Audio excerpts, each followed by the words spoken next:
they'll see they're getting walked by the guys with the 1500, and so they'll bring out the big guns. They'll upgrade pretty quickly. We do want to mention.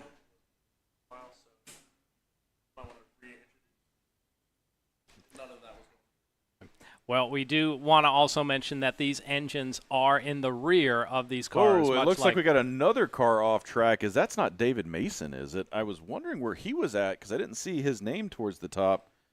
Could be George Smith. He is. Well, David Mason hasn't scored any laps, so I think it could be George Smith. Well, once again, welcome to Atlanta Motorsports Park. You are seeing bonus coverage. Right now, this is round 6 of our Summer Championship Series on our 2-mile main track. The main broadcast as we see, a deep stab into turn 6. That was a late lunge in our field. And that looked like Luke Kendall and Jose Avelez getting into it. And I believe that was Luke coming up into the back of Avelez. He is trying for position. They're getting it on here in this first race. Well, there's only 2 races left in the season for these guys, so points matter. And both these guys, look at that to the inside. That looked like Will Franklin getting around Greg Folger there. Folger falling back. I wonder if there might be some damage on that car after that. Could be falling apart, literally. Yeah, after that safari trek. And to be honest, that's not good either because he's also in the running for SR3. And, that could be the difference between a podium spot or not because if Mason's not out there today, then Greg's got a great opportunity to gain ground. But if he is – obviously having mechanicals because he's fallen back. As I think we're under a safety again. I thought I saw the pace car out there, yellow flag displayed. So chaos aplenty here in our bonus coverage that we're starting the broadcast with. There's the field bunching up. Look out, guys. They're just getting on the brakes there a little late. So have to wonder what is going on with Greg Folger's machine. That's a hard part of the track, too, because you're cresting a hill there. So if everybody stopped on the other side of the hill, you're not going to see it until you're right up on them. And, they're over there helping. That looks like Mason's paint job, but I cannot tell because he never turned laps today. So that could very well be. Who'd you say? The other would be George Smith, who has scored a lap down. And if we can just see that number. Yeah, that's 66. The 66. So that is George Smith. He was the only driver I didn't recognize on the sign-up sheet today, and that's the only car I didn't recognize. So. And with all the rain we've had, there's no way he's getting out on his own. But it's a good look at that car. I just want to know how Greg – I got to go see what Greg did because he had to put the dang mud tires on to do what he did. But that was a good look at that car where you see the driver sits in the middle, the engine in the back. Up front, really just their feet hanging out there. Yeah, they're center cockpit. Some of them are 2-seaters. Most of these guys are running the 2-seaters. So now we're going to jump back to our kart track, and we are underway with our pre-final for our LO206 Cadet division. These will be the same engines we saw in our LO206 Junior division, with the Cadets a little bit younger of a driver. And, Will, I like to say for Cadets, think an elementary age student. Yes, I think it's 7 to 12. Yeah, I think most of these guys are under 10.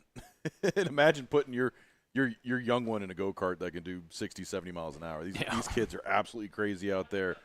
And this is some of the best racing you'll get. Now these are the 4-strokes. So these guys top out at about 55. And you just saw our top 3 sweep by Isaac Carvalho leads Bo Stowers and Ryan Perez. Rest of the top 5, Camila Kanash and Nico Corpedo.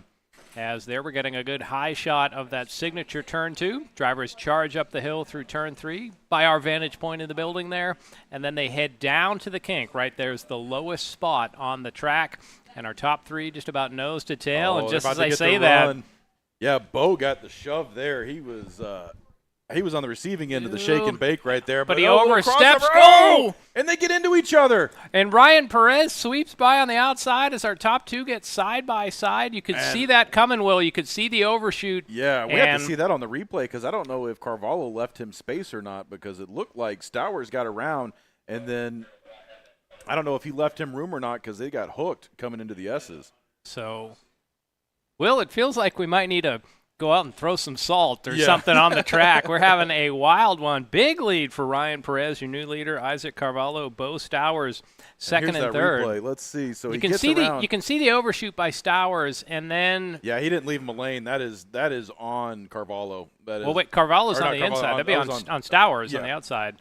That was on Stowers. Now, this race may not be over, race fans. At this level, these karts can somewhat draft, so 2 can run a little bit quicker than the one in front of them. Yes, and this is also the pre-finals, so this just sets the grid for the final race. And If race director throws a penalty on that, these guys will be getting reset. But Perez will happily take that from third place and take the lead with the 2 leaders. Yeah, the sea parted kind of thing there. Now, logic would say you don't put everything on the line in the pre-final. You save your stuff for the final. But 10-year-olds probably aren't thinking on that logical level, so they're just out there trying to get everything they can. And that's what makes this racing so exciting is they're there to win. It doesn't matter if it's qualifying, practice, or the final. Crossed flags up, so 5 down, 5 remaining here in our LO206 Cadet pre-final. Coming up next on the kart track will be our tag seniors, and the speeds will definitely pick up. Well, we're already seeing a day's worth of action already in our first couple races. We've already had 2 spins at the big track. We already had, I guess, 2 spins now at the kart track. And it is, we're only 1 race in at both tracks. They're side by side there again, as that battle is Perez. See, if I got my numbers right, it seems like they reeled him in very quickly up there. So I think.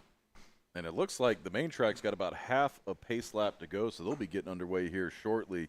And they're going to be green-white checkered as they hit the line because they are almost 19 minutes into that 20-minute race. But we have got action aplenty all over the place right now. Love to see this place fired up like this and this much action going on. The only thing not in action is the skid pad or the slick hill, which probably would have been very slick when we had all that rain on Thursday. It was getting a lot of use yesterday. We were out here setting up, and they had the Z-Days. Z-Con was going on, so a bunch of 350Z, 370Zs. There was a couple 400Zs out there, and they were all on track. They were hitting the skid pad. It was fun. But there was no mistake in that raspy exhaust note of a bunch of 350Zs on track. Sounded like I was in college again. Oh, goodness. That's the slick hill, the skid pad. It sounded like any car meet when you're pulling out, at the end, all the 4 and 6 like caffeine and octane as everyone's leaving. Great view on the left there of our new sky view for our patrons as our field comes by single file, green and white out together. So we're going to get a 1-lap look dash. At this. Pearson They're going to be right side by side. Pearson got the jump on him at the line. Look at that. Little touch from Hune. But he was out of position. There's nothing you can do if you don't have that inside line coming into turn 1, so he's going to have to yield. And let's see, as this field's starting to spread out a little bit. You see Folger there in the back with that SR3. He's got a mess of SR1s in front of him. And you just have to figure something is amiss on that machine, the black car there. He's driving it hard. I can't believe that. So 1 lap to go. The field heads downhill into turn 6, a heavy braking area. Good for not really the best passing areas. There are a couple of passing attempts there and some contact. They're too wide, charging down the back straightaway. And a big change we made to the rules this year, too, you'll see coming out of turn 6, is drivers can use that entire runoff. So we used to penalize them if 4 tires went off, but now they can run all 4 into the runoff, and that is really cleaned up racing coming through turn 6. So timing and scoring says Pearson is your leader. He might have had the lead at the line. I think he but did. Hune, he jumped him at the line. Hune is the leader on track at the moment as our top 2 pull away. I'm wondering if Chris is having issues on the restarts, because that happened the last restart as well. He just maybe he's just not used to the lights and he's looking at the flagman. Maybe not. Great side-by-side action further back in the field. I think that's Jose Aveas and Pete Folger as at the line. Chris Hune picks up the win. Nick Pearson second, and coming down to the stretch, Jose Aveas, Pete Folger, and Will Franklin round out the top 5. So more caution as we even see some brakes locking up into turn 1. They're still racing like they're racing out there. That might have been the white lap, or that might have been the white flag. I didn't see him waving anything. Well, now it looks like. No, it says finish on the scoring app. Now they have slowed down. So congratulations to Chris Hune picking up the win. And he needed those points because he had a business trip earlier this year, forced him to miss a race. So he had to, basically was forced to have his drop races without even getting a run. So he needs every bit of points he can get right now. So big congratulations to Chris Hune.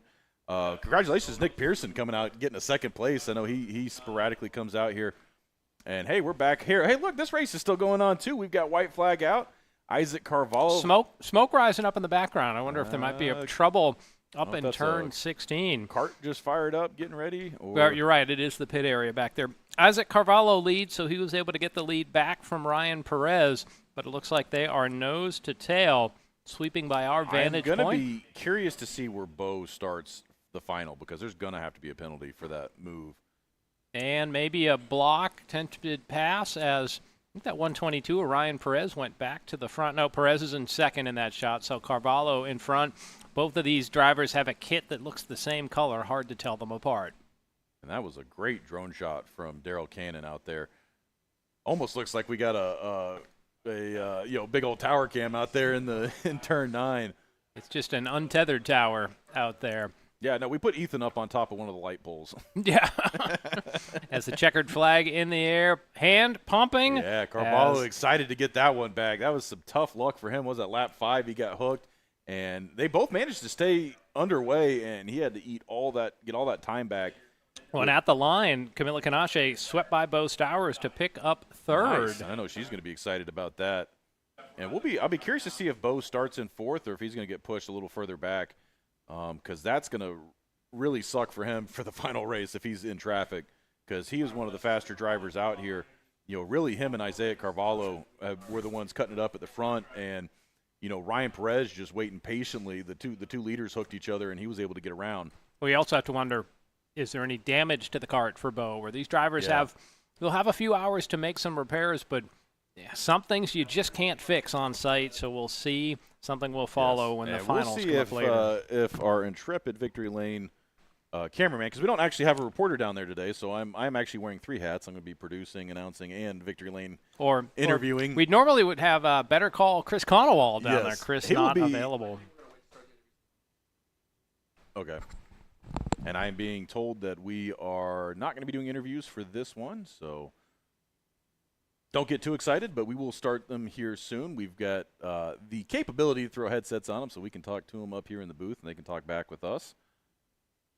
So if there's any pressing questions, we get to ask them. So if you got any questions, let us know. Like, comment, share on the video. And we appreciate each and every one of you guys for tuning in today. We are live right now on Atlanta Motorsports Park, Facebook, how about and this? YouTube. Leave a comment down below. Let us know where you're watching from. Yes, that always astounds me where people are watching from. Just the reach that this broadcast has had over the years. And, we know you guys like tuning in. That's the only reason we keep doing this, because y'all keep viewing it. But it's always fun to see where folks are watching from. Next group of karts on track. This is our TAG Senior Division. TAG stands for Touch and Go. So for the first time today, we will see 2-stroke powered karts on track.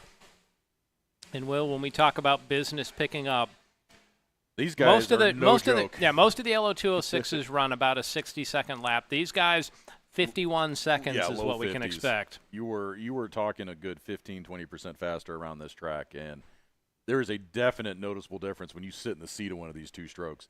You can also see, in addition to those plumes of blue smoke, the drivers have a small radiator to their left side, so these are water-cooled engines. And, Will, what kind of power are we talking about? We're talking almost double of what we just saw in LO206. These guys are running close to 30 horsepower in these engines. And this is for a kart that weighs, for the senior division, we're talking... And that's with the driver. About 360 pounds, so 30 horsepower is quite a lot. And that's with the driver. So you take the driver out, you're talking that's a 200-pound machine with 30 horsepower. That is insane. Field coming down the tram lines, and looks like a no-go this time around.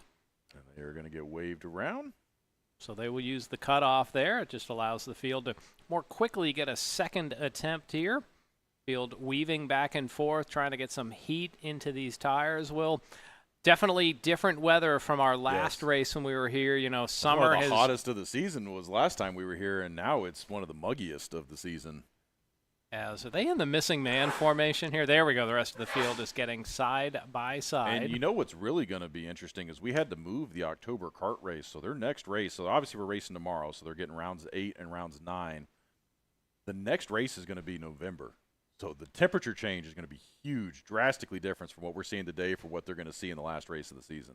Another caution, so once again the field, a little antsy to get going, but they want the field to be side by side as they go through those tram lines. They'll do take 3 this time. Well, and this is also very important because the accordion effect here with these 2-stroke karts, if you're not in the power band and they don't all get on it at the right time, you're going to have one guy there in the middle that's just a roadblock. And so it is very important to get these starts down, that everybody respects the leader, and it's going on the leader. So again, our officials trying to get them lined up, and the green flag is out from the hand of Will Taylor. Tag Senior Prefinal underway.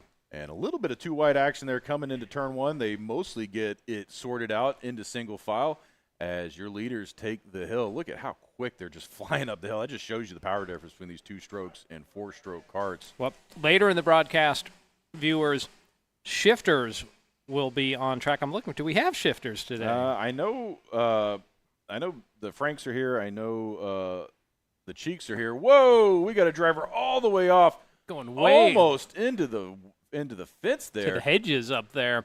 And he has no trouble getting back on track. He's lucky. It could be soggy out there at various points. So I don't see shifters on the schedule, which would mean that the tag seniors will be our fastest class of the day.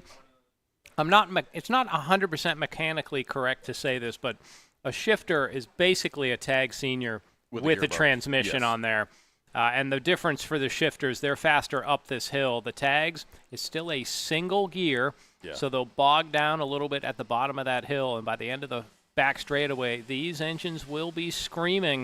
I'm trying to think what kind of RPM we're talking. I know you want to run them above 9,000, that life begins at 9,000. Yes. And it is a noticeable difference when these things are down in RPMs, and that's where the shifters really have the advantages. You can just downshift. You're never low in the RPMs. You can always stay in that power band. And that's how they can lob another 4 or 5 seconds off their lap times, even with the same power, same setup, just adding that gearbox. Now, they also have the front brakes, too, in the shifters. Yes. That adds a lot. It lets them handle a little better. On these, all the karts we're seeing today, solid rear axle just brakes in the rear. If the driver brakes a little too heavy, like, for instance, down this hill where the weight shifts forward, if that rear axle locks up, it's pretty much good night, Irene. You're coming around. Well, and the nice thing with having front brakes on the shifter karts is you can stab those brakes to get the weight of the kart down on those front tires to help rotate and to help turn that kart. Everybody else doesn't have that advantage. That single rear, you're just going to drag the rear. You're not going to actually pivot weight to the front when you hit that brake. Al Edwards will be joining us later in the broadcast. He is the proprietor of the Wilbite Racing team, has a lot of knowledge, and we'll have to query him about that, about weight balance. You talk about trying to get the kart to turn through the corners. That solid rear axle actually means that drivers want to lift that inside rear wheel. You would think, how does that happen? I've seen some real high-speed videography or photography where you can actually see that wheel just a little bit up off the ground. So here you would think, wow, you want to have 4 tires on the ground. Nope, you want to get that left rear up in the air. And there's no suspension in these. It is literally you and the chassis. That's the suspension. And other than a little give in the chassis or the tires, the tires could flex. There's a little torsion bar that connects just below the steering column, and you can add a stiffer or a lighter or no torsion bar, and that's what helps that chassis bend and flex a little more. And this track especially punishes karts because of the elevation change, constantly being on and off camber. They flex a lot, and so some of these guys opt to have the stiffer chassis just so they can get the longevity out of them. Another lap in the books. Mateo Rubio Luengo, the leader, 4 laps in. Zach Frank second. Kellen Spears running in third. And current lap times, best time, 50.184 seconds by Mateo Rubio Luengo. So there we are, Will, talking about speeds. That's getting it done here. And I've been watching that purple bar going back and forth. Mateo Rubio Luengo will hit a fast lap, and then Zach Frank will hit a fast lap, then Mateo will hit one. And these guys are really slugging it out. And this is, honestly something we're not used to seeing much in these 2-stroke classes. And that's 3 leaders all within the same frame right now. Usually 1 or 2 of them will just take off because the skill gap is so high in this class. And these guys, they're just hanging together right now and really making this interesting. So our top 3 put another lap on the books as you see the cross flags out. Good battle there for 4th as well. So and look at that. Mateo Rubio Luengo knocking out another fastest lap of the race. We have had 4 laps in a row that somebody's hit the fast lap of the race. I'm just hoping we get to 49 there. He's flirting with it. Let's let him go for it. Now we see Rubio Luengo starting to open that lead, stretch his legs just a little bit. Zach Frank and Callan Spears battling now. Spears takes a quick peek to the inside through turn 9. That's one of the best passing spots on the track. Now the field goes through the S's. They come up through turn 12, and that leads the way to the highest point. Right about there is the high point on the track, down through turns 14 and 15, and then hard on the brakes to 16, one of the other top passing spots on this track. And as they cross the stripe, 6 laps in, 4 laps to go in this 10-lap race. We're just almost at the 6-minute mark here, so I think these guys are going to get this one in. Probably, what is your guess, about 9 minutes will be the race here? Well, you'd say 9 minutes, but they did take 3 attempts to get a Yes. start in. So But let me tell you. now you can see this is why they were itching to go. Yes, and 9 minutes in one of these go-karts, if you are not in peak physical condition, if you are not a specimen of muscle, these things are hard. Starting to sound like Jim Ross, a physical specimen out there. But you are right. This isn't just like driving to the store in your sedan. Well, I mean, I thought I was a physical specimen until I sat down in one of these karts, and let me tell you, my internal organs were hanging on for dear life. The G-forces that these things pull, it is insane. It's terrifying. It is also probably one of the most exciting things you will ever do in your life. And if you ever want the opportunity to do it, we do have kart racing school here. We won't necessarily put you in the tags, but we do have the KA100s, which go as fast. Before we go to school, let's start with sort of the ladder here that our viewers could do to get into karting at AMP. So if you are just starting out, 5 years of age, and you're like, I love racing, cars are great. No, this would even be a arrive and drive. If you just want to show up like Monday, I guess, or Tuesday. If you want to have it, well, Monday, Tuesday, Wednesdays we're closed for public karting, but if you want to get out, get your butt in a seat, and just get out and experience this track, public karting's the way to go. And 12 years of age and up, you can come out here. Now, if you're under 18, you got to make sure you have a parent or legal guardian with you when you come on property. But at 12 years of age, we'll put you in a 55-mile-an-hour rental cart, and you can go out there and have a good time. And then from there, the sky's the limit. Whether you want to get into kart school, that's rung one on the ladder. Now, Yes. You're saying if 5 and up, we have our junior discovery program. Will, tell us a little more about that. And that is set up to where if you want to get into racing and you have a junior, because anybody under 12 can't do public karting. So if you have a junior and you want to figure out if kart racing is for them, rather than coming out here, buying the suit, buying the helmet, getting the the whole kit and caboodle set up, you can come take the program and we do it all for you. And then it is a better way to see if your kid's going to enjoy it or not than having to be physically invested all the way in it. But that being said, I will warn you, because if your kid has a great time, that's just the starting point. Okay. So then after junior discovery, I know you've mentioned the kart school here several times, and you want me to get in it. As the white flag comes out, Rubio Luengo continues to lead. What's the details of the kart school? So if you want to do more and you're a junior, you can go on to private instruction without having to buy a kart. If you're 12 and up, you can actually go into our full kart racing school, and it's a one-day program. We start you in the rental karts, then we move you up to the LO206s, and then we finish the day in the KA100s, and you are in a full-fledged racing two-stroke go-kart by the end of the day. And that program's only $550. It's one day. It is a great starting point for anybody, really. If you're 12 and up and you want to get into kart racing, that's the starting point. I would come do some public karting and then go do the kart school. And I believe that is something that we do. Is it Monday or Tuesday during the week? Yes. And that is something we do during the week. Usually, Mondays or Tuesdays when the track's cold. So you get the track to yourself for the day. And that really is a checkered flag comes out. Congratulations to Mateo Rubio Luengo. Zach Frank comes home second. Callan Spears third. Jacob Hughes fourth. And Matthias Pratis coming home in fifth. So with that, they also get classroom session as well.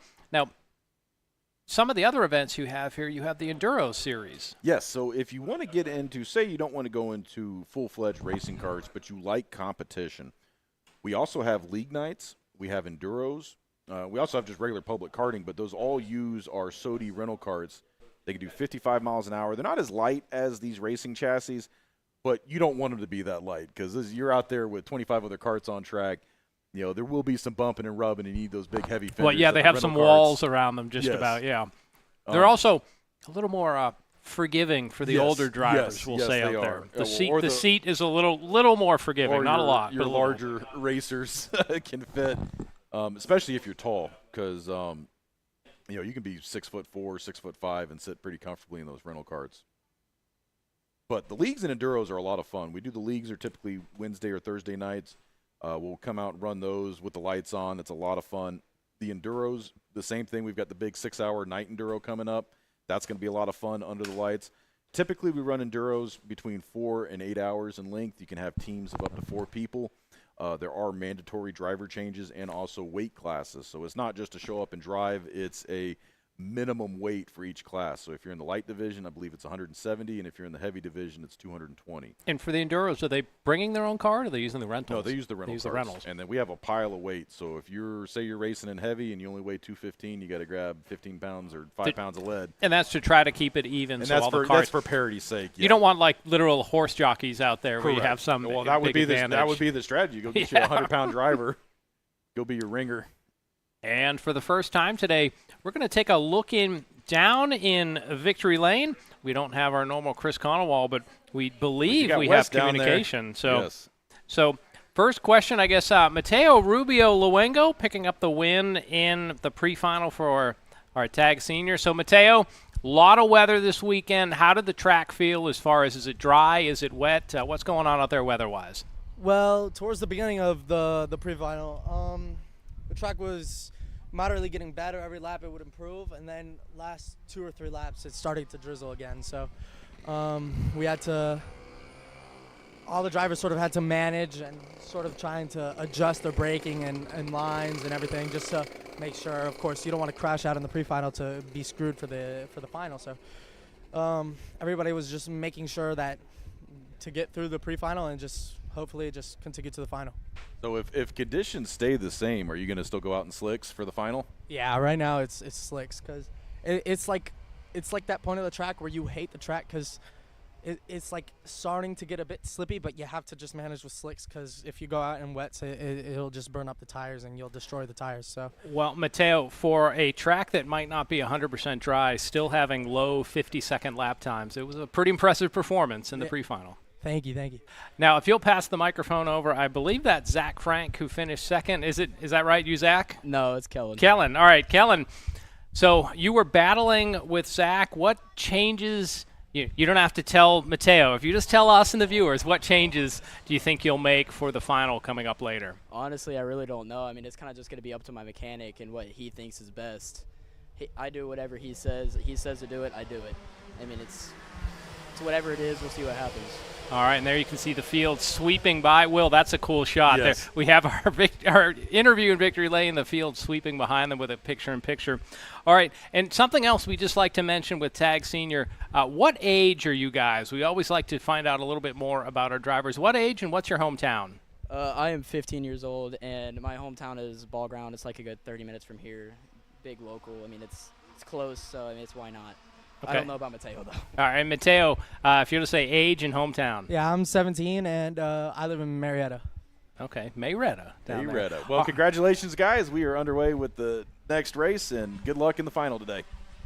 All right, so again, congratulations to Mateo Rubio Luengo picking up the win in our pre-final. Will, hard to think of a 15 and a 17-year-old being like seniors and having, being like older drivers, but in the karting world, that probably means they have 10, maybe 12 years in the seat. Well, and at that age, if they haven't made it, I mean, those guys are already going to Europe to get ready for F1, to be in a formula program by 17, because I think they're restricted. They can't drive until they're 18 over there, so they've got to be like ready to roll at 18 if you're going to be on that development track. Next group of cars. Karts on track. This is our tag master division. Same kart you saw before. A little more kind to the elderly out there, so the drivers have to be 30 and up. Will, we would qualify for this division, and the weight of these karts as opposed to 366 pounds in the senior, they get 406. Yes. So they get to carry a little more, which they're probably carrying inside the driving and seat. they're also getting their own feature today, too, because I think normally they get combined with seniors. And so they're always off in the back, and we're usually covering the leaders during the broadcast coverage. So awesome to be able to give these guys a little bit of a spotlight. These are the elder statesmen of the sports. These are the guys that are walking around the paddock, giving everybody help. And how about the senior statesmen? The senior statesmen, yes. We do have 12 different races that we'll see, so 12 classes in action, although we will have one scheduled to be combined later. Our LO206 Masters and Legends will run together. But it's great to see the growth of the championship series that we're now having senior and master be split up like here in tag. And, I mean, heck, just last season we were running LO Senior and LO Masters together, and that class had to get split up because we would have had 55 carts on track had we kept running those together. 3 laps in the books. Brant Estes, your leader. Eugene Paneco is second. He is in purple. That means he has the fastest lap.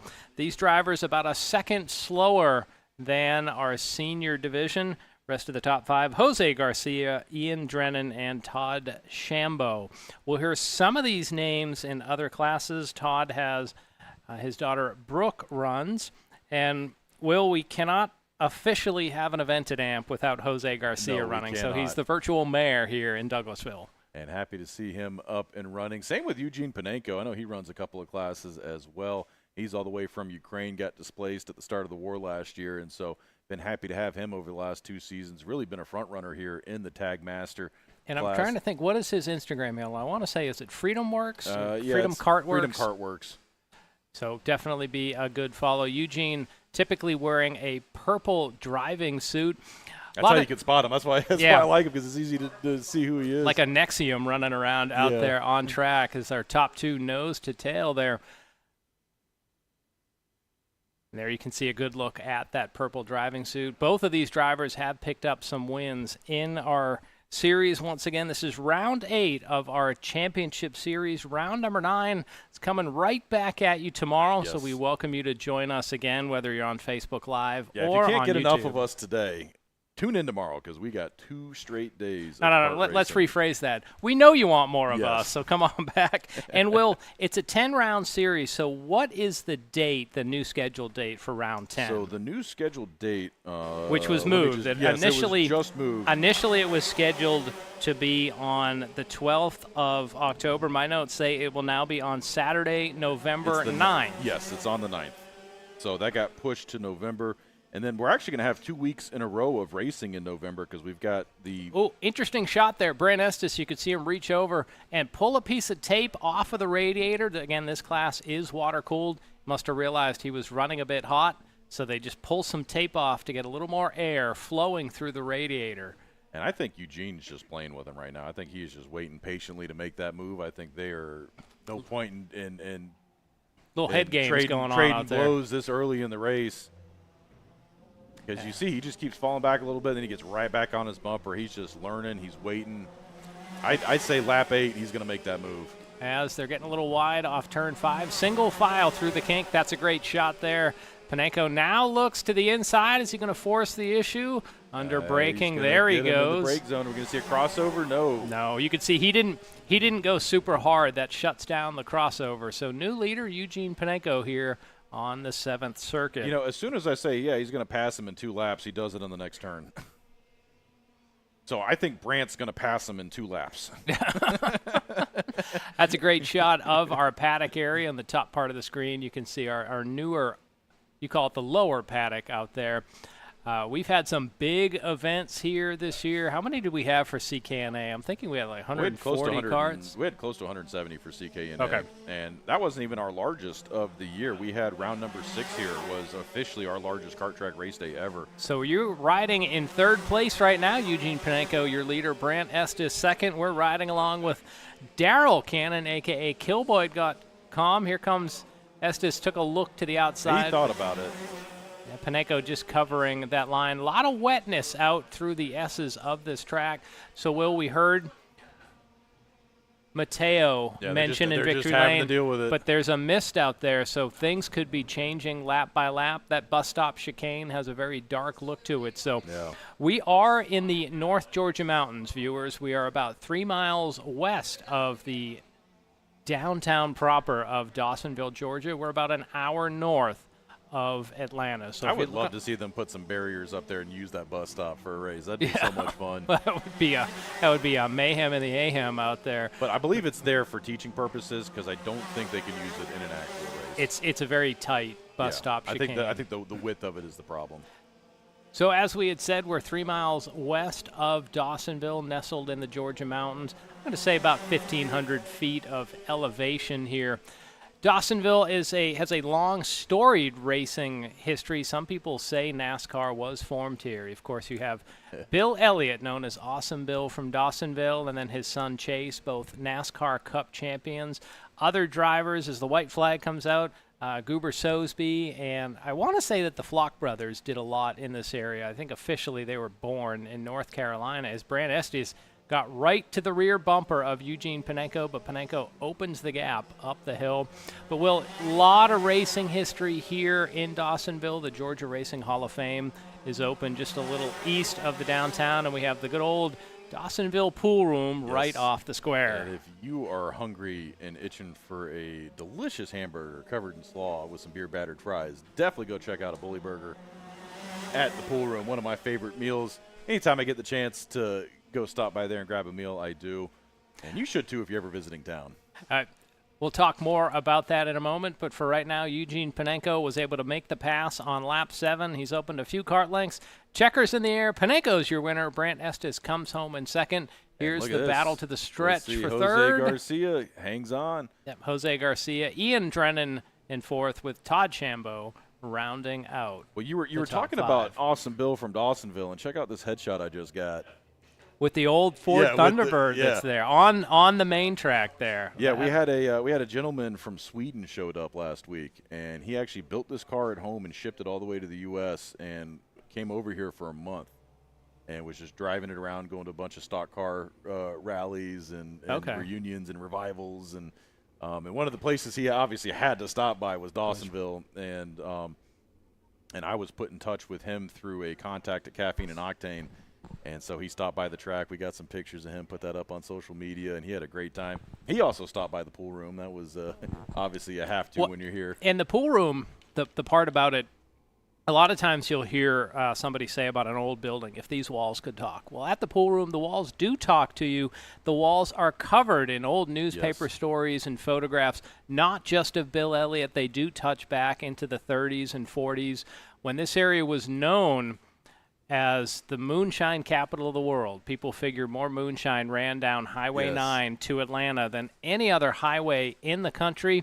That moonshine let the farmers, who were really otherwise poor, have enough money for clothing and to pay taxes. And when we're paying homage to that here in about a month, or actually next month, I should say, because we've got the Moonshine Series coming.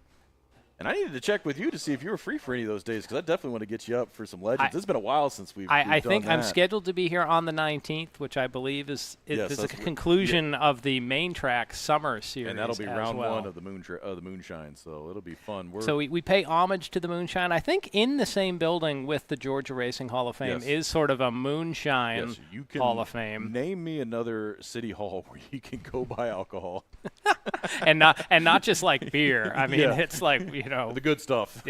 High proof. As we're coming in for a landing there. Drone's going to make a quick change. Next group of karts on track. We got the kid karts up next. Kid kart with our Comer division, and they are today the only class that will use a standing start. When the shifters are with us, they will also do a standing start. For the shifters, it's so they have to exercise the clutch and first gear. For a kid kart, really, it's just to get them lined up and have a fair start, because we're talking 5-6-year-olds out there. But before we do cover that racing, we're going to go down to Victory Lane as I see Eugene Panenko with the Kart Freedom driving suit on. So, Eugene, congratulations on your win. How are the conditions out on the track for your pre-final? Hello, and thank you for congratulations. Good conditions. It's pretty slippery sometimes, but when tires warm, it's very good. Good, no problem, as always. All right.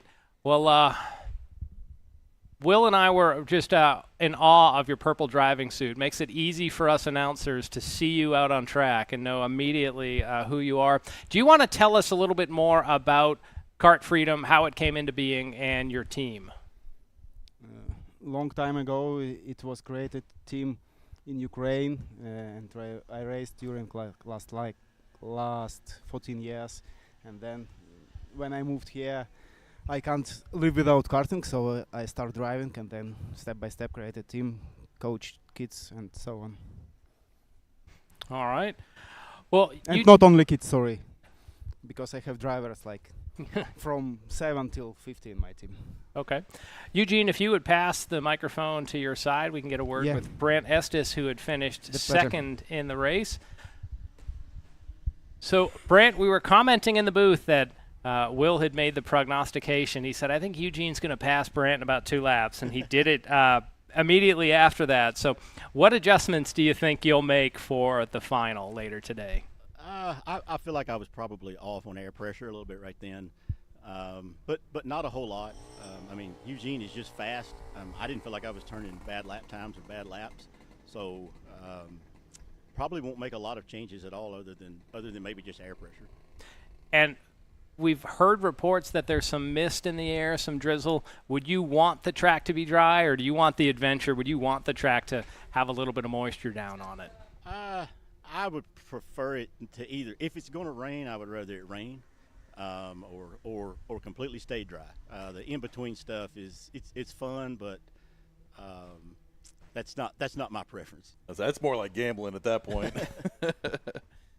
Well, congratulations, you guys, both on the win. Is anybody going to do anything different for the setup? I probably don't want to talk about it right next to Eugene, but Yeah, I think I'm going to go up several axle stiffnesses and tow out 4 to 5 degrees and change caster. I think there's little head games going on right there. I also want to say that as we were sitting down there in the grid, Eugene was singing the world-famous song, Raining Men. So I will leave you with that. All right. Congratulations to Eugene Pinenko, the winner in our pre-final for the Tag Master Division. Will, I didn't have in my notes that the Weather Girls song would come in. We're kind of the weather boys point. up here in race control. Yeah. We're up in the booth. So All right, so we have our Kid Kart Comer division on track. These are our youngest drivers. The first kart is, and they're already I believe, halfway almost through a this. lap down. Yes. I think that top 3 is running right together. We'll see as they come by the And that scoring. should be Stowers in the Viking helmet or in the Gladiator helmet there. We normally call it the Spartan or the Roman helmet, as they're trying to get by Luca Valdez, and they do, but boy, that threw a spanner in the works there as our top 3. Happy to see Arlo back and running. I know he was here last month, but he had that pretty bad, I believe it was his wrist. He broke his arm earlier this summer. Had to sit a race or 2 out, so happy to see him back in the driver's seat. I know he's probably excited to be there. So our Comers would be, I want to put this in air quotes, is our slowest division. But these are for kids age 5 to 7. The kart has just a 1.5 horsepower engine, and they weigh 150 pounds. That's with the drivers. So these drivers, you're probably talking that they're 40 or 50 pounds out there at that age. As we see the 2 to go, they use the Jelly Bean. And, Will, if I'm correct in understanding, these karts would not be able to climb from turn 2 up the steep hill. No, they wouldn't. I mean, maybe with a run, like they could do the B track, where they just go right through the cut through and have all the speed, but not the down up. No, and at this age, you really don't want them going that fast. And As the white flag is in the air, great battle going on here. Arlo Stowers in first, Wyatt Rower in second. And this is the division. If you've got a little, this is the division. You can start them as young as 5 years of age. And they're side by side. Ooh, wait, a cart went off in the grass, and then the 2 second off. do. So Arlo Stowers was our and leader, Wyatt yeah, Rower, he's- our top 2, and he's end up pointed in the grass. And he's pointed into the wall, so if he doesn't get back around. And track marshal's going to help them. That's going to open the way. And that's going for- to give Schomer the win. Yeah, Alex Schomer picking up a surprise win. He was running in third. Our top 2 made some contact, and then one of them got off in the grass, and then they both Yeah, it's ended up Arlo spinning. facing into the earth wall right there, so they're trying to get him back around. So Luca Valdez able to finish. He was a lap down, so he will officially be scored in fourth. Will, technically the race for second is still on at the Yes, moment. I guess it's whoever gets across the line first. Shades of Talladega Nights here. Stowers. There goes Arlo picking up second with that trademark Roman Centurion attachment to his helmet. And it looked like the main track was back underway. I saw some a pace car out there, so are we getting ready to go pretty soon with that? Yep. We should get Rachel over here after that to just I- hear about well, her experience. I casually said, hey, we don't have anybody in Victory Lane today. Do you want to come over here and do it once you get done with pace car? But I think she's got tickets to the Braves game tonight, so she's probably going to be heading down. to the battery after this. Major League Baseball getting down to the nitty-gritty here, and this is Braves country up here. So next group of karts on track will still use the Jelly Bean. It is our Kid Kart LO206 division. Will, same age, but the drivers just get a little more horsepower. Yes. But before that, we're going to get some bonus coverage. We're going to head back to the main track for the second race in our Downforce division.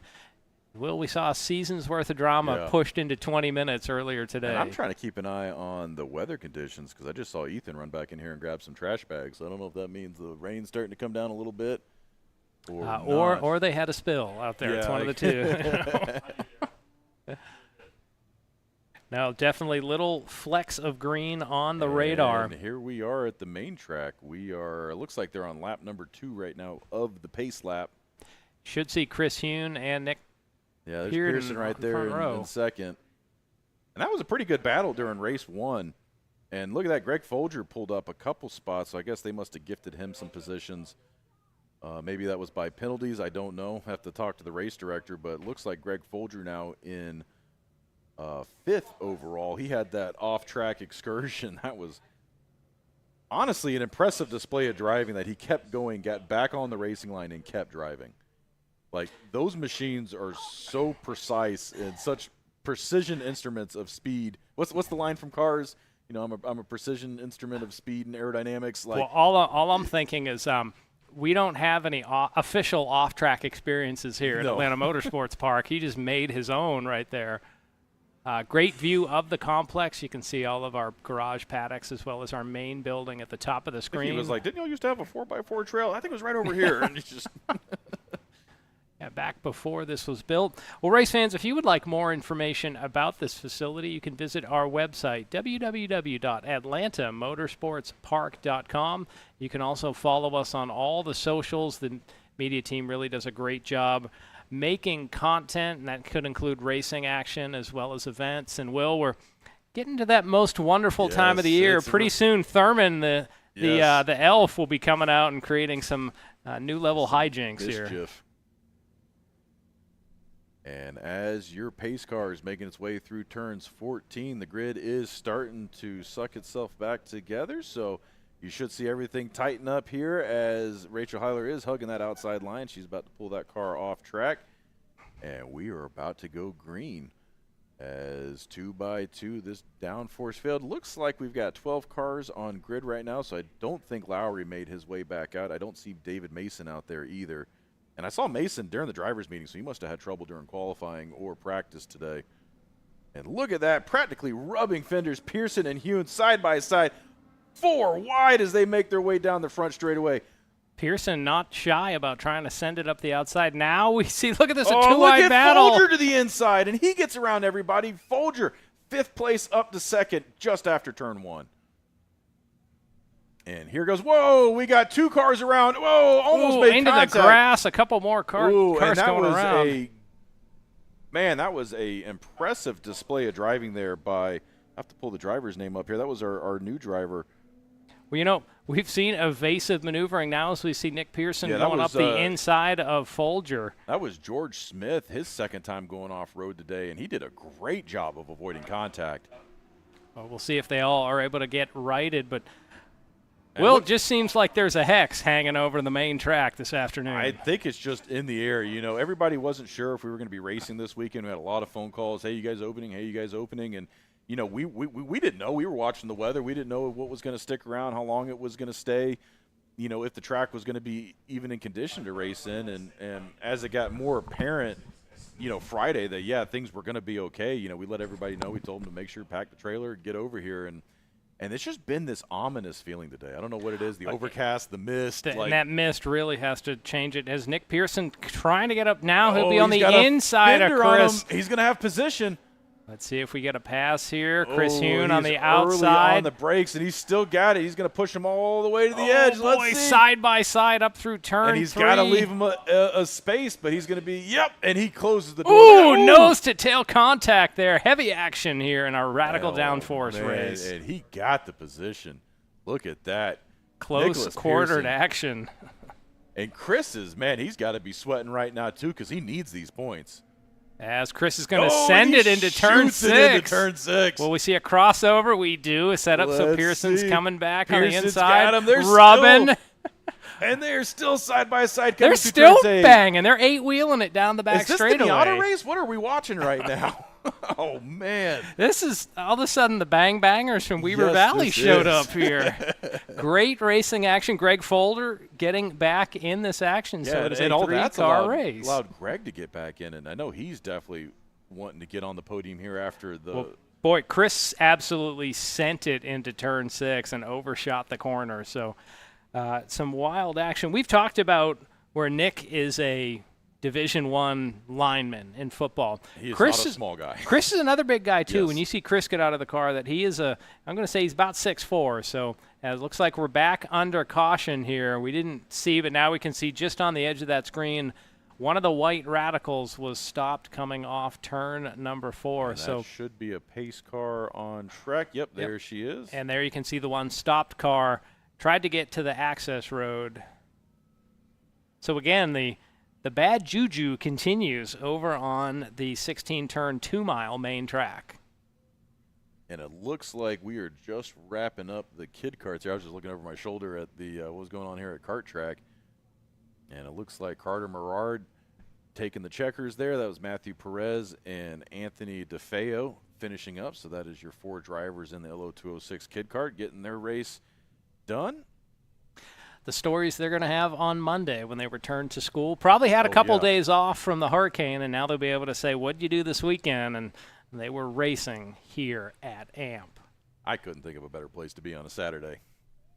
And I'm just thinking about Nicholas Pearson here, getting to race in the morning, go play football in the evening. That's got to be a fun day. Well, it's right there where we saw Chris Hune on the last lap If anybody shoot needs to to the do, inside of Nick Pearson, but couldn't hold it on the exit of the corner. They need to do a 30 for 30 on Pearson, because that's quite the feat to race. I don't know if that's more impressive than Larson doing the 600 in the well, actually he missed it this year, but trying to do the Indy 500 Coke or World 600 double. Well, it's definitely some different disciplines to go from this to a football game later today. We think he plays for Georgia Tech. We haven't officially confirmed that. Maybe he started there and transferred. I don't remember. It's been a couple years. I thought he was at Maryland, but and see, we had seen things that he was at Kentucky for a while as well. So right there, the field is heading uphill. Doesn't look it from this view, but they head up. That turn right there is actually a blind corner. Right there, the field cannot see the track in front of them before suddenly they drop down and sweep to the left. Probably my favoriteest part on track at the main track is that turn right there. 12 and 13, completely blind. You're smoking it up the hill. You have no idea where you're going. You just got to trust the car's pointed in the right direction. You like that word? Yeah. My most favorite. How about that? There we go. So we're back to the Oxford grammar here. Yeah, I gotta. I'm John Matthews, joined by Will Rigdon up in the booth. You're enjoying bonus coverage here. This is round 6 of the AMP main track summer series, Downforce Radical Race number 2, and they're going to maintain under safety car for at least one more lap. Drivers weaving back and forth. That's usually a signal they're trying to either clean the tires or put some heat into the tires. Will, through the summer, we would talk a lot about 80, 90 degrees, sun beating down, drivers in cool suits. Today, suddenly the script has been flipped. Yeah. Mid-60s, a very moist, not even humid, just a damp feeling in the air. So these drivers having to keep the heat in the tires so that when they get going, they have grip. We didn't even have conditions like this during the March race. It was warmer, drier. We have not had a day like this yet this season, and really it's going to be interesting going into October and November to see how things shake up. Right there is on lap 1 where we saw some cars spinning and going off into the grass. Looks like everyone was able to get underway, but one car is not able to answer the call, ended up pulling off. Because I know Lowry didn't start the race, and it looks like George Smith he didn't score a lap, but he was in that kerfluffle that happened there in turn 2. Kerfluffle, good choice. Well, I don't want to get grammar Nazi on the other side of the mic here. Don't want to get called out. But I saw if you can work Donnybrook into the next description of what happened on track, or can you describe this ruckus? Might be the other thing. looks like got some spectators out there. There's actually, I can see Evan right there on the balcony. Yep, giving the peace sign. Tough break for him. His day early, or finishing early with that off-track incident. Great way to view the race, where you get right to the edge of the speedway, where cars are at their maximum velocity just after they pass the start-finish flag box. It tips downhill, and you'll be on the brakes hard there. I mean, you can practically spill your drink off that sky deck. And we don't encourage that. No. Now the pace car pulls away, so we believe Rachel Heiler will pull off this time around. And that's going to leave Nick Pearson as your leader. He made a strong move down into turn number 1 on the previous race lap. This is a scenario we haven't seen yet because Chris Hune is taking the green for every restart. Let's see how Pearson hits it, because Pearson was getting the jump on him. You're right. It seemed like Hune's car was stumbling every start attempt. So it's going to be interesting to see here if he tries to get the jump or not. Or if really there is a problem on those restarts, because we'll know real quickly if Folger shoots around Chris. Well, here we go. They're bringing them at a controlled pace to the start-finish line, waiting for the green flag in the air. And look at Folger already pull out 3 wide, further back in the pack. And he gets a car length on Chris. Ooh, look out! And that's Will Layton gets around. Ooh, just barely touching the rear end of that car with. I didn't see who that was. Boy, you could see the brakes lock up, and then the back end snapped around up front.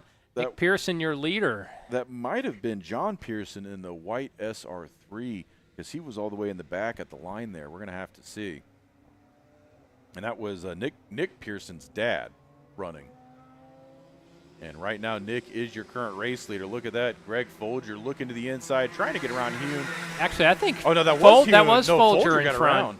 Where Hune doesn't have the red. I see a little light flash from Hune down the back straightaway. These cars do have lights on them. So a little more of the head games continuing there, flashing the high beams. Now Hune peeks to the inside as Pearson looking to escape into the distance here. And we are on the 9th minute, so we're almost halfway through this race. Yeah, and Pearson with clean track ahead of him is going to be hard to catch up to. So Chris, if he's going to be sitting there battling out with Greg, that's only going to help Nick. Although, heck, Greg might have a different idea, too, as he's trying to catch up to the leader as well. Local caution from one of our marshals there, so might still be a car on the front straightaway as they sweep by to get one more lap in the books. Yeah, I got a feeling that might bring out, and I see the double yellow, so another safety car. Yeah, I see the brakes on, too, for the safety car. The safety car is not out. I think it's sitting on the end of the but she's pulling out right there. Yeah, they just made the call, so that's going to be another full course caution. So Rachel Heiler might lead the field in laps led today. I think she's going to have about as many as the leader, yes. Because this is the second race, and they've had 2 cautions in both races. So although we're going to move wish back we to could kart track. Could see a replay of that when you see the brakes lock up and then the back end snap around. It happens so quickly as hey, look at that on command. Yeah. Oh yeah, you can just see that orange helmet and the white car going around. Little contact there. So we return to the kart track. On track right now is should be our KA100 Junior. These are 2-stroke engines, but unlike the tags, they are not water-cooled, so a little less power coming out of these machines, and from right about 20 horsepower. Yeah, they're running about 20, 22 horsepower.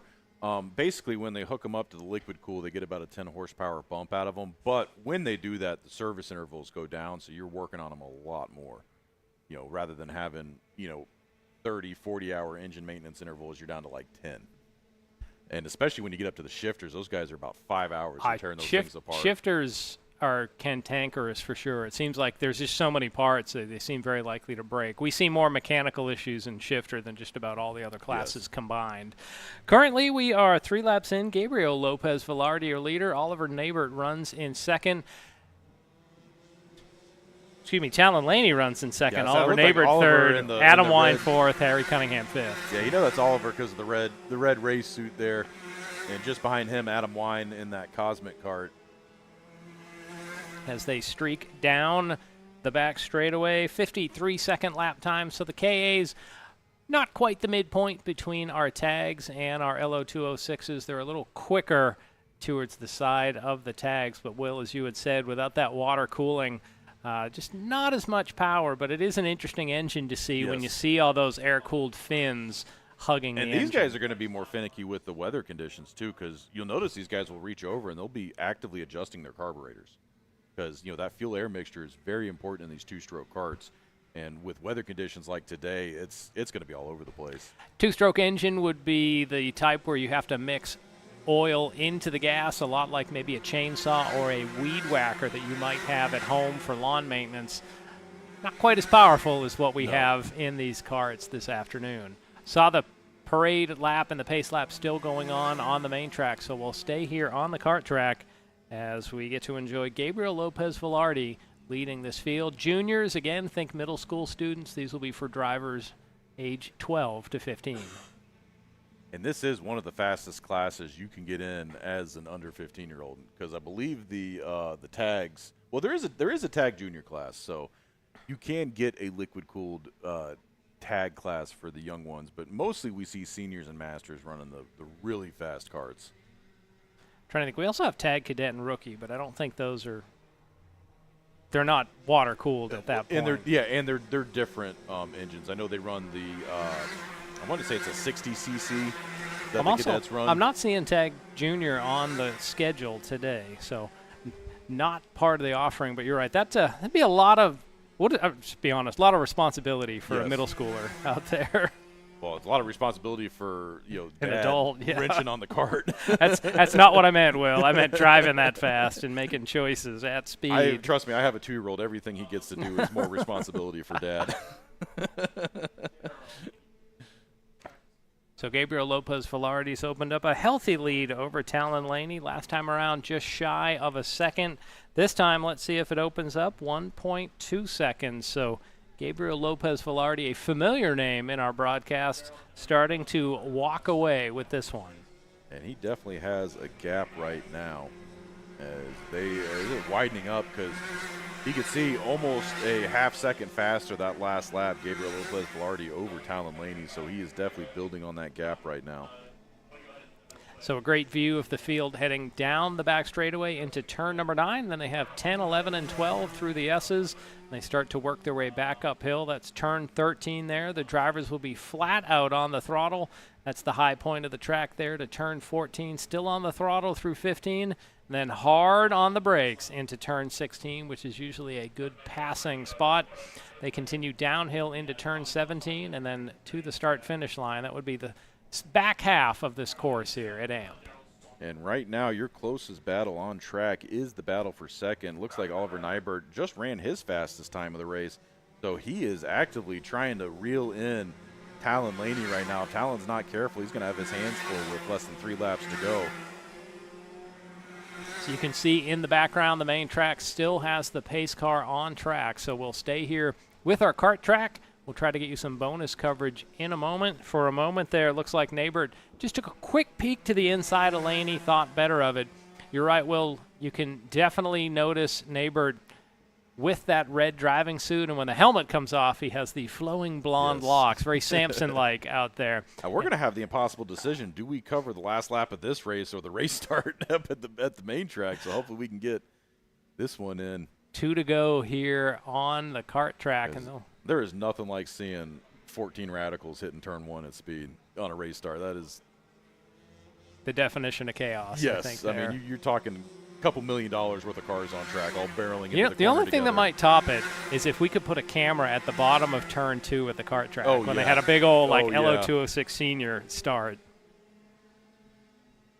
And we have flipped back for our bonus coverage of our downforce. Yep. So Nick Pearson, your leader, Greg Folger in second, Chris Hune in third. The way to tell the difference between Folger and Hune, Folger has the either orange or red on the tips of the wings on those end boards. And this should be about a 3-lap sprint once they hit the line. We are 16.5 minutes, which means 3.5 to go, and they get the green flag.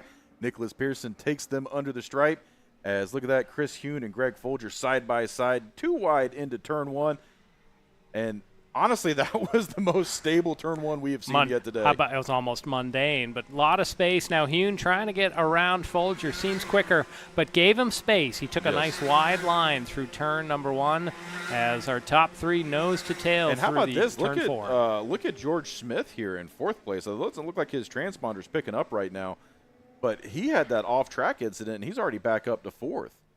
And keep in mind, he went off track to avoid contact during that lap 1 incident in the S's, but he has already worked his way back up through the field. Field making their way down the back straightaway. We are on minute 17, so Will, you're right, maybe only about 3 laps of racing left. Field works their way up through the hill. Nick Pearson, a few car lengths lead, and then you can see Greg Folger getting hounded by Chris Hune. And we'll continue for the coverage here. We'll officially try to get a word on who is in 4th place. Joining us up in the booth in a moment will be Al Edwards. Chris Hune to the inside. He's getting around Greg Folger right now. Let's see. This is the hairiest part on track as they're flat out through turn 15. Look at that. Leaning on each other. That too wide through turn 16. Doors, and Hune's going to have position. I expect him to get it here at turn 1.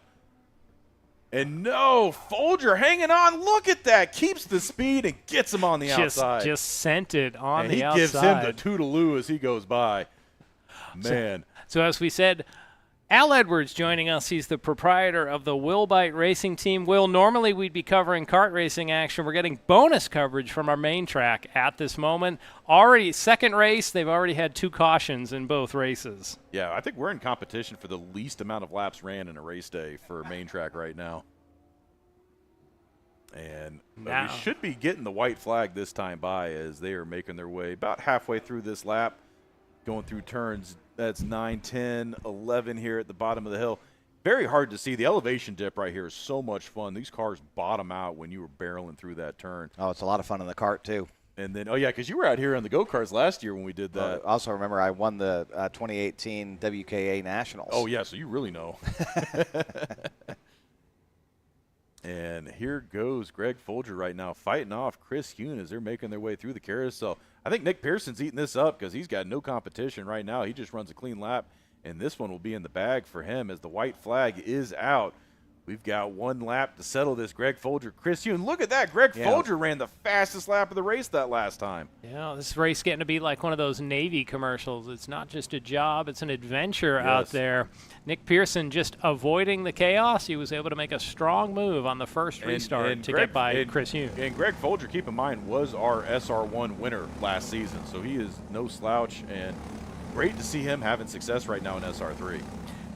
From my ears outside, I can hear our LO206 Masters getting ready. The heavy engines back on track, but we're going to stay here to bring you the finish of our Downforce race. Well, let's just pray for a false start here at Kart Track, and we'll catch the finish here at Main Track, and all will be good as Nick Pearson makes his way through turns 10 and 11. And he heads up the hill through that blind turn number 12. And from here, a series of left-hand turns as Chris Hune getting right to the rear bumper of Greg Folger. He's going to have 2 turns to try and get around him here. Can he run a better line through the backside? And no, looks like Pearson getting a little off. Or not Pearson, sorry, Chris Hune a little offline. So I think Greg Folger is going to hang on and get this. Let's see as they make their way through turn 16. Checkers in the air. Nick Pearson picks up the second Downforce win this afternoon in round 6 of our main track series. Greg Folger second, Chris Hune third. David Mason scored in 4th. And just like that, more racing action from him here. LO206 Masters and Legends. Here we go. All right, Will, Al, we're not making fun of your age, but you would be a master out there. These are the senior statesmen. Tell us about the karts. Tell us about the drivers in this race. Ooh. So we got lots. We actually have a returning old driver, and I will say that loosely. In the Legends class, Jose Garcia has joined us in the Legends class with the Willbite team. So it's really good to see Jose Garcia out. And it's been a little bit of a mashup here. We got Adam Phillips out in first in Masters. Looks like Danny May in second. Wow, in third place is I don't know that kart. Paul McElry. It's a slightly different sticker set there. But Josh Smoker, he's a kind of a king in CKNA, and we're coming up on the Grand Nats CKNA next month. We're going to skip our karting races next month. We're moving those out to the November the 9th for the round 10. But it's really going to be an incredible time on this doubleheader. Were we doubled up with that as well, or was it just Petit Le Mans? We were doubled up with both, yeah. And so CKNA actually hadn't released their schedule yet when we made our schedule, and then they made it 2 changes, and it's just the way it works out. That's the way it works. We're at Newcastle, Indiana, so yeah. We had to go around their club schedule. Do you want to mention we are watching the LO206 Masters and Legends. Legends haven't quite come by there where they do coming into the timing and scoring system, so I believe it is David Fusco leading for our Legends. Al, definitely exciting in the growth of the race program here. Masters is for drivers, I believe, age 30 and up. Legends, we said, hey, let's let the even more experienced gentlemen Well, we call out that there. the Walker Brigade. That's 55 and older. The oldest of which is Frank Baldozier. Frank is 74 years old. I hope he's listening, or his family's listening there. Actually, that's about 10 years wrong. But, I have to give him a hard time only because we love Frank. Frank hails from the West Coast. He's been in racing, all kinds of racing, for a very long time, basically his entire life. And so it's great to see him here and see him out. Usually he's on the podium every single time in Legends. He's a clean driver. We've had a lot of fun together side by side and wheel to wheel. So that sounds like the division I need to go race in. there you go. I am too fat and out of shape to get one of these things. Oh, no. Top 4 on track. You can see our leaders there. Adam Phillips, Danny May, Josh Smoker, and Paul McElree. If you want to follow along with Al, Will, and I in the booth for timing and scoring, you can download the Race Monitor app or Race Hero to get live timing and scoring just like we do. And if you're here trackside, 88.7 FM, tune your dial in. You can listen to all the action trackside, 88.7 FM. And if you're watching from home today and you want to come out tomorrow, it's free to spectate, so definitely come on out, bring the family, come watch. And also bring your radio so you can listen to me. And actually, it'll be the slightly more mature version of me. My dad will be up here with John in the booth tomorrow, so you will at least get a little reprieve from me. But You'll still be our executive the producer. jokes will be just as corny, but just the references will be 30 years Oh, older. my gosh. There he is. There he is. So it looks like in the Legends class, because we don't see him, we're focusing kind of with the drone here on the Masters class, the first 4 positions, really 7 positions. But it's David Fusco in first place, Jose Garcia second place, Chris Kellett is third, and looks like Frank Baldozier is out of the race. He's down 2 laps at this point. And it looks like Fusco's got his hands full with Jose Garcia Well, right he's now. going to. Jose Garcia has always been a hard charger. Yeah. And, a funny story real quick about Jose Garcia is the way we became friends is I grabbed him by the throat after a race after he ran me off the track. Oh, that sounds pleasant. And he just screamed, "Give me 10 minutes, Al, 10 minutes." And for me to calm down, and we've been best buddies ever since. So, And as we said earlier, Jose, the virtual mayor of Atlanta He Motorsports is. Park, he has to be here seemingly for every event that's held. yeah, absolutely. And he's in the healthcare industry, and it's funny. Sometimes you'll say, "Come to this party and explain to my peers why I race." Because they all think I'm crazy. And I was like, well, they play golf, don't they? And he's like, yeah. I was like, well, okay, yours is just a little bit higher impact of a sport. Adam Phillips leads. Josh Smoker has moved up to second. Then Danny May and Oz Cheek here in our LO206 Master and Legend division. This race brought to you by Will Bite Racing. So, Will, it's fitting that we have Al Edwards, the proprietor of Will Bite Racing. Yes, I guess the sponsorship does get you as privileges every once in a while, but we're really glad for the opportunity here at Atlanta Motorsports Park. This is our home track. We do travel. We're going to be going to the CKNA Grand National Finals on October the 12th and 13th in Newcastle, and then we're going to be in Daytona from December 27th to 30th for the World Karting event. That's the world's largest karting event. 15,000 people show up, including spectators, and we have 3 different races within the weekend, so it's so much fun. What track do they use down there at Daytona? So we have the sprint track, which is on the northeast side, inside where the RV parking is. They've just repaved it, so we're looking forward to that. 'Cause it's really rough. An infield course on the infield. Right. Okay. So we have a northeastern infield course that's underneath turn 3 and 4, and then we do the 24 of Le Mans road course for the road racers. So the which three something mile course Correct. out there, Oh, wow. which uses both banked parts of that, Three both and turns four. 1 and 2, 1 and 2, and 3 and 4. Yeah, Okay. well, what's- no, or you you- use 3 you and cut 4. you We do cut the out through. Okay, you do the cut through. Yep. What speeds are y'all hitting out there? So the supercarts do anywhere from 160 to 170 miles an hour.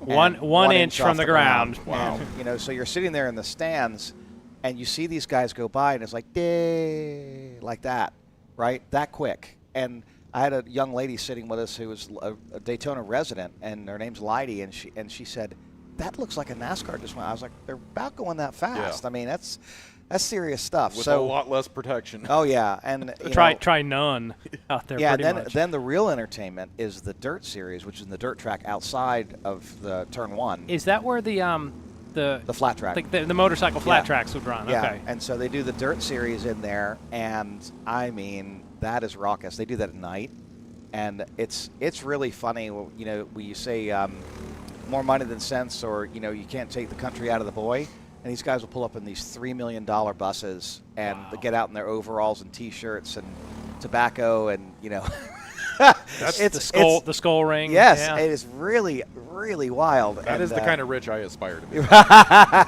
I wouldn't mind having a $3 million anything, right? Continuing to watch our LO206 Master Pre-Final. Adam Phillips leads Josh Smoker and Danny May. It just looks like Oz Cheek has been unhitched just a little. Will, I have to think that the nearest dirt karting track to us would be the one. Be the Up Georgia in- Karting Complex, yeah. Up No, in- uh, unless they run them at Dixie. no, I'm trying to think of the name. It's right across the street from North Georgia Speedway up in Chatsworth. Yeah, Like, is that's that the called Georgia Karting Complex. I thought that was Dogwood Speedway up I there. could have a different. I just on Okay. Facebook I follow it. It's the Georgia Karting. It's the Georgia Complex. Karting Complex. Okay, yeah, it's almost across the street from the third of a And that mile place, North Georgia and that place Speedway. looks fun. It's almost like a giant circle. I don't even know if that's an oval setup. Those guys absolutely haul. In those dirt There is cars. another one in Carnesville up 85 as well. That's probably the one I'm talking about. Okay, that's the one I think it's the Georgia Karting Complex. So Al, we're just talking about some Sorry. dirt tracks the closest dirt ovals for karts near us. The Georgia Karting Complex in Carnesville. Then in Chatsworth you have is it Dogwood Speedway? Dogwood Speedway, and then you have Gresham doesn't have a dirt track. I guess. And they don't do any at Blue Ridge, do they? No, 2 to go here. that dirt track over in Murphy, Hayesville area, that closed. Tri-County? Yeah. Up there? Yeah. Yeah. Let's not get into tracks that are for sale. We'll run out of broadcast time. Yeah, no kidding, exactly. 2 laps Don't want this to get remaining. too depressing. Yeah. 2 laps remaining here as they sweep past our vantage point. Adam Phillips continues to lead. Josh Smoker second. Danny May in third. And there you can see our top 7 on the front straightaway. Further back in the field, trying to get a look for our legends. Looks like David It looks Fusco like still Fusco's leading. at first. And Fusco getting his first podium last month, right? He's actually Was this 2 in a row now? Yeah, I mean he's led and won every single race. Oh, Danny May going for it and David's been there. He's side by side with Josh Smoker. He's going to do a drag race, heavy braking. Josh Smoker is going to keep gonna it. hold it. Danny May around the outside. Is Josh Smoker going to be able to hold him off? He's maintaining his line. Danny May gets by him on the drag race there, past the start-finish line. Hey, he's still got one more lap here Wow, to enjoy but that here. cost him. That cost him. You see how far they are behind Adam Phillips. Adam Phillips is going to have to drive his tail off. Danny May runs wide, 4 off there he's in front gonna of Josh get- Smoker. He's going to get a run here. Let's see, coming down the back hill. Oh, this is where it gets exciting right here, where Adam Phillips says winning is stressful. And here comes Adam Phillips. He's pulling away a little bit. Can Danny May reel it in here under braking going into turn 9? Let's see how it goes with the Crane 88 there with that awesome shot and under braking here. Danny May right on top of Adam Phillips here, but Adam Phillips has about 1 kart length on him. He's managing to hold him off there. And that's going to be hard to make So- up without drafting. It is, but Danny May is a master of the inside. Adam Phillips needs to get in the middle of the track here and drive a little defensively, but he's got it. But here comes Danny May. Is Danny May going to go for a pass here on the where's inside he under gonna go? braking? Oh, There he he goes. does. Danny May dive bombs Adam Phillips. sets him up. Adam Phillips for the crossover. It's got drag race to the Oh, finish. side by It's side. Atlanta Light Engine and Kinetic. And Atlanta Light Engine, Adam Phillips gets it. Wow. Woo! Al Edwards getting excited here as Adam Phillips had the lead for most of that race, lost it for about 100 yards through the turns. Don't let anybody 16 tell you and you're a 17. homer, Al. Oh, man, I am not a homer.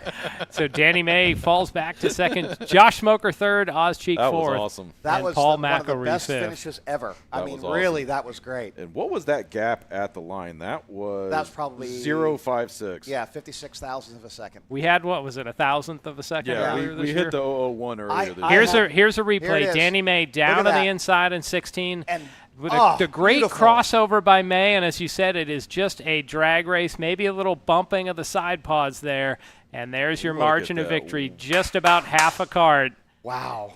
as the checkered flag flies in the air. And hey, race fans, they're going to do it all over again. 12 laps coming up And that later was just a in our preview of the final. Yeah. Well, let me tell you, Danny May earned that one. Way to go, Danny May. And that'll put him on the outside pole for starting of the final. It will. It will. I didn't see where he started this race. Did he start in third or did he? I think he started in fourth. So he had a little bit of traffic to fight through. Sure did. And I know with these LOs, it's important to be out front, get your drafting buddy, and put some gap between you and the rest of the field at the start, so that way you got room to duke it out at the end.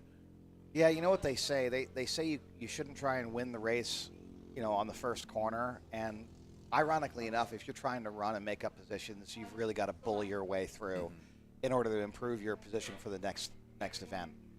It's just the way you got to do it. So it looks like Matt Lasser there, I think, in fifth position. Yep, and they already forwarded the scoring app onto the next Yeah, session. they did. So I do not have a read-through. I could probably look it up in the results real quick. Oh man, that was exciting. exciting race. My We, blood you know, pressure's yeah, high. we're going to need to have real-time monitoring of your blood pressure on down at the bottom we've corner. had exciting racing all day, although it's mostly been off-track incidents that have kept the energy up. And that was our first real good, tight finish of the day. Yeah. And, man, that really gets the blood pumping I when got you to get a tell you, finish like that. so that's typical Danny May and Adam Phillips, two of the cleanest drivers out here. I've raced fender to fender with Danny May a lot, and I really enjoy it when he gets next to me. It's a lot of fun. He's super fair, super clean, doesn't try and push you out. Now, you did see him lean on Adam a little bit there to try and intimidate him. Well, when the race is on the line, you gotta lean a That's little right. bit there. That's right. And That's racing. I've got your finishing order pulled back up here. So that was Adam Phillips, your winner. Danny May in second. Josh Smoker in third. Oz Cheek in fourth. Paul McCleary in McCleary. God, I always butcher that. In fifth. Matt Lassiter in sixth. Ryan Spirowski in seventh. Leon Robertson the third in eighth. Devin Knight in ninth. And that's a driver who's been making a lot of progress this season. His first full season racing. Yep. And Aaron Putnam rounding out your top 10. And it looks like we have got an interview down there ready to go. Well, and Hey, they don't have the microphone, so Danny, they're going to have to do interpretive look at the dance, camera. I guess. Let me But, tell you something, Danny. Listen to the recording. I was screaming at the end, right, between that drag race. That was unbelievable. You guys did that so clean. Adam, awesome crossover on that one. So Thank you. Take it away, guys. Yeah, so we were actually just talking about that I think Josh Smoker, he said he had done the same thing with the over-under, and, we know how that kind of works and whatnot. I was like, all right, I'm always up for a drag race, good, clean drag race. But I was telling both Josh and Oz and Danny that the track conditions just don't have as much grip as we normally do with the sun and the heat. So down on the end of the straightaway, Danny saw it, back end got lifted, and I just had to kind of get squirrely a little bit, but having to use that dirt track experience to kind of slide it in the corner there. But with, good job. Yeah, it was. That was fun. So it was relevant that we were talking about dirt tracks. I think it all comes back together. All right, so Danny, you had the lead there for about 100 feet before the crossover. What changes will you make for the final so that you can lead it to the checkers? We'll see about that. I probably would have blocked a little lower, but when I passed him, I heard brakes go a little bit of a skirt.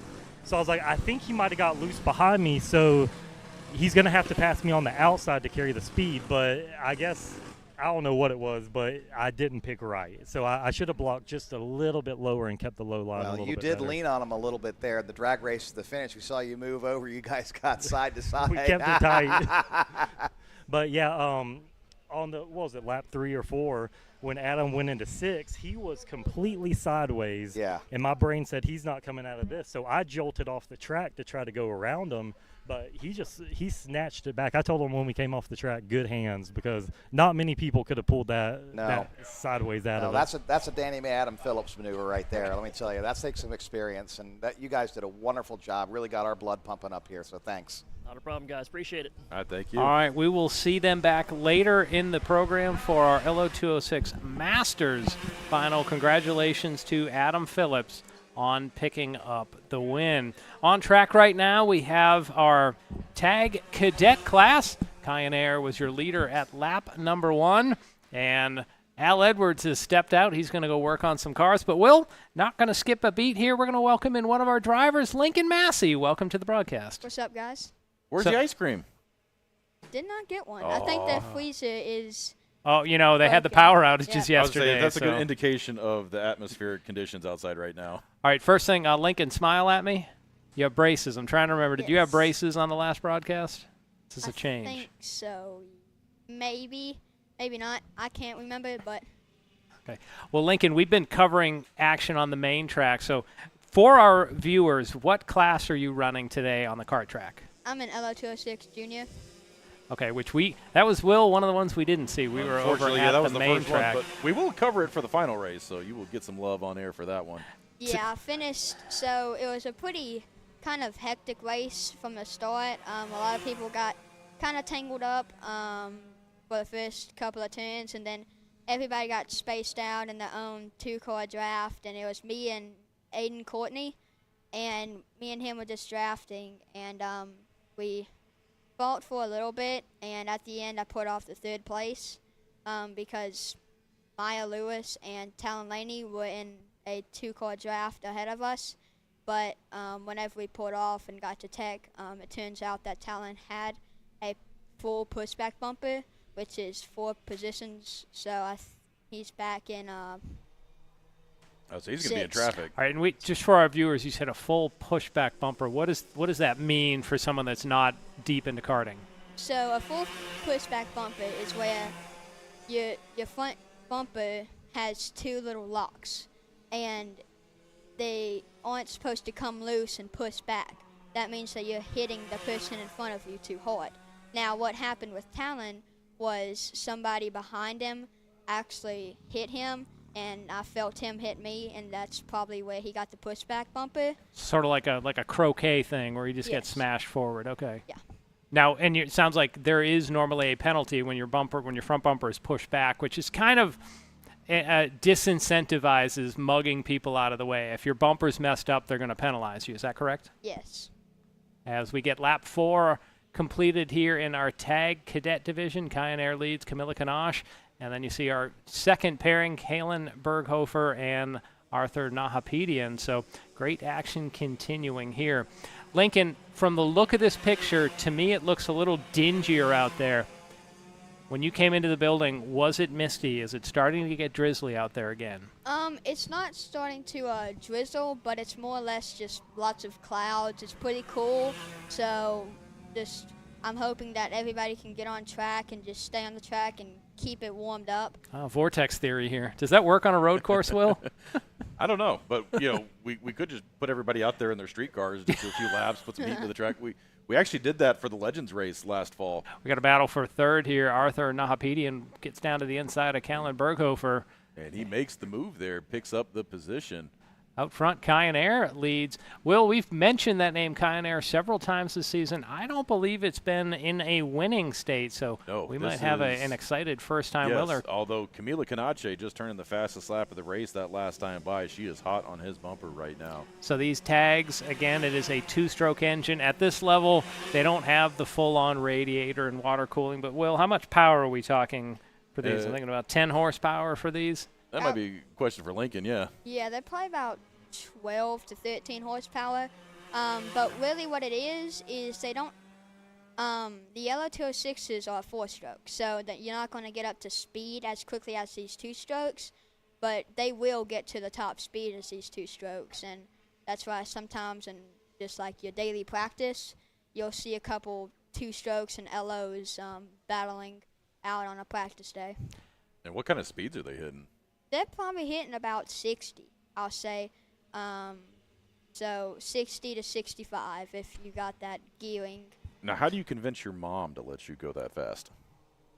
I don't. Dad, take care of that's her. where Dad comes in and says, "Don't tell Mom." Dad's saying, "Don't tell Mom." Their great battle continues here for third as our lead duo is already headed down the hill with 6 laps of 10 complete. Once again, this is the pre-final that will set there the goes stage Callan for the looking final. To the inside. He's going to have a fender up on Arthur. Let's see if he sees him. Ooh, little touch there. You can see Arthur have to swing wide after that little bit of I don't think he saw contact. him until he was on the brakes, and that caught him off guard. Well, we do want to say Cadet Division drivers 8 to 12 years old, so elementary students here he goes out back there. on his bumper. Ooh, he gives him a little push, tries to go to the outside. Let's see. Wonder? Is he going to do it? Is he going to try and beat him in the braking zone? No, they're side by side they're coming good. down the front stretch. And at the line, boy, that's a close one. Arthur. And he hangs on to the position. Well, gets no, it Arthur back. had the. I think Callan's back in front. No, with that Callan pass got in. around him, and then Arthur got back around him before the lap scored. So no position change on the leaderboard, although Callan led or was in third place for most of that lap.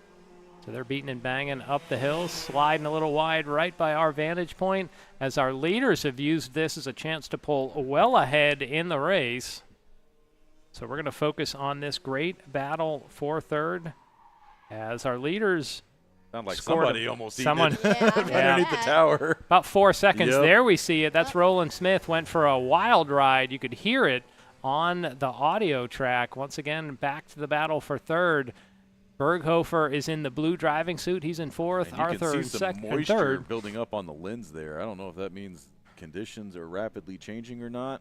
Well, there's probably just a little moisture in the air. It's not enough to really make a difference on the track, since all these drivers keep going around on the correct line. So Do you think that's going to affect these two-stroke karts at all? No. With tuning or any of that? No, it really doesn't affect anybody. Most of the time, these drivers, they don't notice it, and then whenever they get off track, they just, it's just a little drizzle. But as these two drivers, Callan and Arthur, are battling, Camila and Cayenne are just pulling off. And there is only about 0.2 of a second, 0.25 second gap between Camila and Cayenne right now, and almost a similar gap between Callan and Arthur right now. I think that's our battle there. That's our leaders on track. I think right now as the white flag goes up in there. So Cayenne, just a little bit of daylight open, and there you can see that moisture on the drone. So the riders will be chasing the handling wheel. As we've mentioned, this track may get a little bit damp. It may dry off in the groove, or it may be nice in the groove, and then the second you step out of line, you might be in for an adventure. Yep, there went Camila. She ran off, and a little bit of that water had built up in those rumble strips. Yeah, and that gap almost doubled the last time, so they went from 0.2 to almost 0.4. So Cayenne Air is your leader. You see him working through the S's and the machine numbered 1. He's first on the leaderboard right now. Comfortable enough lead. He just needs to make these last 3 turns, and he will walk away with this pre-final. At least a good. Ooh, sounds like somebody went under us again, squealing some tires. But Cayenne Air has led seemingly from the get-go, and he's going to pick up the pre-final win here in our tag cadet division. Camilla comes home in second. And it looks like Callan had some kind of difficulties because he is way behind Arthur Nahapedian right now. So let's see. Yeah, Arthur took the opportunity to weave his way down the front straightaway across the finish there, as he would be scored in third. Well, Lincoln, thanks for coming in to join us. We'll be looking for you in your final coming up later. And there goes Callan across the line, smacking his head a little bit so you can see some of that frustration. And there goes Roland Smith, your final tag cadet driver. Makes his way across the stripe. And where does that put us in our program here? So we have got the rookies up next. Ooh, this is going to be a fun one. Tag rookie, even younger than what we just saw in our tag cadet division. Cadets age 8 to 12, rookies would be 7 to 10, so this would be the sort of natural step up. So that'd be the class from Lincoln the would kid be in card. if he was in tag. Yeah. Or if he was in the rookie. I think he runs. He just runs he the just runs LO206 juniors. Junior. Now we had a race last year where we had him and Alyssa Vasquez in the same race together, and that was fun. Some multi-class racing with the two of them. And I think once Lincoln makes his way up to the senior class, that's really going to start to be fun. And a great shot of cameraman Ethan Denny's forehead as he was walking past the screen there. Ethan, for those eagle-eyed viewers paying attention at home, he works out at our cowboy cam out on the back portion of he is the the cowboy straightaway. cam. He is the reason we named it the cowboy cam. Next field coming on track, you can see those plumes of smoke hanging. These are, again, two-stroke engines. And he's yet to show up with a Stetson. You know, to really embrace the role. Or a pack of Marlboros, if you can still do that out there. So we can hear the field winding by our viewpoint. Just getting some heat in the tires. They'll be setting up for their start when they come around to the start-finish line. Again, wet conditions may be something that will be sort of, we're in the clouds solidly today, but we might have little bits of moisture passing us. But first, we're going to go down to Victory Lane. Our interview camera is set up, so thank you, Wes, for that. And it looks like we have our winner, Kyan Air. Congratulations on your pre-final win, Kyan. How did it feel to be out there on track? It felt like really good the first couple laps, but then it started to rain, so then I just wanted to be as smooth as possible to not let Conache on my bumper, but it was fun out there. Now, Kyan, we've called your name several times in action this year. Is this your first win here at AMP? Yes. Well, congratulations on that. You had mentioned the weather. You had mentioned Camilla getting close to you. What changes do you think you might make for the final coming up later today? Just be smooth. The kart was really good right now, and let's just keep it that way and be smooth in the final. Okay. Something we'd like to hear from our kid drivers. How old are you, and then where is your home? I'm 12 years old, and I'm from Duluth. You're from Duluth. Okay, so I'm going to say about an hour away for our viewers, and 12 years old. So you think next season, do you think you're going to step up to what division you might go up to? Yeah, I'm going to go to KA and at round 10 for Atlanta Motorsports Park. Okay, well, that is something we will keep an eye out for, that round 10 viewers coming up November 9th. Well, Kyan, congratulations on your win. Good luck in the final. Thank you. All right, that was Kyan Air, our winner in the tag cadet division. Already talking about what's next is the green flag in the air for our tag rookie division.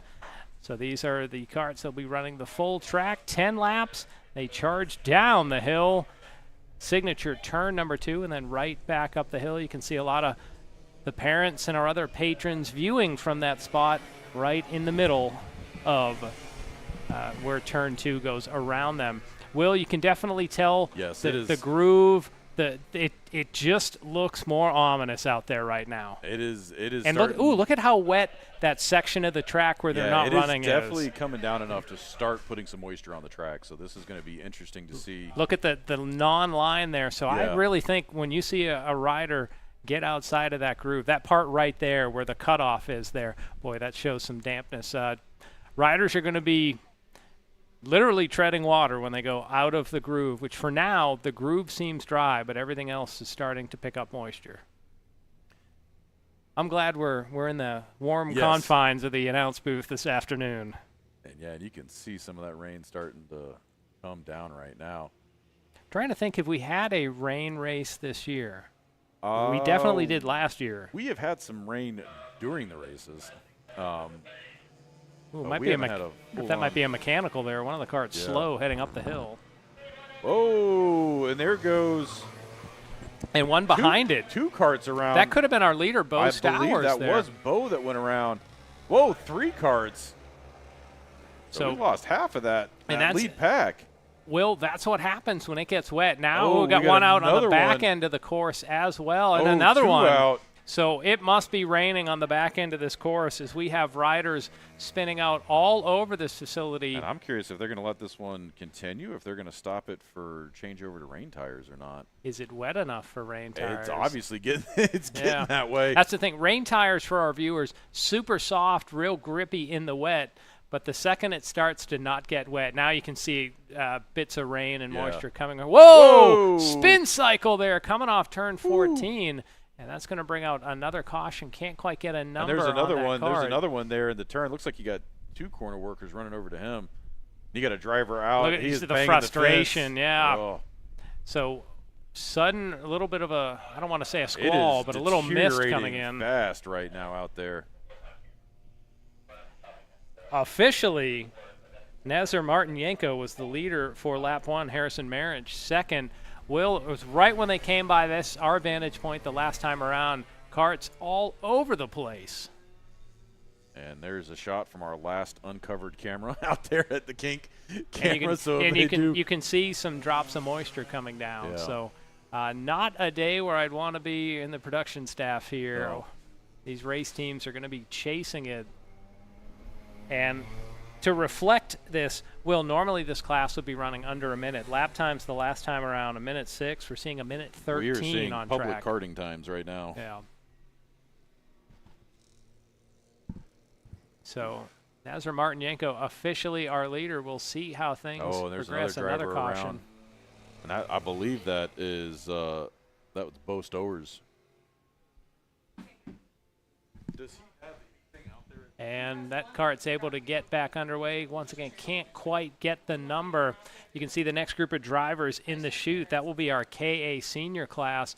There's that red kart that has pulled off number 5. So that is, looking down the list, Grayson Wyatt had spun out coming through turn number 17. So plenty of caution flags out. You can see drops of rain in the camera shot, and usually that means it is definitely wet outside as I look out our window from here, and it is definitely getting wet everywhere. Will, even in the groove, you're starting to see patches where the groove is not that light color. I think they're going to have to pull the drones in now because it's really starting to come down.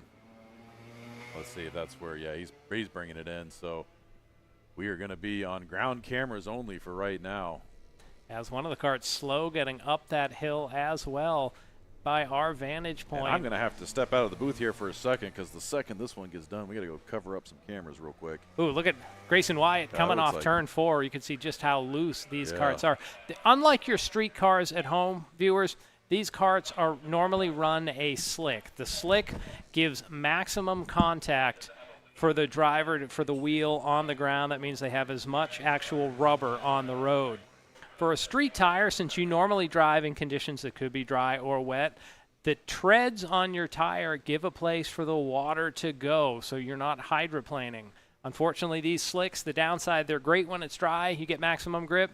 When it's wet, these tires are basically rolling on a thin little bead of water, and they can suddenly go from great grip to no grip out there. And you can see these karts, normally they zip past turn number 4. They're struggling to find grip, struggling to just keep the kart straight.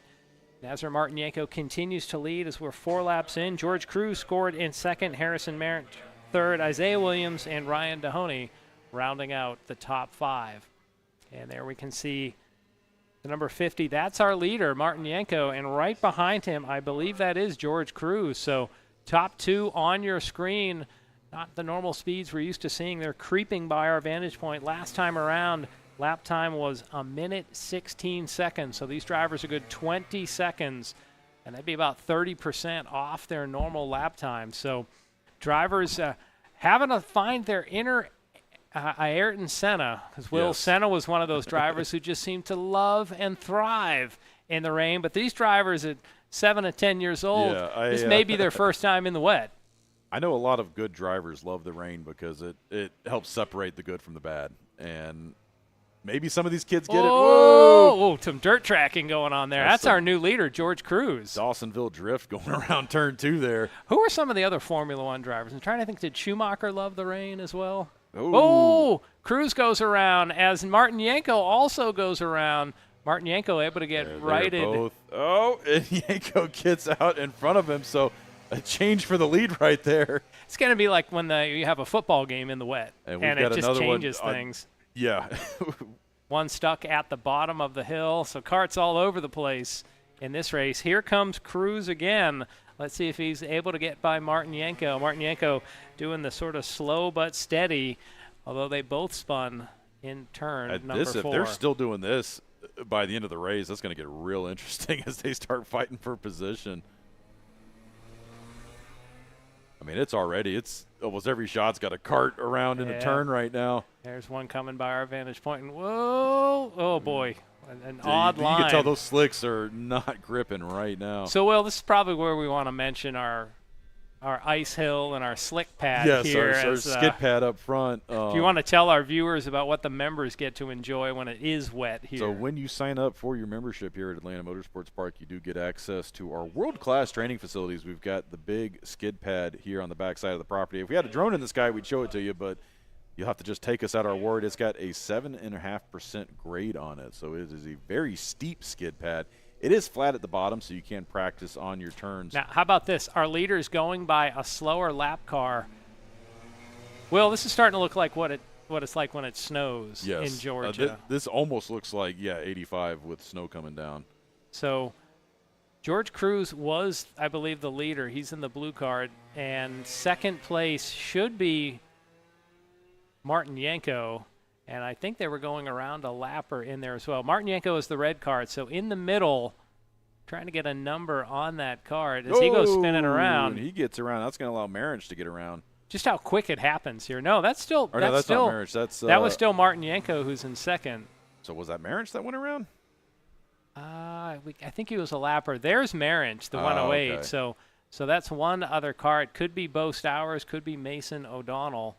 Bo Stowers only has one lap scored. So I think Stowers went through that wild spin cycle off 14. He was the driver pounding the fence. As that's Grayson White. That was more than a spin cycle. That was, if we had a replay, he spun dry. He spun about 3 times, which is a wild run, which you can only get that when it is wet. So the drivers go down through turn 2, and they're going to head up the hill. We got a driver into the wall there. I think that was George Cruz. But I think barely, because now he's back underway. But these two strokes. He's going to be chugging up the hill, though. He's going to be. They have no drive up that hill. He's going to be losing a lot of positions. So our last lap time's a minute 20 seconds. Marriage.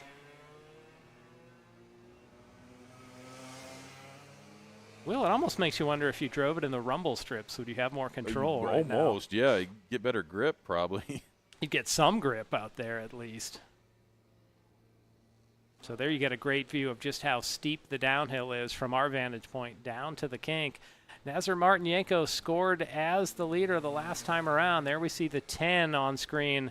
That's George Cruz. I thought he was the leader, but everything is in turmoil right now in this race. Thank God we have electronic scoring right now. Yeah.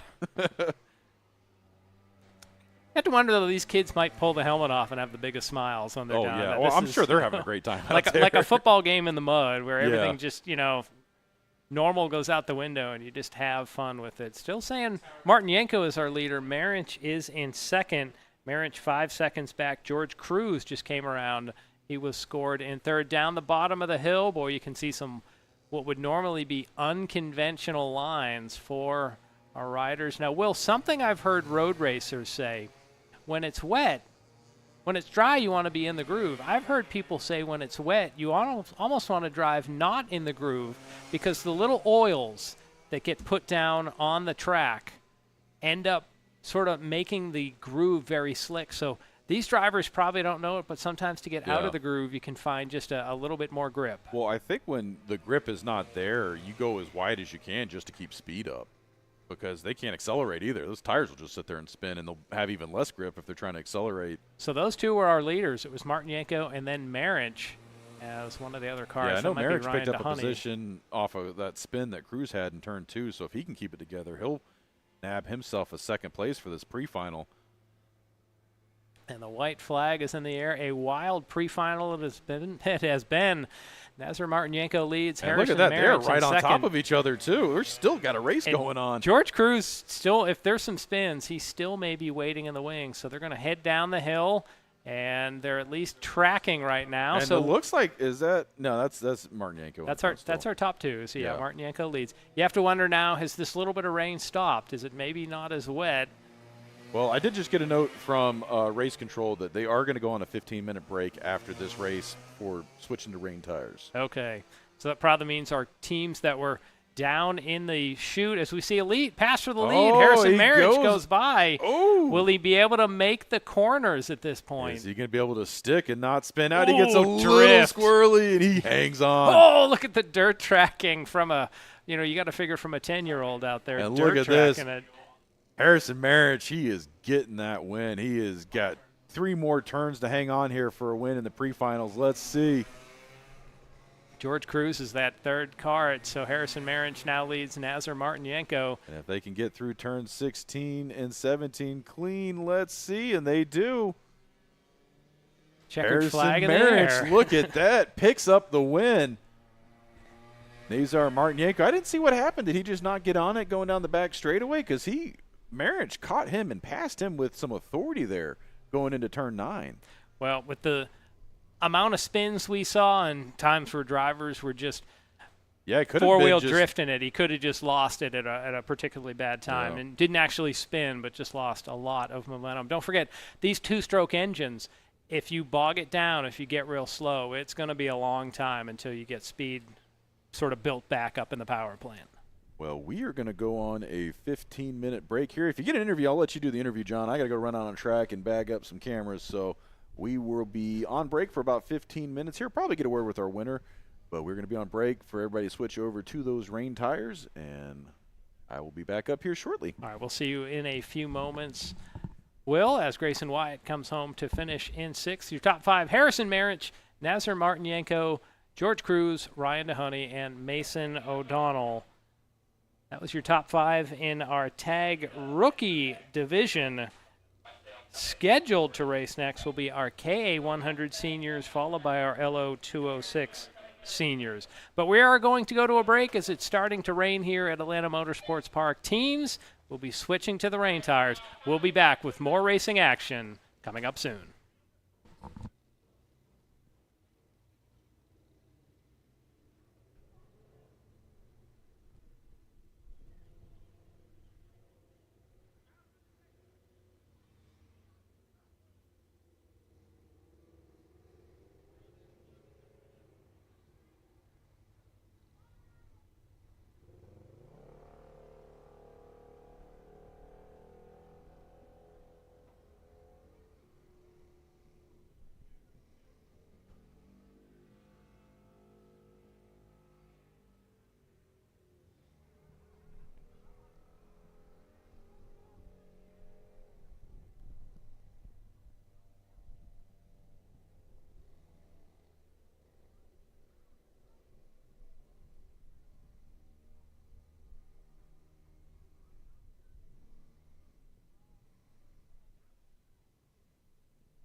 Welcome back to Atlanta Motorsports Park for round number 8 of our Kart Championship Series. As you can see on your screen, it has turned a little bit tempestuous. A little bit of light mist in the air, and the track has gotten wet from that. So we're coming off a break where teams were able to go back to their haulers and change over to the rain tires. They're on wet tires out there right now. Earlier in the day, it was cloudy. You could at least see a dry line around the track. Now everything has gotten wet, so we're back underway, and this is our KA 100 Senior Division. Their pre-final will go 10 laps. Already one coming around just at our vantage point. Second, third going around as well. That's going to bring out a local caution, so these drivers trying to get the ship rerighted as we continue with racing. Our last race, the Tag Rookie Division, it was Harrison Marriage that picked up the win. The drivers were on slicks. And as that race went on, you could see it just getting progressively more difficult for those young drivers to find any grip on the track. And it was at that point that our race director, Eli Bearden, made the decision to take a break to let the team switch over to the rain tires. Compared to the slicks, another kart getting off on turn 17, so that's going to cause a bit of a shuffle in the lineup. But these karts... Right now, Mateo Rubio Luengo is scored as your leader. Danny Perez running in second.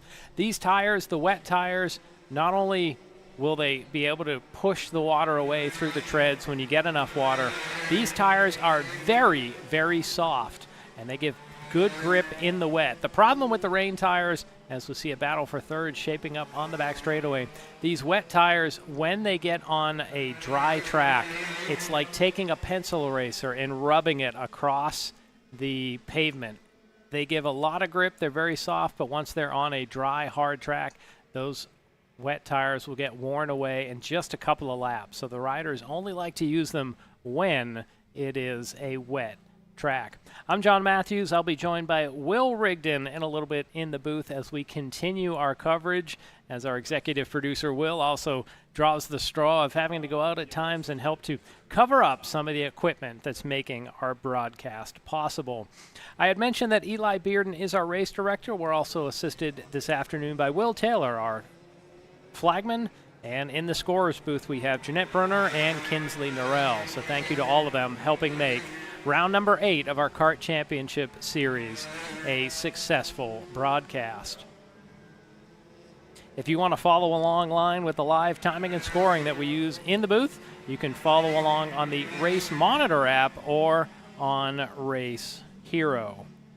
We are broadcasting live on both of those.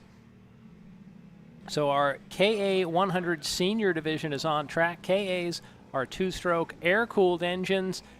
They are a step up speed-wise from the LO206s, but they don't have the water cooling that we have in our tag division. Coming up after this will really be our premier division, our LO206 Senior. Sponsors for the KA 100 Senior Division is Primal Racing School.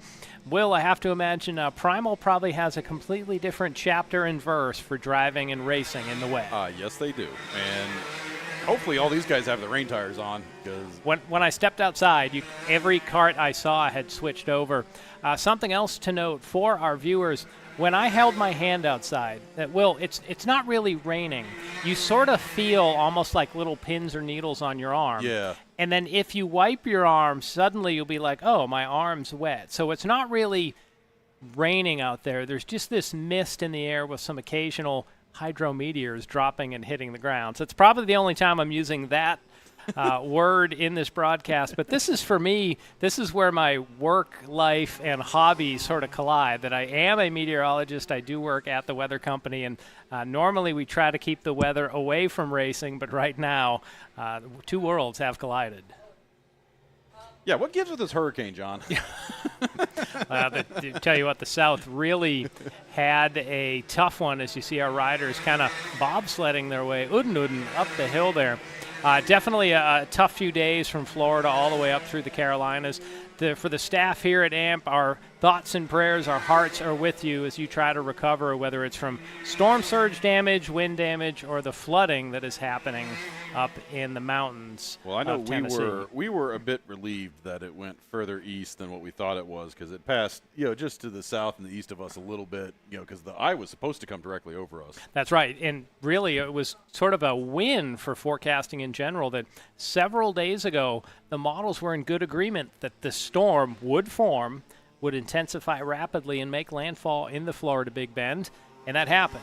After that, once the storm made landfall, the forecast had the storm curving more to the northwest and leaving Georgia to Alabama and Tennessee. Well, Helene had a different idea, Will, and Helene sort of exited Georgia up to South Carolina and North Carolina, and that really intensified the rain problem that we're seeing now in places like Chimney Rock or Asheville, North Carolina. So our leaders streaming their way down the back straightaway. You can see a little bit of moisture on the screen there of our drone, just an indication it's not raining hard here. It's just sort of a persistent mist just hanging in the air, almost like a London fog at the moment. Trying to get the scoring pulled back up, so it looks like Race Monitor went down. Yeah, I don't have either scoring is not showing right now. So scheduled to take the green flag in this group was Mateo Rubio Luengo, Daniel Perez, Michael Succo, Christian Foster, Andrew Hamill, Evan Strouser, Theodore Simonoff, Vincent Capetillo, Austin Thompson, and Martin Simonoff. So we were scheduled to have 10 riders battling in action. It would be a 10-lap race. We'll try to get you an update when timing and scoring does suddenly chirp in. Most of the riders that we see, we saw that they are on the slicks, but I don't see a lot of rain racing suits out, so it must be just dry enough that the drivers feel content to be in their driving suit. If you watch much NASCAR or stock car racing, these driving suits are different from a fire suit that drivers in those disciplines would use. The suits here are more have like a nylon in them, almost like a suitcase, and that's for abrasion resistance if the driver ends up getting ejected from the cart. The fire issue not as significant as an issue, so they aren't the heavy Nomex suits that you would see in stock car or drag racing. It's really for abrasion protection. So our field works their way up the hill. One of those look like the number 6 of Mateo Rubio Luengo, so he appears to be running in second.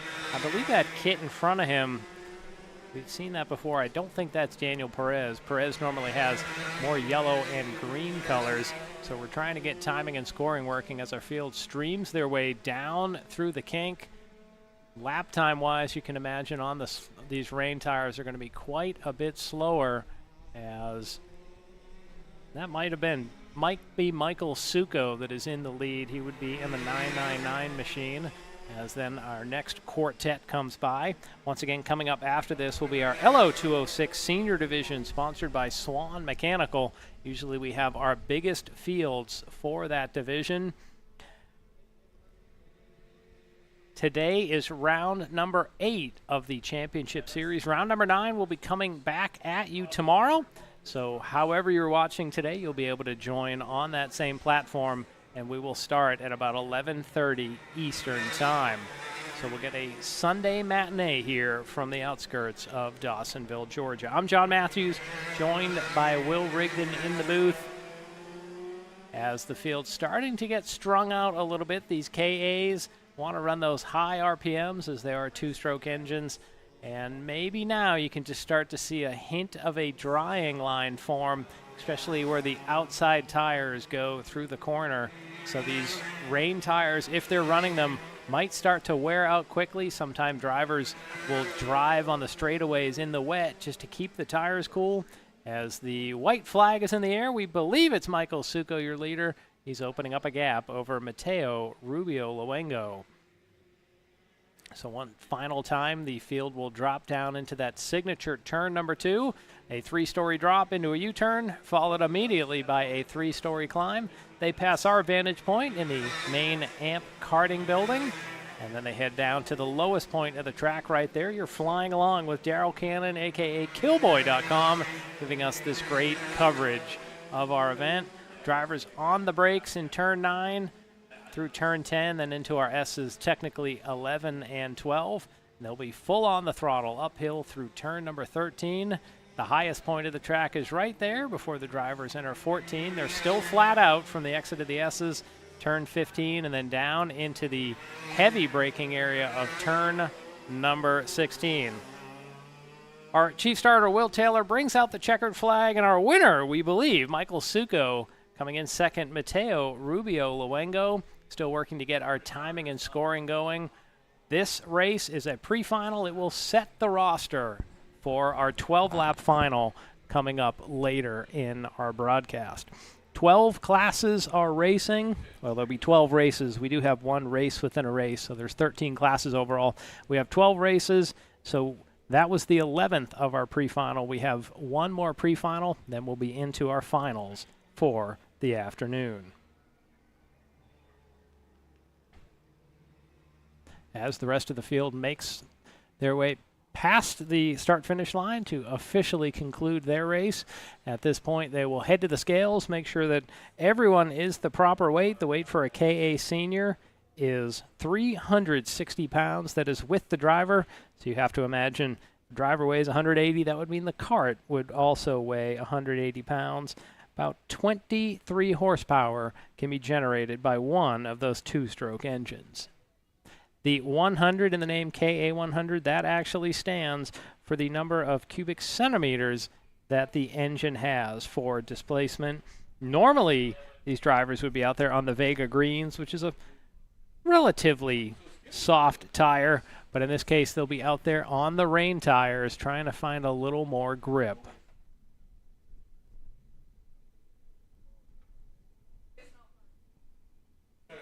So coming up next will be our ELO 206 Senior Division for their pre-final. That's always one of the races we look forward to very much on the schedule. We've had fields over 20 karts on several occasions during the course of this year. When we had our CKNA event, I believe we had topped out at 40 karts, which was absolute mayhem out there on the track when they did get out there. We'll see if they're able to have a repeat here. There you can see our drivers. That is the staging lanes where the drivers are coming down. And for the moment, we're going to send it down. I see Mateo Rubio Luengo. I don't know the name of the driver that's getting the microphone. He was our winner. So first off, once you get the mic, if you'd introduce yourself to our audience. Yeah, hey everybody. I'm Michael Succo, and I just won that race. So now, Michael, obviously we had a bunch of changing conditions out there. I imagine you were on the rain tires for this pre-final? Yeah, definitely. You know, as the conditions started to come down while we were sitting in the pits, we had to make that decision. They gave us those 15 minutes, and it all came to fruition. You know, it all really worked out for us. It was really good, but the rain tires were definitely the best choice there. It looked like as the race went on, there started to be a real narrow line, especially on the outside of the corners. Is that a sign the track's drying, or is it still misting out as we speak right now?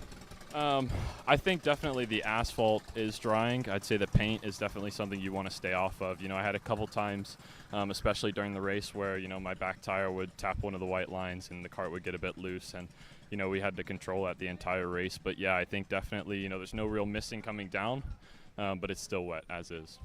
All right. Well, Michael, congratulations on your pre-final win. If you'll hand the microphone over to, I believe it's Mateo. We meet again. Walk us through your experience of this pre-final in the mist out there. I mean, obviously he started in the lead, built a little gap at the beginning, but Michael was obviously very fast, honestly. And he had my reference, so he obviously knew which line was the right one. So immediately when he passed me, I started to realize that, okay, I know the line now. But when I was behind him, I hit the white line like 4 times, and I almost spun. And it was like just so frustrating because there's just such a narrow line, like 0 mistakes, and that's what Michael did, and that's what got him the victory. Now, Mateo, you'll be out later in Tag Senior. How much of an advantage is it for you to be on the track now to get a little time in the wet before you're out with the tags again? Honestly, it's a huge advantage. Having experience on a track like this, and especially in conditions that are changing, it honestly give me a pretty big advantage. So honestly, if I don't use that advantage, I'm honestly just going to be disappointed in myself. So I just gotta I just got to keep on doing what I'm doing and hopefully make 0 mistakes. All right, well, Mateo, we will look for that in the final. Once again, congratulations to Michael Suko, our pre-final winner in our Primal Racing School KA100 Senior pre-final.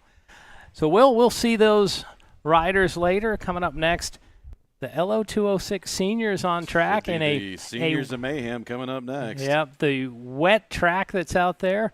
The Mateo Rubio Luengo in Victory Lane said it really wasn't raining out at the moment, just a wet track. The track's starting to dry, but that weirdness, Will, I'm sure you might have done this on a street, I don't know, regular street road somewhere. Those lines that are out there on the pavement, those things can be super slick when it's wet. Yes, that paint, especially if it gets water on it, it'll just pool right on top of it. It's got nowhere to go. So both of the drivers down there commenting that when they would hit the white, they would hit the paint, boy, the car really quickly lost traction. Well, and the same thing, too, when they hit the crack fill, too, that's out there, all those little smooth spots of tar that they use to fill the cracks out on track as it ages over time. All right, look at those karts down there. Now, Will, maybe my eyesight's not good enough. I'm not certain if those are still slicks right there.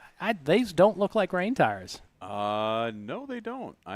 It's going to be interesting to see. They could have switched right back out. Because looks like it's. The skies have lifted a little bit here. So we'll have to see. If you're on a drying track, you definitely don't want to be on those rain tires that it's, again, as we said earlier, it's like taking a pencil eraser, nice and soft, and then running it across asphalt or running it across a cheese grater. Those rain tires are great when it's raining, and they're pretty much not going to last when Could also it starts be like to dry. a bloom effect from the drone. We might need to get a lens wipe on that drone lens here when next time it comes in for a battery change.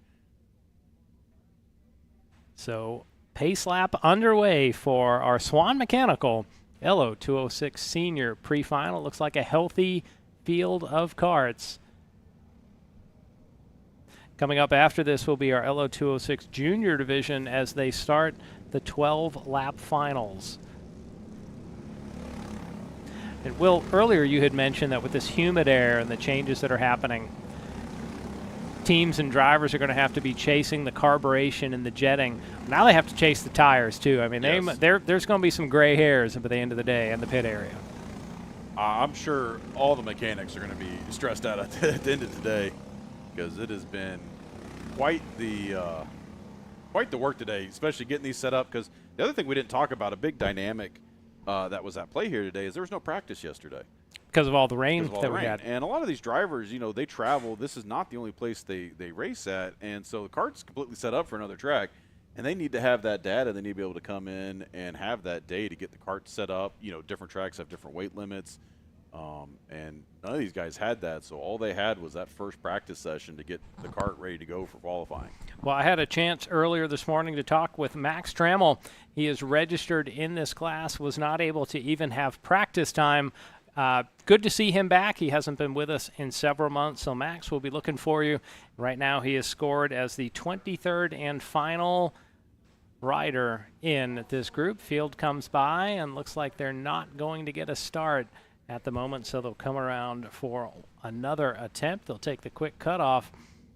Will, I have to imagine this also becomes a stressful day for all the marshals out there when they're looking, and then it's not just most races, you rarely see a yellow flag. And that last race we had with the tag rookie, it was almost constant yellow flags. There was a yellow flag.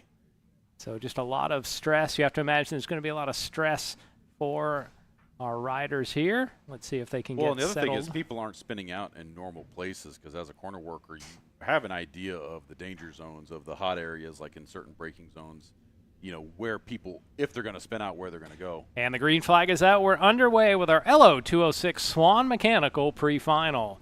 Still some 2x2 action as they crest the hill and head down into turn number 2. And they're going to maintain that formation up the hill as well as the Thundering Herd charges around our facility. And Harrison Browning takes the field through turns 3 and 4 down the back straightaway. You can hear that sound coming by our trackside mic below our position. A wonderful sound indeed. Now they're starting to get single files. They head to turn number 9. And these karts reaching top speed right now, coming down that back straightaway into a heavy braking big zone. trouble. Oh, and a lot of big slam. contact.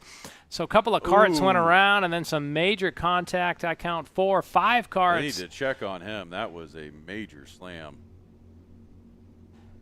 Meanwhile, up front, our top 3 have broken away for a little bit, but Will, still indications that if you get offline, this track has precious Yes. little grip. And there was nowhere for him to go. All 3 of them spun out. And we had a pass there. The leader ended up coming out in 3rd, so Harrison Browning was leading, lost 2 spots coming off the corner. Ryan Curtin, your lap 1 leader.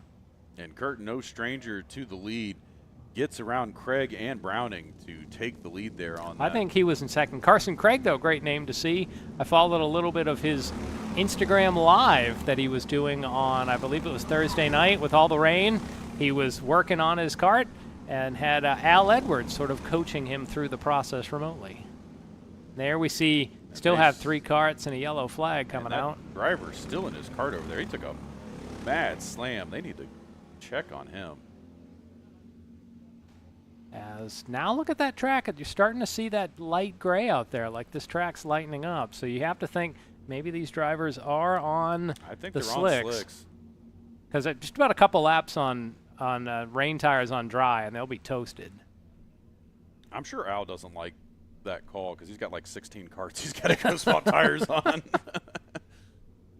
So Ryan Curtin continues to lead, lap number 2. Then it's Carson Craig, Harrison Browning in 3rd, Linus Gugino in 4th, and Wes Bacon. And look, running here goes in the 5th. pass. Browning trying to get around Craig. They thought better of it. He went to the outside, then ducked back in. As we are following along your top 3 as they make their way down the back hill through the kink and onto the back straightaway. They are reaching max speeds right now in excess of 55, 60 miles an hour, and they're finally helping that driver out of his kart over there. And you could see the other driver up almost by the hedgerow out there. I would not be that ginger right now because they are in a heavy braking zone. If drivers spin out, you got nowhere to go. There we see 4th and 5th right there. Linus Gugino, Wes Bacon.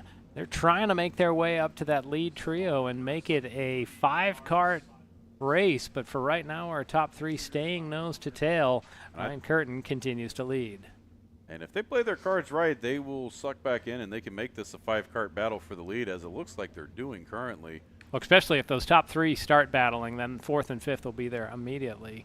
And I know Craig has got a little bit of racecraft in him, so I think he's fine to sit down and push Curtin and try and get some lead built up before they start duking it out. Well, especially that this is the pre-final. No trophies given out at this point. No need to show all your cards. You don't want to wad it up before the final. And there they go. They finally get that driver off back towards the hedges. You got a corner marshal over there waving a flag. Among the names that did not get a lap in, at least in the timing and scoring, Logan Kowalski, Zoe Porter, Caden Jarvis. So they may have been involved in that incident down in turn number 9 on the opening lap. Yeah, everybody else is on lap 3, so it's got to be. Last lap around, Carson Craig went purple. Quickest time of the race, 62.090 seconds. Let's see as they come around this time. Now Harrison Browning, the new quick time, 61.511 seconds. So our top trio doing everything they can to stay away from Gugino and Bacon, who are running in 4th and 5th. So Will, over a lap ago, you thought, 4th and 5th will reel them back in, but the top 3, they're just staying in line, trying to stay away. And that's what I would do right now, because with these LO 206s, anything can happen. Somebody under us just went for a ride. You could hear. And I would think these guys would be fine to just do exactly what they're doing for the 2 or 3 laps, get a healthy lead over 4th and 5th, because right now these guys could duke it up in any which way you look at it. They're all still in the top 3. So if this were the final race, they'd all be getting hardware, and you want to build as much of that gap as you can. And look at that gap really has ballooned back open. So Ryan Curtin, your leader. Carson Craig is running in 2nd as we see the cross flags come out. Harrison Browning is running in the green driver suit with the white and purple helmet, number 881. He was our early leader before Curtin. And he just hit the got fast by. lap of the race that last time. Yeah, a little bit quicker, but look at the times of the top 3 overall. Just thousandths of a second separating the best lap time for our top 3. As Carson Craig, maybe a little bobble on the entry to turn number 4. We're going to ride along in 4th place down this winding back straightaway. And all 3 of these guys like you said, we're within a thousandth of a second of each other, and they're a good half second ahead of 4th and 5th in terms of lap times. And if you are watching at home right now, we are following the action on the Race Hero app. Race Monitor is down right now, so we are getting all our live timing data from Race Hero. So if you can hear me and you know what that is, go log into Race Hero, and you should be able to follow along with the scoring data. You can download it in the Apple App Store or on Google Play. And that's why we run 2 of them. Yeah. Redundancy. So there you can see our field streaming by. Great view for the patrons at the top of the hill, and then they can see the karts dive into turn 2 and then turn around and see them return back up towards turn 3. Ryan Curtin's in the white cart. He's your leader. Carson Craig is in the light blue machine in the middle, and then the green suited driver, Harrison Browning, running in for third. those of y'all wondering at home about timing and scoring software and the equipment that we use, you know, in the event of, say, a power loss, power outage, internet goes down, we actually have redundant systems on here. There's a battery backup on the scoring loop, and all the data gets saved to the actual scoring loop. So if the computer gets disconnected from it, if everything else fails, that scoring loop will have power and it'll log the race. We might have to wait to tell you who the winner is until the power comes back on and we can log back in with the computer and see, but it will physically track it even if, say, everything goes out during the middle of the race. Well, I'll tell you, the winner's going to tell you he was the winner. Yes. That we know. Problem is that somebody that wasn't the winner will tell you they're the winner. You know, less than 1/1000th of a millisecond, you know, margins of victory might need to go to the electronics. Yeah. Top 3 work their way up the hill once again. 7 laps complete, so just 3 remaining. They've opened up a healthy gap. The gap from Browning back to Bacon, 2.2 seconds the last time around. So, Will, you would said that top 3 is going to want some space. Well, now, not that they have mirrors or radios to know it, but now they have a gap behind them. They can sort of throw caution to the wind at this point. And they have got 2.5 laps to settle this out. Ryan Curtin looks like he is on a mission right now. He is always locked in, and it's always funny to see him because when he gets out of his car, he looks so serious with his helmet on and you know, very formidable. And he gets out, you see curly hair, cats, bushy curly hair. Yeah, the cat T-shirt. Cats with laser beams. It's just complete 180, and it's so great to see the personality of these guys. You saw the 2 to go signal from our starter, Will Taylor. So just a little less than 2 miles left in this pre-final. Coming up after this, we'll turn the page over to our LO206 Junior Division, sponsored by Blazers Wings. But right now we're getting to enjoy a few more laps of the Swan Mechanical LO206 Senior Division. And they are still single file, 1, 2, 3, as they make their way through the kink and down the back straightaway, hit top speeds right now. Over 60 miles an hour in the draft. They come to that heavy braking zone, turn 9. A little bit of bump drafting going on right there. Carson Craig getting into the back of Ryan Curtin a little bit, just letting him know he's still there. Well, and after this race, we may have a brief pause. They're going to have to send out the wagon to get those there cars. will definitely be some recovery after this one. So if you need to get up and go to the bathroom, now would be the time. Go hit up the concession stands. If you were at a normal short track. If you're at a normal track, normally that's just they go down to their kitchen. Top 3, see the white flag in the air. You can see that gap back to Wesley Bacon, and then 5th place, Linus Gugingo. They've come unhitched and separated from each other as well. So we'll focus in on our top duo. Now we see Browning take a quick look to the inside of Craig, but that's not the preferred line through turn 3. Yeah, he lost a little bit of time coming up the hill as Craig and Curtin starting to pull away. We'll see if they start to duke it up here, because that's going to be the only shot that Browning has to get up ahead of either of these guys. A couple of slower karts up ahead. They might just be far enough away to not impact the result. For now, Craig just running in the tire tracks in 2nd place. You have to wonder, it's the pre-final, so he's not going to show all his cards. Be perfectly content riding this out to the end of the pre-final. There's our top 2 as Browning has just come out of the screen, just a couple of kart lengths back. There he is. So you can see a couple of slow cars. Then our lead duo, will we see a move from Craig? He takes a peek. He's going for it. He's got a fender on him. Let's see. Does Curtin see him? Curtin able to hold on by about 3/4 of a kart length. Able to hold off Carson Craig, who was in 2nd. Harrison Browning 3rd. Wesley Bacon comes around in 4th. And Linus Gugingo rounds out. Man, I was calling that like they were about to go racing into turn 1. I forgot that was the checker lap. But good effort on Carson Craig. he tried to make a little bit of a move there at the end, although I think he's perfectly fine sitting there in second for the race start. Some people would debate in the feature, is it better to start second or to be third? Because if you're second, you're on the outside coming into turn one. If you're third, you can get right behind the leader and get to the inside and pass the guy who starts on the outside. I think of the it front comes row. down to how well they take turn two, because if you're the kind of guy that likes to swing all the way out and use all the track and you run the momentum through that turn, you're going to hate being on the outside of turn one because that puts you on the inside of turn two. But if, on the other hand, you like taking that tight race line and coming up the inside of the track, then being on the outside of turn one's perfect. Interesting mix there. It looks like all these drivers are on the slicks, but one of the drivers that just went by there had on the rain suit. So we are seeing a few of the drivers with the raincoats on over their driving, I their wonder if normal that driving adds suit. any extra drag. I mean, I know every little bit helps or hurts, I guess. Yeah. Danny May just going by there. He's got the blue jeans on, doesn't even have on the driving suit for the bottoms. So once again, each driver just going by to make sure that they are the appropriate weight in our LO206 division. And their minimum weight, 366 pounds.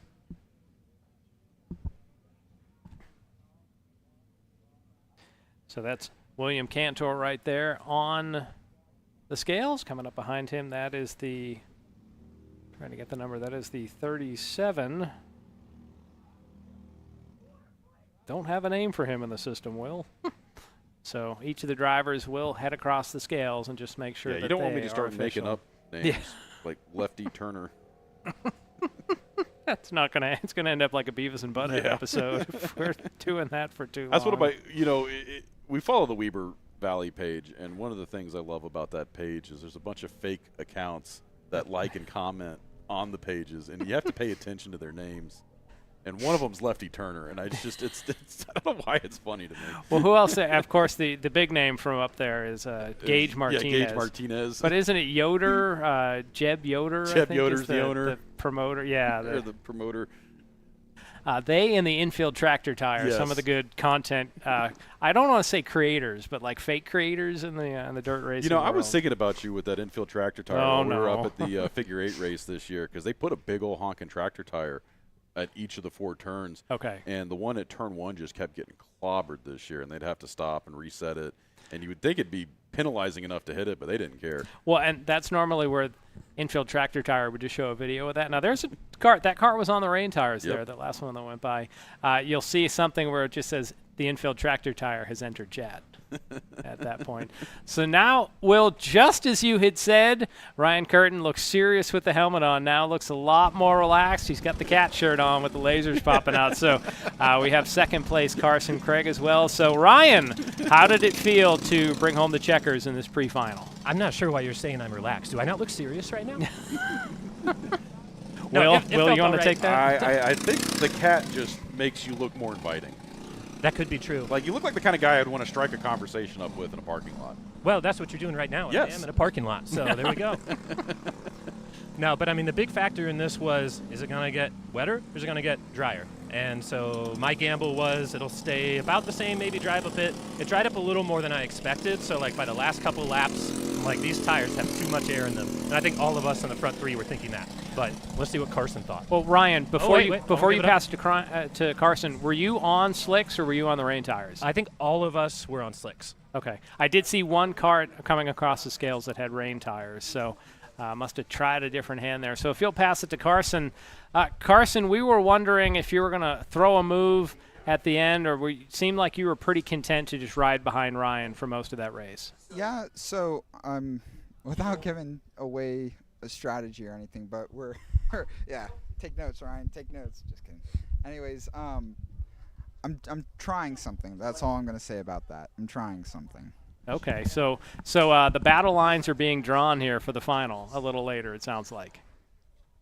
Yeah, I'd say that's a fair assessment. All right, Carson, I know you're active on social media. Would you mind just giving out your Instagram handle for the viewers? It's Carson Craig _55. Okay, and now Ryan, do you have an Instagram that you want to share? I have since lost access to the account, but I was very proud of my artistic account called Ryan Eats Bad Food. Ryan eats bad food. You can check it out if I'm you like. scared to go there now that you said you lost control of it. All right, well, congratulations to Ryan. As you can see, Carson doesn't know what to do with his I don't hands know right what to now. do with my hands right now. Thanks to Sawney Mountain Biscuits. All right. Well, gentlemen, we will see you later in our racing as you come out for a 12-lap final. So congratulations, Ryan Curtin, the winner in our Swan Mechanical LO206 Senior Division. And maybe by the time the final gets on track, Carson Craig will figure out what to do with his hands. We'll see. Thanks. All right. So we have just a brief pause before our LO206 Junior Division will roll on track. All finals are slated to be 12 laps in distance. Meyer Lewis came home with the win in the pre-final. One of the names that we talked with earlier, Lincoln Massey in the booth, he will be starting third in this final. He's always one of the more colorful drivers to watch and follow on track. Once again, we want to give a thanks to the staff that's helping make our broadcast here possible today for Round 8 of the Kart Championship Series here at Atlanta Motorsports Park. Our executive producer, Will Rigdon. Michaela Denny is our producer. The man behind the director's board is Mikey Lane. And our camera operators, we have Lori Cannon up on the tower. Cowboy Cam is run by Ethan Denny this afternoon. Down in Victory Lane, we have Wes Watkins. And our drone operators, Daryl Cannon, a.k.a. Killboy.com, and Jeff Farver with AlumaCube Engineering. Daryl's the one that gives us those great first-person view where you're literally in the field. Jeff is giving us the top coverage where we can get nice, stable shots. And usually it's Jeff that will occasionally drop down into turn number 9 and let you see the field charge towards that braking area. So as we get set for our finals, the starting lineup in each class was established based on the finishing order in the pre-finals. So for drivers that may have had penalties, maybe they didn't make weight, they're going to be starting farther back in the field than you might have assumed just based on the unofficial result when they crossed the finish line. We'll start with our LO206 Junior Division, and after them will be our LO206 Cadets before we get on track with our Tag Seniors and then our Tag Masters. As we had said, we had to send out the wagon as we had that lap 1 incident down in turn number 9, and you can see a trio of karts up on the chuck wagon right now. They'll pull those off, and unfortunately for these drivers, not a lot of time between now and when their race gets on track. Maybe they'll be able to make some speedy repairs, but those teams behind the 8 ball, and that doubly goes that tomorrow we have round number 9 coming up. So if these drivers have heavy damage to their karts, they might be thrashing all night long to try to get into shape to race for tomorrow. In the championship series, it's 10 races. Each rider gets to drop 1. They get to drop they get to drop 2 of their races. So they wouldn't want to have to drop both on this weekend when they were here because of damage. So you imagine that those teams that are in competition for the season championship, they're going to be making a valiant effort to get back on track for the race later today, as well as for racing coming up tomorrow. If you are watching on Facebook or on YouTube, we just encourage you to click the like button, the subscribe, the bell, whatever it is, the follow button on your platform. We would love to have you connect with us here at Atlanta Motorsports Park so that you get a notification each time we go live with coverage, whether it's live racing as you're seeing today or some of the content that the media team puts together, different activities that come through the track, different groups that may be on main track for certain days. It's the way that you can also find out about schools and enduros happening on the karting track. So we'll be coming up shortly with our LO206 Junior Division. Once again, you can see some of those karts damaged in the lap 1 incident. Looks like they've all gotten off the wagon. They're going to cross the scales and then head back to their trailer and try to make some repairs.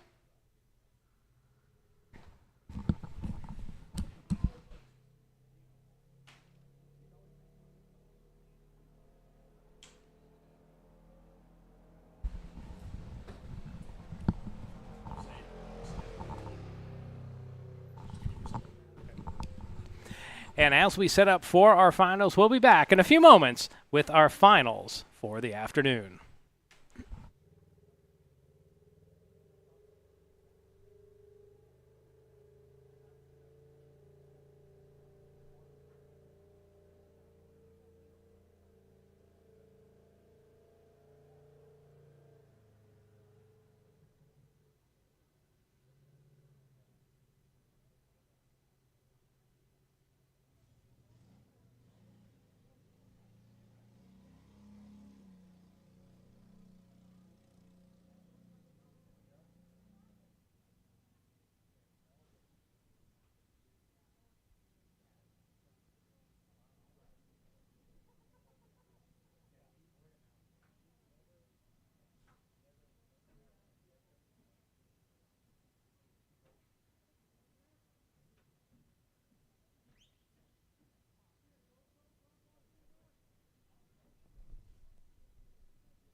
Welcome back to Atlanta Motorsports Park's karting facility for round 8 of our 2024 Kart Championship Series. The karts on track right now are LO 206 Junior Division. They're getting lined up for their 12-lap final as we open our finals racing for the afternoon. I'm John Matthews, joined by Will Rigdon in the booth, and we are getting set on a gray day here for round number 8. Will, earlier for a little bit, we saw the clouds lower and things get kind of sketchy out there for a race when we got through our tag, cadet, and rookie division. But now it appears dry. Everyone's on slicks for the moment. As the green flag is out. We are underway. Courtesy of Blazers Wings, and they're trying to get through turn 1, still a couple wide. You can see Lincoln Massey there on the outside. Loves that line because, as I was saying earlier, you see how he's just able to shove them out. One card almost got to the tires there, and he was your leader. 3 wide. Look at that. Almost jackhammering their way through the field. 0-0 was the cream inside the Oreo sandwich there. And that was Aiden Courtney. So our top several karts all single file now. We'll try to get some names and numbers. You could see the number 48 in that mix as well. That's Talon Laney. As our top duo, they're going to be side by side out of the S's. And that is Meyer Lewis trying to get some position on Lincoln Massey. And, we got a driver all the way off in the field. Out literally into the hedgerow. And that might be Aiden Courtney. I think he might be having some issues with that car because he got pinched there, so there might have been some steering damage. And he is all the way off in the field. So we stay under green here, maybe a battle back in the pack, although they're going to maintain that single file formation. Lincoln Massey leads lap 1, Luke Corman second. Meyer Lewis, who was the pre-final winner, currently scored in third. Down they go through the hill, and here coming up the hill we see a pass. Corman. That's tough looking sledding, to the though. outside. Yeah, no, and Meyer Lewis is going to take advantage of that. Thank you very much, said Meyer Lewis there. So Corman's going to drop a position, and Meyer's going to pick it up. And if Lewis isn't careful, he's going to lose another position because he's got Peter Jarquin right on his tail right now. The one kart that has not scored a lap was Aiden Courtney, so he might be the one that was sort of right up in the there. woods out Yep. there. Ooh, little fender rubbing action there. That's the 14 of Ian Patterson. And he lost it. He went for a spot and ended up losing a spot. The 48 of Talon Laney able to get by. And right now they are shoving each other through turns 10. So or 14 technically. Yeah. There's that's the metric. abbreviated. There's the abbreviated corners. The metric system Yes. there. Battle for the lead up front. I believe that's and we've got a new Meyer leader. Lewis going to the lead there. Yes. As Lincoln Massey shuffled back to third, but they're not done yet as they head down into the U-turn. Well, I guess that move paid off. Even though he lost position, he got them both back. Your new race leader, Meyer Lewis. And you can see those guys trying to hump those carts up the hill, get every bit of momentum they can to press that hill and then get back on the accelerator. Although Al Edwards always tells us it doesn't help. It's like, what do you call it? It's a placebo effect out there. It doesn't actually help the kart. As their battle for second underway between Corman and Massey. And it looks like Massey's Corman going to lose another position as Corman gets around. And now they are single file making their way through the S's. top six all together. Running in sixth, Ian Patterson in the 48. Ahead of him, Talon Laney and Peter And Jarquin. with all this action up front, yeah, we're going to suck this field up. There's going to be 6 carts battling for the lead here. Yeah, they're able to ratchet their way up to the lead. Meyer Lewis leads. Luke Corman in second. And then Lincoln Massey in third. It was Lincoln that joined us in the booth a little earlier today. So we're getting to enjoy this race courtesy of Blair. Oh, Will, look at this. They're 2x2 back there again. And Lincoln Massey seems like he's going up the back of that group. Yeah, he keeps getting shuffled further back. I wonder if he's having issues or not. I hope we didn't jinx him when he was up here in the booth. We didn't have that ice cream. Maybe that No, was the issue. yeah. But he is back to fifth at this moment. Now we see a battle for the lead. Luke Corman trying on the outside to get around Meyer Get Lewis. it? He shuts the door. Yeah, he passed and then slammed his rear bumper right in front of Meyer Lewis. And look at this. We have got a 6-cart battle for the lead right now. Lincoln Massey shuffled all the way back to 5th place. He was your race leader on lap 2, but having some bad luck right now. Let's see if he can get it together. We are 3 laps in, about to be 4 laps into this 12-lap contest. Oh, a deep stab for the lead there. Will, the intensity has seriously picked up. Here comes Lincoln Massey at the now back. we're going to have another race leader, Talon Laney. He was running 5th a couple laps ago. So we and they're 3 wide in the pack. This is insane here in the early going. 4 laps and 4 different leaders in this race right now. So up the hill they go. Still 3 wide further back in the pack there. And Lincoln Massey hanging on to that. He's back up to right 4th there. now. And he picks up a spot. And was that Corman that fell all the way to the back? Or is that Meyer? Either way, if that was Meyer Lewis, he was running first not too long ago. That's the 410. So that definitely is Meyer Lewis. That is a tough break. First to 6th in 1 lap. So business picking up here in our Blazers Wings LO206 Junior. This class is final. definitely blazing right now. And here we go. Got a battle again. Lincoln to the Massey. inside of 14. He gets around. You can see some hand gestures there that hand gestures might have been a little old for their age on these cards out there. Lincoln Massey moves up to 3rd. Let's see if Talon Laney's able to hold on, and he does. So someone finally leads a 2nd lap out front as they sweep by turn number 1. Down into that signature hairpin and then back up this 3-story climb. Here comes Lincoln Massey. He's got pressure coming from Luke Corman there. Yeah, and Laney and Jarquin are pulling out right now. And they're getting a little bit of a gap. If they were smart, they would just work together and keep building that. And look like Massey pointing to the outside, telling the 8 what to do of Luke Corman. Well, Corman's not listening as Corman goes by, and 2 for 1 as the 14 of Ian Patterson tries to get by, but the door gets slammed on him. Massey able to maintain the speed momentum and able to get that back.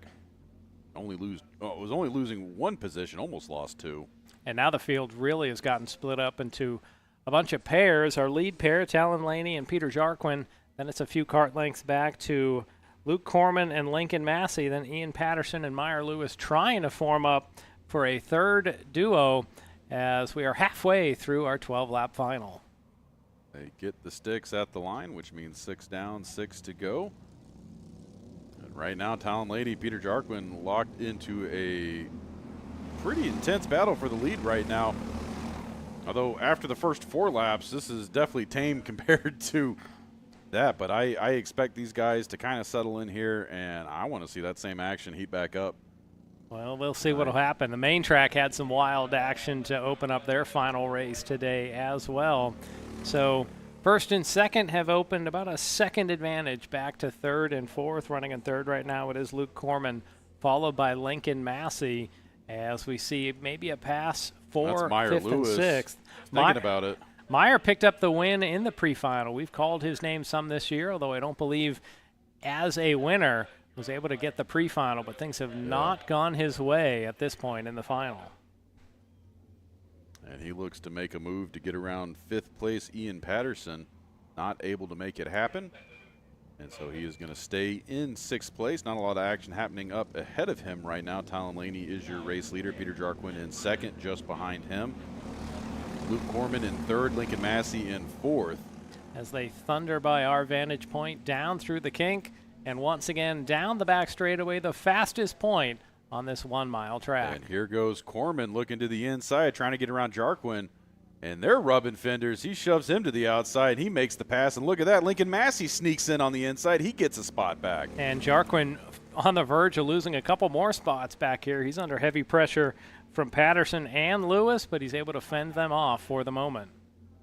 And look at this. Lincoln Massey pushing his way back up front. He's got his bumper on the tail of Corman right now.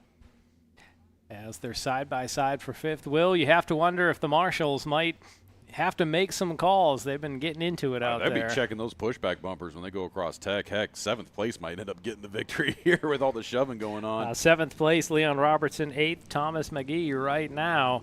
As you can see, close quartered action up the hill. You're riding along with our drone, courtesy of Killboy.com. Always great when we get Daryl Cannon out here at the track. He gets us some great shots. He's up there at the tail of the dragon, so if you're ever up riding on that amazing trail up in the Tennessee, North Carolina mountains, he's the guy that has all the photographers on the side of the road. So. And how many, isn't it like 130 turns in 10 miles? I mean, turns. it's some sick number of turns there.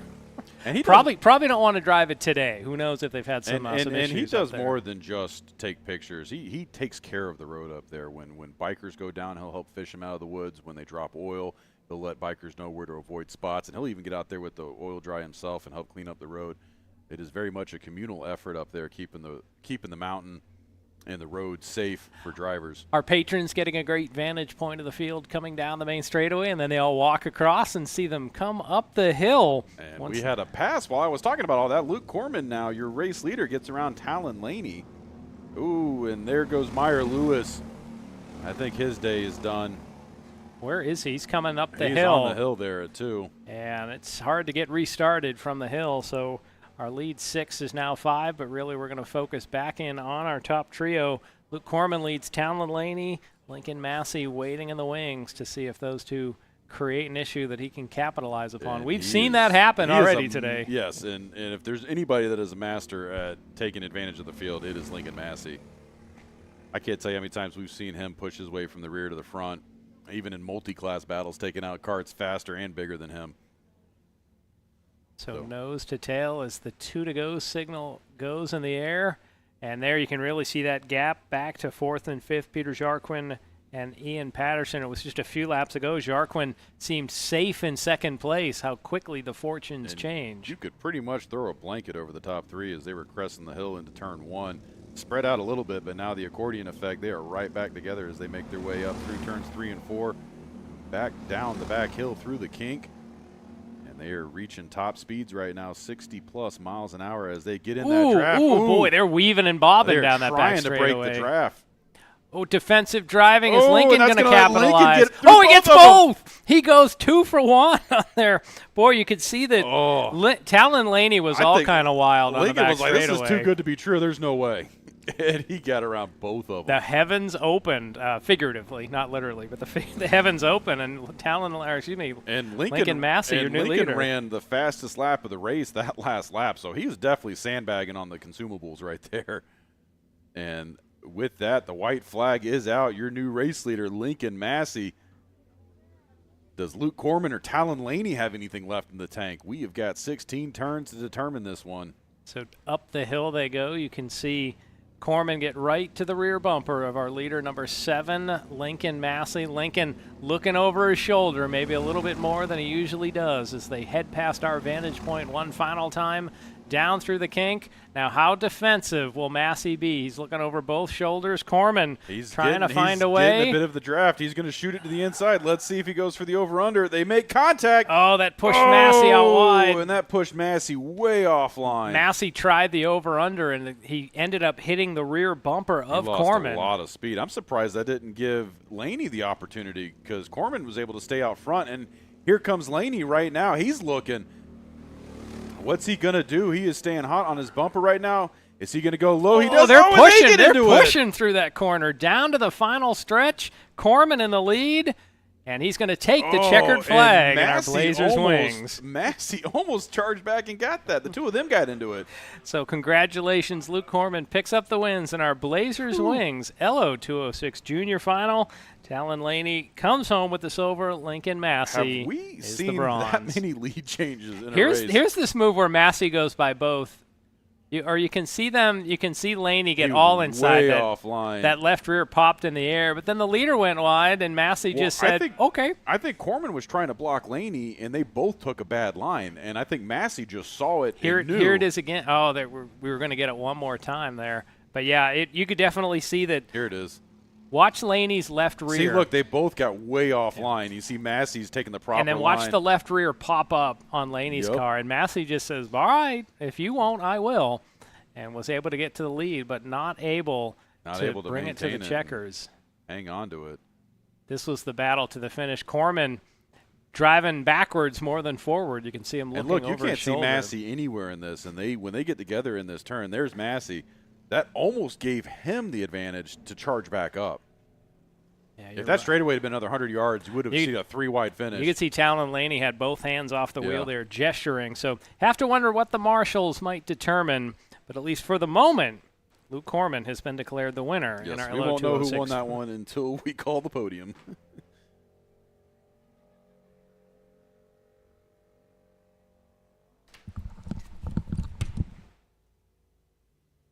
So up next, we've got the LO206 cadets getting ready to go once they got a couple carts they got to recover here. One sitting there on turn 2, the other one out there at turn 9. So once they're able to get those carts recovered, we will be underway with our next 12-lap final race, LO206 Cadet. And we're going to take a short break until we get started with that race.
Welcome back to Atlanta Motorsports Park, round 8 of our Kart Championship Series. After a great victory by Luke Corman in our LO206 Junior Division, we are set for LO206 Cadet action.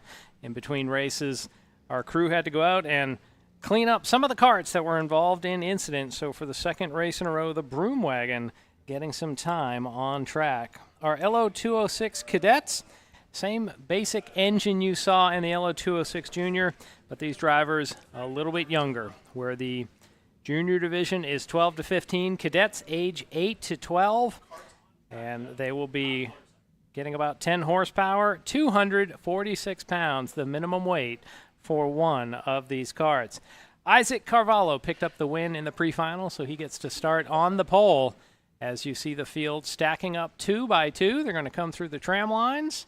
Oh, we already got one going around on the parade lap. That is a close-up view there of the number 56.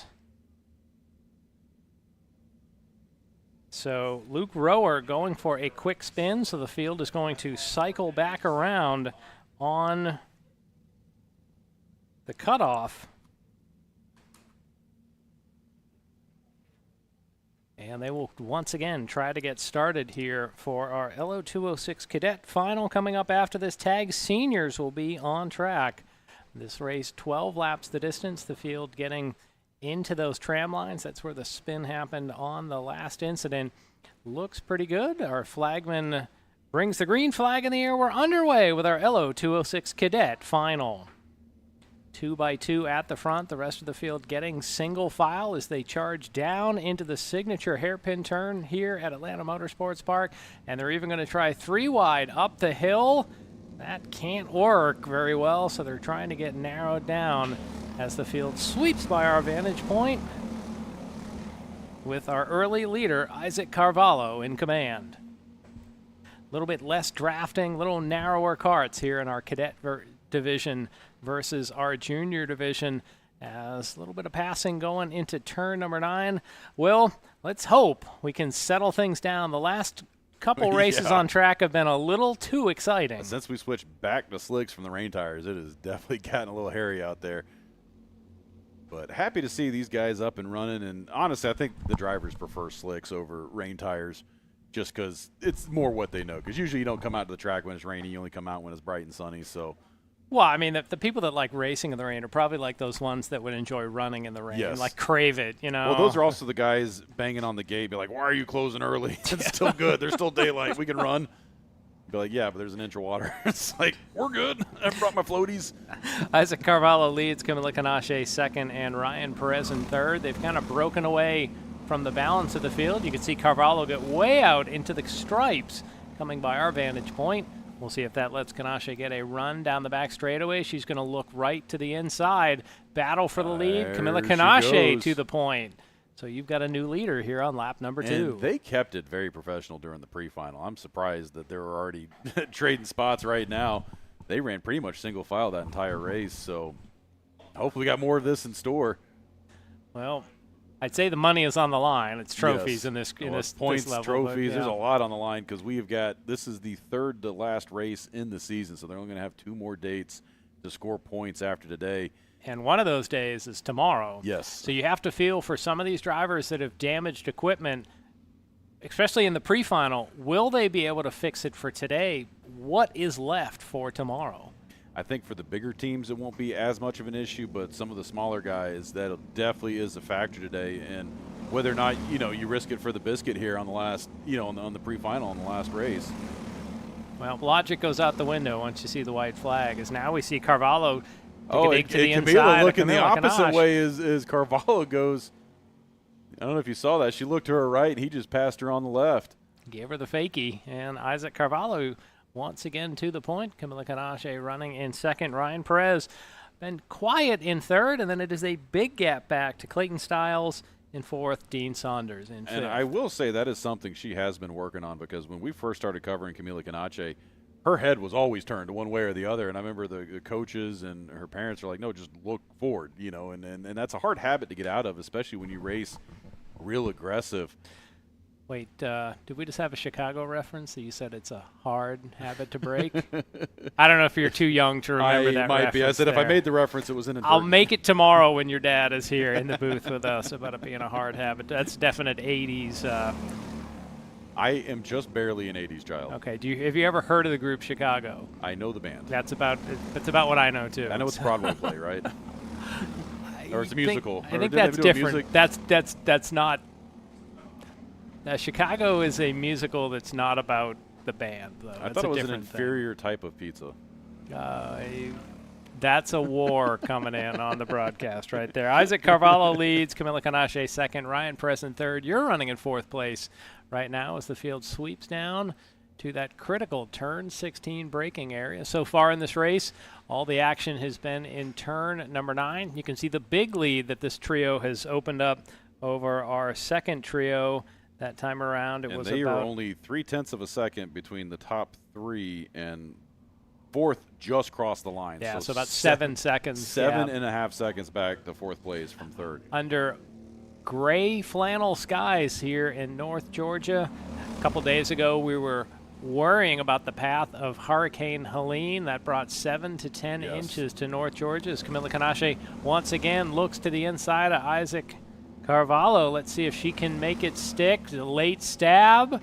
Boy, you can see him working the wheel there, can't you? And you can see Isaac getting frustrated, slapping his helmet like, what are you doing? And she get by, gives him the finger. No, that's the sign of she tapped her. He gave him a finger, like the one in the lower hand of the corner. She tapped her helmet saying, let's ride single file. Which it's always the leader saying that, you know, the guy in second never. Hey, let's settle down now. Come on, let's just get in line. And now that I have the lead, let's settle down. But no, you can see it was a late pass into turn number 9. No chance at a crossover from Carvalho. So Camila Canache back to the point here on lap 5. Carvalho is practically stuck to her bumper right now. He did not like that. Looked to him to make a move. Here he goes, looks to the outside, thinks better of it, dips back in. I have not seen somebody make a pass work coming up that hill yet. Well, you're just in the wrong spot when you get to turn 3, 4, and 5. You're just on the outside. Well, it's an easy thing now to do. Look, Camila was tapping her helmet saying, let's ride together. And I have a feeling Isaac's not reading from that part of the script. He'll say, yeah, once I'm back in front. Yeah. But for the moment, they do maintain single file formation. I think Ryan Perez is just here for the show. He's going to wait for them to mess up. Let's see, because he is being the most patient out of all of them right now. We didn't see too much of this race earlier. We were covering over on main track, so it's our first good view of our LO206 Cadet. We also, the LO206 Junior, didn't see a lot of them. As the cross flags are out, 6 down, 6 remaining. I'm kind of bummed we didn't, because if the first race was anything like the final race, man, we definitely let you guys down at home for not covering that one. I don't know. The main track was a pretty wild one as well. Isaac Carvalho once again wearing out the bumper of the number 126 of our leader, Camila Canache, but she holds on for the moment. Let's see if Carvalho takes a peek to the inside. He's got a run already. And he just took that run right into her rear bumper, gave her the push, the bump drive down the back straightaway. A shot in the shorts. Yes, as they make their way through turns 9 into the S's. And these laps are slowly ticking off. We are just past the halfway point. They will be 5 laps to go next time by. This is lap 7 that we are on. Quick lap so far. Camila Canache, 60.843 seconds. So and we're she did that her last time by. All 3 of our top 3 ran their fastest laps of the race that last time by. That shows you these karts, because they're lighter, they're just about as quick as the LO206 juniors and seniors. Even though they don't make as much power because they have a more restrictive slide, they are, I think, quicker because of the decreased weight. They're about 100 pounds lighter than a senior out there. Yeah. So definitely a cadet will weigh in at 246 pounds, a senior 366. So it's 120 pounds isn't much, but once you figure that's 50% more weight. Yeah. And with these things only running 10 to 15 horsepower, every pound counts. Yeah. So Isaac Carvalho stays in the tire tracks of Camila Canache, and these two starting to pull away a little bit from third place. And we were calling it as Ryan Perez for a long time. I'm now seeing that it's Bo Stowers. Yeah, it looks like it just changed. So timing and scoring, struggling with the weather here as well this afternoon. Well, unless Ryan Perez just jumped all the way down. Let's look at the gap, but they're still all together. You're right. It's showing Stowers 10 seconds. Oh, you know what back, might have so. happened? Perez might not have he might have missed a lap on the transponder. Yeah, because now he's back up. Okay. Gotta love technology. It works great when it works, and then other times you're scratching your head at it. As our top duo has pulled away from Perez just enough that these two should be able to battle it out for the win. In the pre-final, Carvalho was the winner, and he's in second place right now. And, well, Will, I had said he wasn't going to follow in retired tracks. He seems to be doing it right now, just content to ride along. I think they're going to let some of these laps wind down rather than fighting it out too hard, but there's no telling. These are kids, you know. So we'll need to see, although they definitely drive faster than I do. Yeah, they didn't have this when I was growing up. You know, that's the line there. Yeah, too bad my dad's not on the broadcast today for me to heckle him about, you know, why'd you let me do kart racing, Dad? It would sound more like a counseling session than a race, Will. I might need to bring out the couch for that tomorrow. Well, he's just going to hit me with the, well, you were built for football, son. Back in my day. And I'm going to be like, yeah, but what about Pearson? You know? Yeah, that's true. He does both, right? Great win by Nick Pearson earlier today. So happy to see him. I'm bummed I wasn't up there to call the podium for him because I've been watching him progress and him getting his first win. That's got to be an awesome feeling. So hopefully that's some good vibes for the Jackets tonight. As our top duo just content to ride for the moment. 9 laps down. They should see 2 to go the next time they come around here in our LO206 Cadet Final. Points on the line, podiums on the line here. We've called Camila Canache's name often. Has she picked up a win in this division? I don't remember. I have called her name a lot on the podiums. She comes by to see the 2 to go. She was pulling a bit to the inside there. Let's see if that upsets the balance. Down to the corner they go. Carvalho is going to look up the side there. That puts him on the outside. They are side by side. And again, Will, it is just so difficult to make a pass there. Carvalho seems quicker down into the hairpin, but he can't use it. Now they have a bit of a pick coming up. This is one of our slower karts. I believe that's Leonidas Robles. He gets out of the way. And somehow in that, Carvalho was able to get by and take the lead. And he was able to get around Canache. I think she just didn't take the right line getting around lap traffic, and he stayed more on line. She veered way off and then had to get back in. And here she goes to the inside. Does give me that spot back. Pass through 14, but now Carvalho's got the preferred inside line. Race to the braking zone. Ooh, and she checks up a little bit. So coming down, they should see the white flag. Just 1 lap to go. Carvalho leads Canache. 16 turns counting down as they head down into that U-turn. And, Will, that's the place where Carvalho's really been at his best, is down into and out of that second turn. And let's see how she's able to work this back section of the track. Got just over half a lap to go to get around Carvalho here. And let's see what Canache does. Carvalho trying to break the draft, goes all the way to the inside, bringing it back to the outside. I think Camila's just going to stay right there. Kind of puts a little bit of a fender down to the inside, but still going to stay in the tracks of Carvalho as they make their way through the S's. She's only got a couple turns left. Where's she going to make the move, She John? is there. Oh, you can see Carvalho defend the inside, so Canache's coming up on the outside. She is running out of road. Just 2 turns remaining. She's going to get up on the outside. Now to the inside, a late stab. And she's going to shove that nose in there, but I think she's going to lose too much speed doing it. Yeah, and you can see Carvalho pumping his fist in the air as he picks up the win in the LO206 Cadet Final. Camila Canache coming home in second. Ryan Perez rounding out our top 3. That should be your podium. So close for Camila Canache, not able to make a pass on that last lap, Will. I thought she might have gone for the dive bomb into 16, but that probably would have wrecked both of them as the rest of our field comes around to complete their time on track in our LO206 Cadet Final. Well, coming up next will be our Tag Senior Final. Mateo Rubio Luengo was the winner in the pre-final. He picked up some valuable information in the LO206 senior race, the pre-final of that division where he finished second, although we may get a word with some of our winners. Without our good friend Chris down in Victor Lane, I imagine the only interviews we won't do would be our kid karts today. They wouldn't, if you just handed them a microphone, that's... I mean, I would. It'd be fun to see. Good. Yes. Good. No. And now that I have a kid, I fully understand it because that's all my son says. Although he just says no. He's just, good. Yeah. My daughter's 13, and he shows, how was it? Good. And he can say it with sass too. Now, it's like how can they do that? Kids got skills nowadays. Yeah. So yeah, my daughter will be like, how was the Declaration of Independence? Good. Like, wait a minute, what?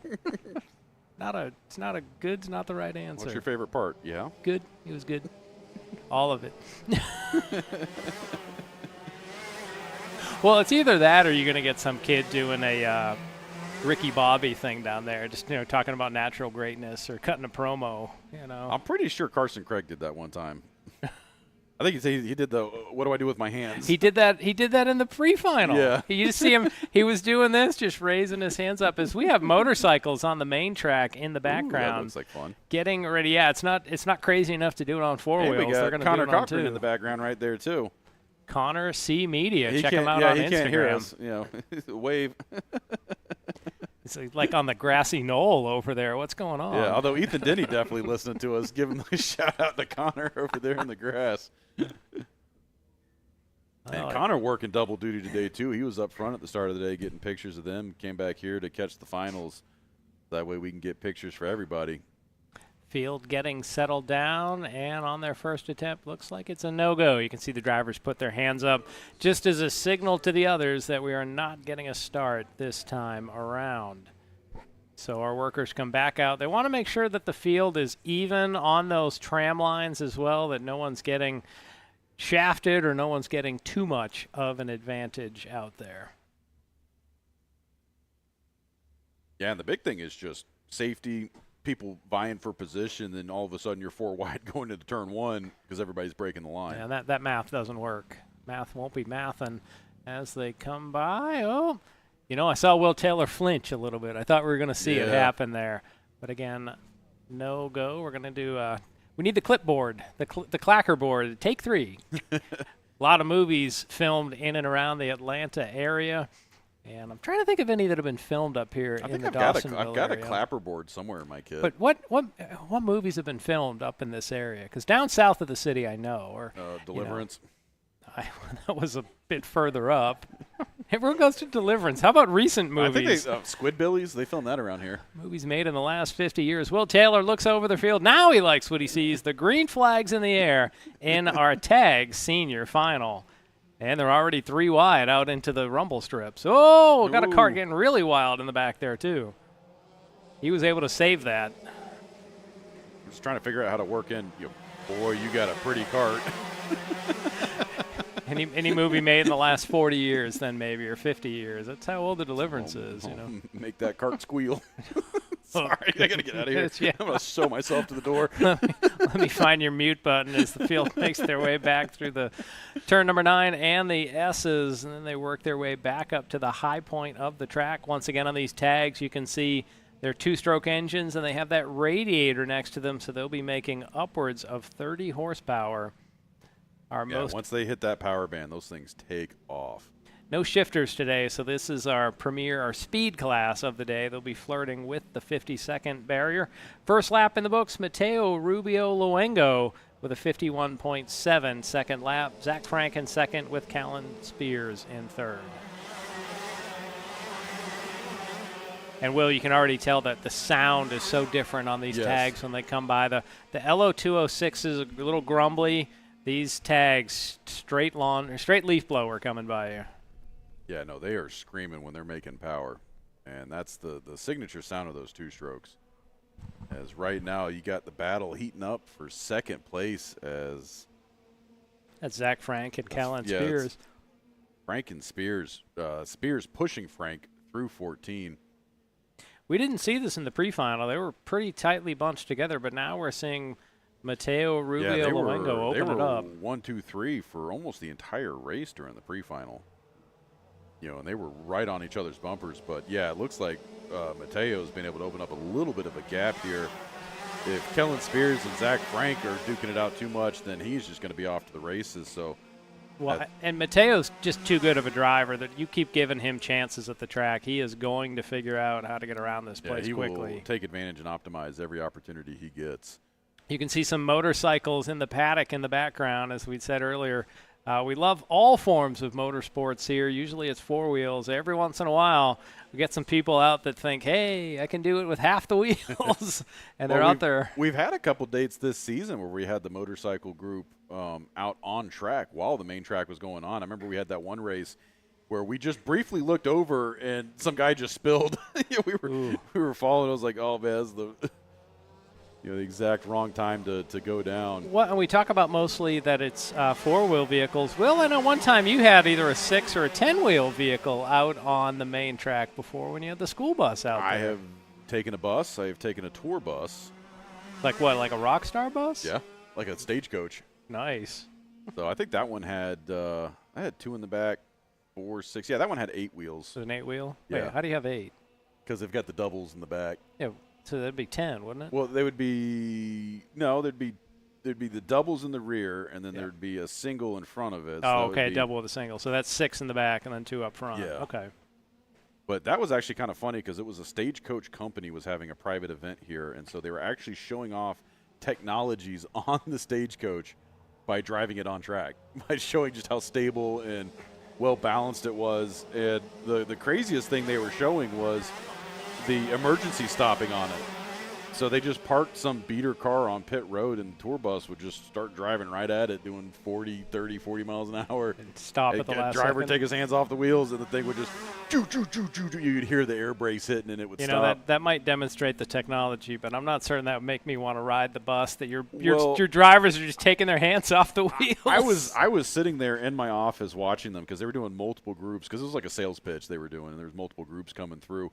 And each time they did the emergency brake stop, that bus was stopping just slightly closer and closer and closer to that truck, because I don't know if the brakes are getting warm or the system was running out of air. But the last time they did it, that thing came to a complete stop, and it was only about 6 inches from the rear bumper, and they called it quits on the demo. Gee, I wonder why. At that point, Mateo Rubio Luengo, your leader, Callan Spears second, Zach Frank running in third. We are 5 laps into a 12-lap feature. And there you can see our top 3 kind of spaced out. And then we got a good battle coming up here. That was a move right there. Just shot his way to the middle of that pack. 4th through 6th, Jacob Hughes, Matthias Pratis, and J.R. Blevins. Brooke Shambo also in there. I think Shambo is in the green cart or green driving suit, if I recall. I think that was Hughes that just shot his way into the middle of those 3 carts mid-turn. We're going to have to see how that changes when they hit the stripe. We'll see Brooke's father. No, that was Blevins Jr. that made that move. And okay. He got around Matthew Pratis. We'll see Brooks' father a little bit later. Todd Shambo running in the Tag Master division. That is coming up next. So Brooke running in 7th at the moment. Mateo Rubio Luengo is already headed down through the kink and has set sail towards turn number 9. And he is way out right now. He has got almost a 2.5-second lead right now over second place Kellen Spears. Well, he's got the quick time in the race, 50.347 seconds. I think they were in about 50.1 earlier, so a smidge slower here. Not that really the weather has made that much of a difference. It is just a degree warmer than we had earlier in our broadcast, but still under fully cloudy skies. And right now your field going across the stripe. That puts lap 7 in the books. So we have got 3 laps to go. Currently working on lap 8 right now. As your field makes their way up turn 2 into turns 3 and 4 here across our vantage point here in the tower. And then down that back hill under the straightaways. One of the longest straightaways of any kart track in North America. These karts really allowed to air out their top speed, and it helps that they have a huge 43-foot elevation drop to get up there real quick. Yep, like getting one of those roller derby whips to get going Yes. there. Now, earlier we had Alan talking about running at Daytona. I imagine their speeds must it's not a straightaway, but the length of everything there must really change. You must be on the rev limiter if there's a chip in it most of the time around that I just track. know the G-forces these things are pulling at like 80, 90 miles an hour on our track. I'm just imagining what those G-forces are like at 160. Well, I think a lot of it, though, you're not turning very sharply. It's those smooth, bending corners. Or you're in the banks. I was going to say, if you're on the banks, at that point, just imagine being an inch off the ground going that fast, just seeing the asphalt going past your face, just like, you know, being right up next to the tire wall. Or actually, they don't even have tires. It's just concrete barrier. Yep. I don't know what you do. Put up some hay bales in the corners, I guess. Mateo Rubio Luengo continues to lead. And the last time around, 1.9 seconds ahead of Kellen Spears. Spears was second in the pre-final. Does not seem to have an answer at the moment to reel in our leader. Still a good battle in the pack. 5th, 6th, 7th, and 8th, all crammed pretty close together. It's Jacob Hughes, Matthias Pratis, Brooks Shambo, and Oz Cheek the 4th. And now drivers working on lap 9. That should have been the 2 to go that time by. 3 to go. 3 to go. Oh, because we're on 12 lap We're on racing. 12. That's right. Who would go to 11? 11 lap races? But our races go to 11. The Spinal Tap Championship's coming up. That's what we need to do with the next time the vintage guys come out here. Just run them one short. Actually, if they went to 11 laps, there would be, I think every car would have to probably get recovered off track. Those vintage karts, they, after about 8 or 9 laps, they start barking. Well, what is it? They're not even running normal gasoline. No, they're running ethanol. As now we see the 2 to go here. They didn't mind. I think our last race, the finals, got chopped to 10 laps. No, they didn't. Theirs, I thought the last time we were here, but theirs just stayed at 10 laps, which they didn't have to go 12. Field works up the hill and past our vantage point once again. Battle is shaping up for second there between Kellen Spears and Zach Frank. That's the best look at battle that. on the Mateo track. Rubio Luengo ran his fastest lap of the race that last time by, so he's not letting anybody catch up to him. Yep. Just laying down consistently. And fast it wasn't just laps. his fastest lap, it was the overall fastest lap of this race he just did on lap 10. So he has got the hammer down, and he is not looking back right now. Battle for second there, as I think we saw Spears take a defensive line, just trying to hold off Frank. And you see those kids sitting there on the fence holding their arms out, letting Mateo know how much of a gap he's got. Which is translated as a lot. He's already up the hill and on his way. The battle for second is on. The rest of the field reeling in second and third as they keep battling. It's Spears leading Frank for the moment, as one last time they screech past our vantage point and head down the back straightaway. And you can see maybe a little defensive he goes drive. to make a move. He goes to the inside. Is there going to be a crossover? There is. And any there contact? Is. Ooh. So I think Spears held off Frank. He did, but I don't know if he left him enough of a gap and if that's going to matter or not. Well, here comes J.R. Blevins. He's throwing his hat in the ring. So Blevins looking to get by Frank for third. I mean, if race director was in here and saw what I saw, he did not leave him a lane there. And I think at the line, I think Blevins got by Frank, so we're going to see at the line. Mateo Rubio Luengo picks up the win. Callan Spears second, and J.R. Blevins able to snatch third at the last corner. He forced him to go into the rumble strip, and they can't do that. You have to leave a lane when you're side by side. So we will see what the race marshals decide upon. But for the moment, Mateo Rubio Luengo is our unofficial winner. He'll roll across the scales. Each one of these tags needs to weigh a minimum of 366 pounds. Shoot, I don't even need the go-kart to do that.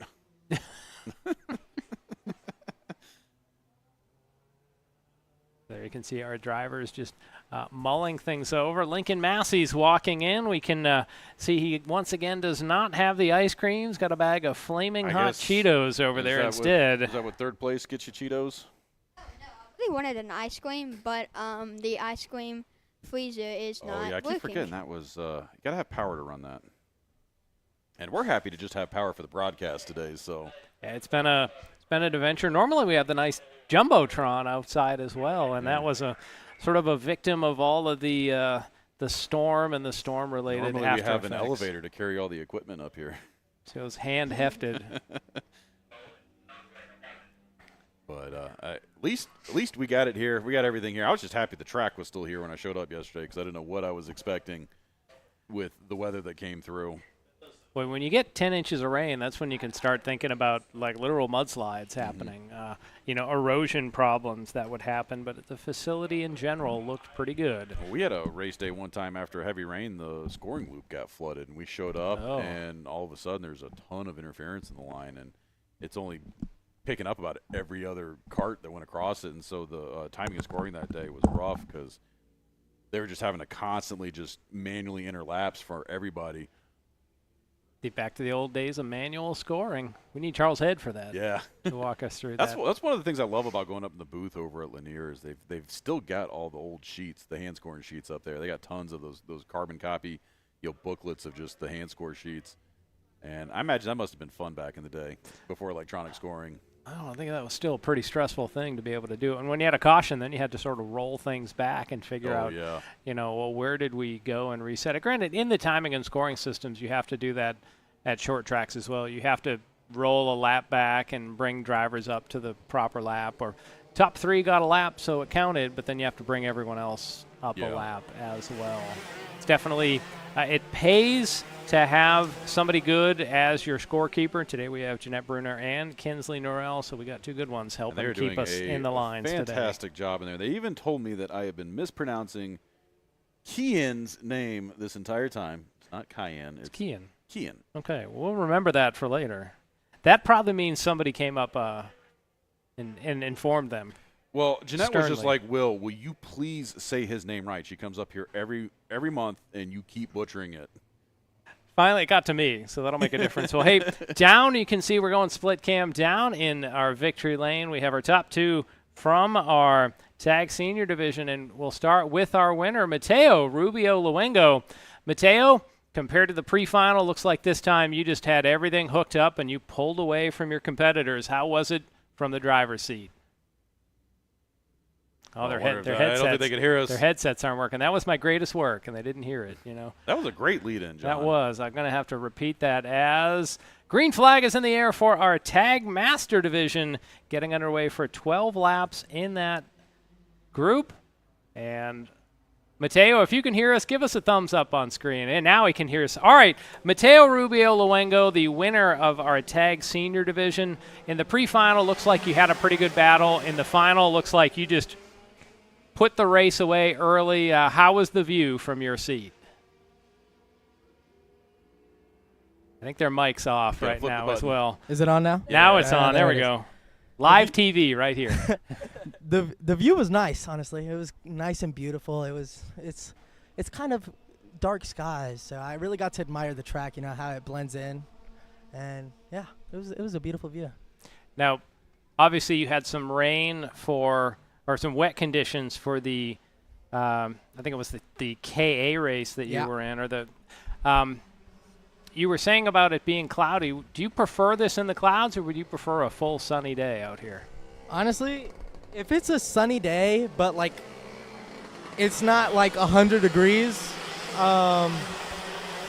I don't really mind. As long as it's not over 90 degrees, I'm fine. Because then the track gets hot, the engines get hot, and things start to break, and just it's no fun. But as long as everything, is it drizzling again?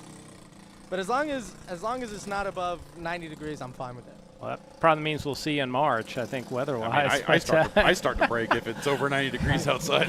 Mateo, who do you want to thank for helping get you to victory lane today? So I gotta thank my team, WRS. I gotta thank Liqui Moly. I gotta thank my teammate Michael Suko for giving me gaps and just letting me know on the distance behind, and just honestly everybody that supported me to this day, my family and all of them. All right, well, congratulations, Mateo. If you'll pass the microphone over to your associate, I believe it's Callan Spears. So, Callan, how was the view from your seat for this 12-lap final? It was a pretty decent view, except for the fact that this one was in front of me. I would prefer not to see that. But overall, fun race. I had a good battle with Zach Frank there for a little while, and overall, just fun race.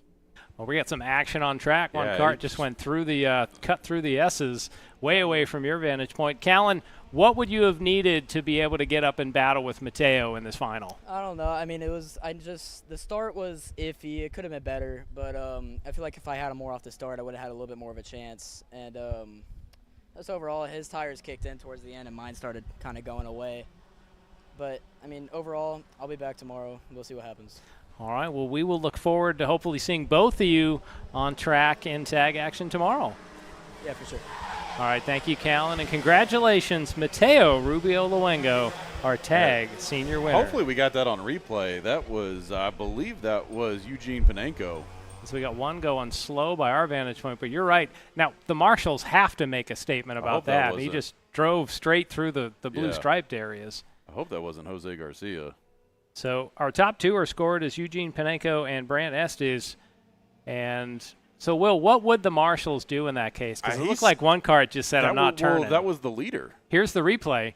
Panenko just sails it. And he gained a position through there. You can't do that. Yeah, because he left, the other driver left a lane, so. Boy, and he was dirt tracking when he came through and that the thing is, paint. Eugene went through that, we call that Rainbow Road. He went through there. He still had plenty of track in front of him, and he just dived through there. I don't know if he was just flinching or what. And they just had some contact right in front of our vantage point. So Estes and Panenko leaving no stone unturned here. I mean, if I was Estes, I would just play careful because Eugene's probably going to get penalized for that. Well, we will see. We don't know exactly what the marshals see and judge upon. And it looks like the rain is starting to come back down. So this is going to be a factor. Looking outside, you're right, the bottom of the clouds starting to get a little fuzzy. Don't know if it is. Yeah, you can see that the line starting to narrow up as it gets wet. Now, the track still looks like it's in okay condition. So hopefully these guys can get through this race. And not trying to bring any juju on here, but you can start to see some of those raindrops starting to come down a little bit. And unlike earlier, we're starting to see some echoes on radar. Earlier was really some of that mountain and here drizzle. goes Brant Estes to the inside. Or I guess that's the outside. Oh, look out. Estes goes around. So definitely wet there through turns 3 and into 4. Then he has to wait for a couple of other carts to go by. That was third place Todd Shambo and Bill Strempel. Oh, man. Now we have to figure these drivers are out there on the slicks as the Panenko getting a little bit saucy there coming off the S's. All Brant had to do was just keep it on track. And I don't know what they're going to do with Eugene, if they give him a time penalty or if they give him a position penalty. So if it was a time penalty, then he has to race to beat the ban because he just wants to have enough to, as they're halfway through. You're supposed to yield any spot that's gained when you do something like that, and he never yielded because he gained a spot by doing it, and he didn't yield. These drivers, though, don't have a receiver system where they can hear from race control. So race control can't just tell them what's up. Everything is post-race. But he should have, after he did that, he should have just given Brant the point by. Like a gentleman's agreement thing. Well, just to not get a penalty. But since he never did, he will get a penalty. So we will try to watch that. We don't know what's going to happen as we're in deteriorating conditions. Ooh, you can see third place there, Bill Strempel. Oh, and then he spun it on the exit of the corner. So that might have given a podium spot back to Brant. Boy, you could see him. He got wide, and then it just. Oh, no, that's Jose Garcia got around. So that gave the spot to Jose. Brant's going to be just behind Jose. Well, that's for now. Everything could be turned. And that was Jose upended. that spun during lap 1, so he's managed to claw his way back into a podium spot right now. Okay. So Todd Shambo, who had just gone by in second, he is 5 seconds behind Eugene Panenko, then about another 5 seconds back to Jose Garcia. We'll have to see if the conditions continue to deteriorate or will the mist stop as drivers having to, like they're on ice out there, make their way around this 16-turn facility. And right now the field has spread out a decent bit. Yeah, the closest battle right now on track is the battle for 3rd and 4th. Jose Garcia's got about a 1.5 second lead over Brant Estes right now. And that may be the battle on track and here. And that's what we're looking at because that looks like Jose's helmet. You're starting to see some moisture on our drone, just another indication that the air is moistening up quite a bit here. And we still have 4 laps to go. So that is Jose Garcia crossing the line, followed by Brant Estes. They're running in 3rd and 4th. A little further ahead of them is Todd Shambo. In the last race we had talked about, his daughter Brooke finished 7th in the tag senior race. Now Todd currently scored in second in this race, and we'll have to see is second good enough. Will depend on what the marshals do. We don't know if those penalties, where they'll be applied in relation to when driver interviews might happen as well. Yeah, we're going to have to see. Because, yeah, well, I mean, it's going to be how they finish for the interviews. We're not going to know until they and maybe I'll just go stick my head into timing and scoring and see what they say. Go give them a what's up. But we will see as our leader, Eugene Pineco, sweeps by the start-finish line now. So our second, third, and fourth still back in turn 16. So Pineco continuing to pile on the pressure, now 6.2 seconds ahead.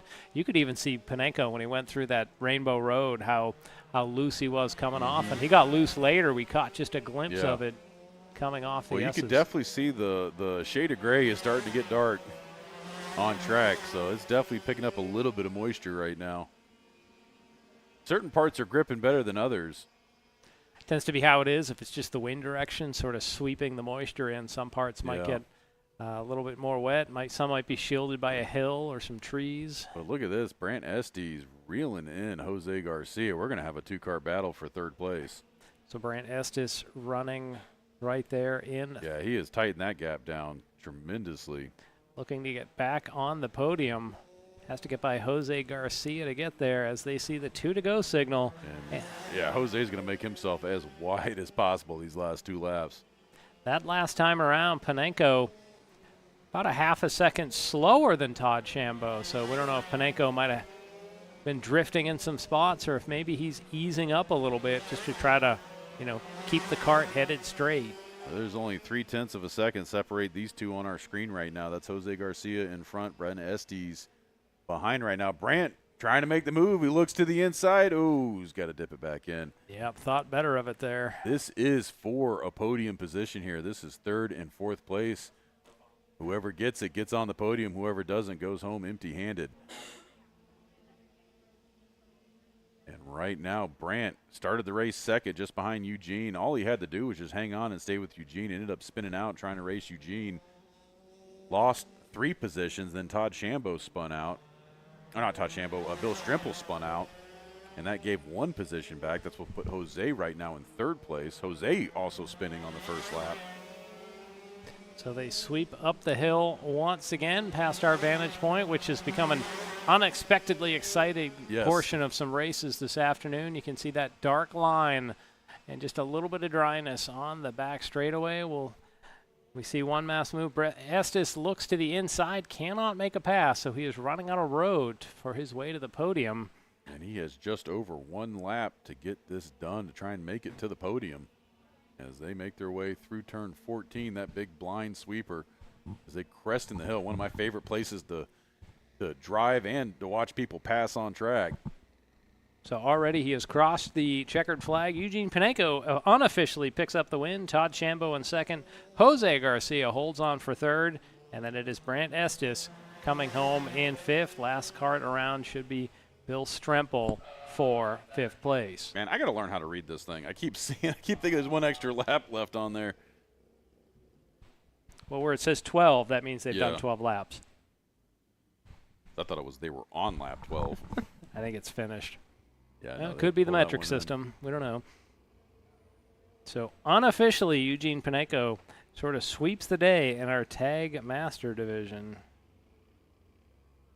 We will see what. We're going to have to see. I might go stick my head into the Yeah, if you will do that, I can set the stage because coming up, there's our final finisher, Bill Stremple, Ian Drennan coming by to round out our field. The next race you will see, fans, will be our Kid Kart division. We will use this camera, and they will do a standing start. Kid Kart, the youngest division here as part of our competition for drivers age 5 to 7. Basically, think a kindergartner or first grader out there on track. There's 2 different divisions, the Kid Kart Comer division, the lightest and lowest powered division we have, and then we have our Kid Kart LO206 division. In racing earlier today, we missed it as we were over at the main track. Alex Schomer picked up the win in the Comer division. They'll use a standing start just so they don't have to focus on tramways and being in line and maintaining speed. From a stopped position, the marshals can get the field lined up and get a fair, even start for all competitors. when we have shifters, they do a standing start, so they have to fully exercise using first gear in the gearbox as well as using the clutch. Once shifters get going, they no longer need a clutch. They can just sort of blip the throttle and shift, much like what you'd call power shifting in a street car. So we will await those results. Meanwhile, eyes turn towards radar. There is some light precipitation moving in from the west, and it might be here now as we had some mist, but now the bottoms of the clouds look a little bit more sharp. So usually that means the rain has stopped as we line up for our kid kart division. You can see that trademark helmet and topper of Arlo Stowers. Looks like he is on the outside of the front row. We've debated in the past whether it's Spartan or Roman Centurion. I think we've settled on Arlo being a Roman Centurion out there, that nice red mohawk atop his helmet. 4 drivers set for action, 12 laps the distance, and on the kid kart, the cutoff jelly bean track, they go by pretty quick. So the green flag is out, and we are underway with our kid kart Comer division. Stowers gets a good jump, immediately goes to the front. Now we will see if there's moisture on the track, especially in that cutoff. Most karts don't drive that portion of the track, so if there's a part that's wet, it would be that. As our fields made their way past the cutoff and is now headed down towards turn number 16. And the top 3 have broken away from the field. Lap number 1 about to go in the books. Arlo Stowers, your early leader. Second place, Alex Schomer with Wyatt Rower in third. And Luca Valdez coming around. He has the green helmet. He is running in fourth. So they run 27-second lap times. We'll see. Those times usually click down about 25 seconds in the dry. If they're in the wet, we might see it be just a little bit slower, as now we see Schomer make him look down to the inside of Stowers, not able to pass, and he might lose that second spot as here comes Wyatt Rower to the inside. Maybe a touch of contact there as they enter turn 1, sweep through the cutoff, bang, they're at turn 14 and 15 on the main track. Kid Kart Division is a great way for our youngsters, the next generation of drivers, to get experience. They get that valuable seat time. As we're about to have a 3-kart battle here, as Arlo Stowers maybe didn't get the best exit off the corner. That lets Alex Schomer get right back to the rear bumper of our leaders, number 45. And here goes Schomer to the inside, side by side, but Schomer pulls back in once again, so Stowers has plenty of power down these straightaways. And there we see Schomer with a great corner off 16 and 17. He's going to pull in front, but Stowers seems to have some power coming out of that engine, is able to seize the lead back once again. So Schomer seems to handle a little better, a balance of who has the power, who has the handling. Top 3 just about nose to tail. They are 4 laps in to our race. There we see Schomer drop to the inside once again, and he's literally in front, but here comes Stowers. Just has incredible gear and some power out of that leading 45 machine. So we are at that point 5 laps out of 12 down. Will, a great battle taking place. Our top 3 leader, Arlo Stowers, has power down the straightaways, but I'll tell you, second place, Alex Schomer, watch this. He's able to get to the bottom. He just seems to handle better through the corners. You know Arlo's got to be driving angry right now after how the pre-final finished. And now we're seeing that battle for third again. Wyatt Rower looks to the inside of Schomer, and he's going to hold on to second. Now they come up on Luca Valdez, and everyone's going to get by him pretty cleanly. Will, did you find anything out about our Tag Master Final? I did not. Okay. So that's underwhelming. Well, I did find some things out, but we'll have to report back later. Okay, all right. So to be continued. Yes. So Arlo Stowers really seems like he's got more gear or just more horsepower coming out of that engine. He's able to hold off on the straightaways, maybe not cornering the best, but the end result is he is still the leader. I think it's that Mohawk. I think it helps disrupt the airflow and, puts dirty air out behind him. It captures all the clean air in front of him. It's an interesting theory. I don't know if that can be proved by science. As again, we're seeing Wyatt Rower move up to the inside of Alex Schomer. I just want to see a commercial of him in a wind tunnel with that helmet on. sitting in his go-kart with the the wind data. Seems like Marvin Martian, though, in some ways. That's lost on this generation. There we see Schomer go to the inside to get past Rower, and he's going to retake second.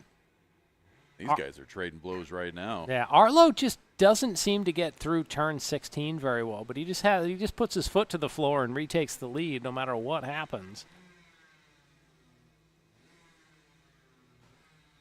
That's our top three. This is some good battle here in our Comer Kid Kart division. These laps already winding down. Look at that. This is going to be lap 10 as they cross the line here. 2 to go. Yep, 25-second lap times.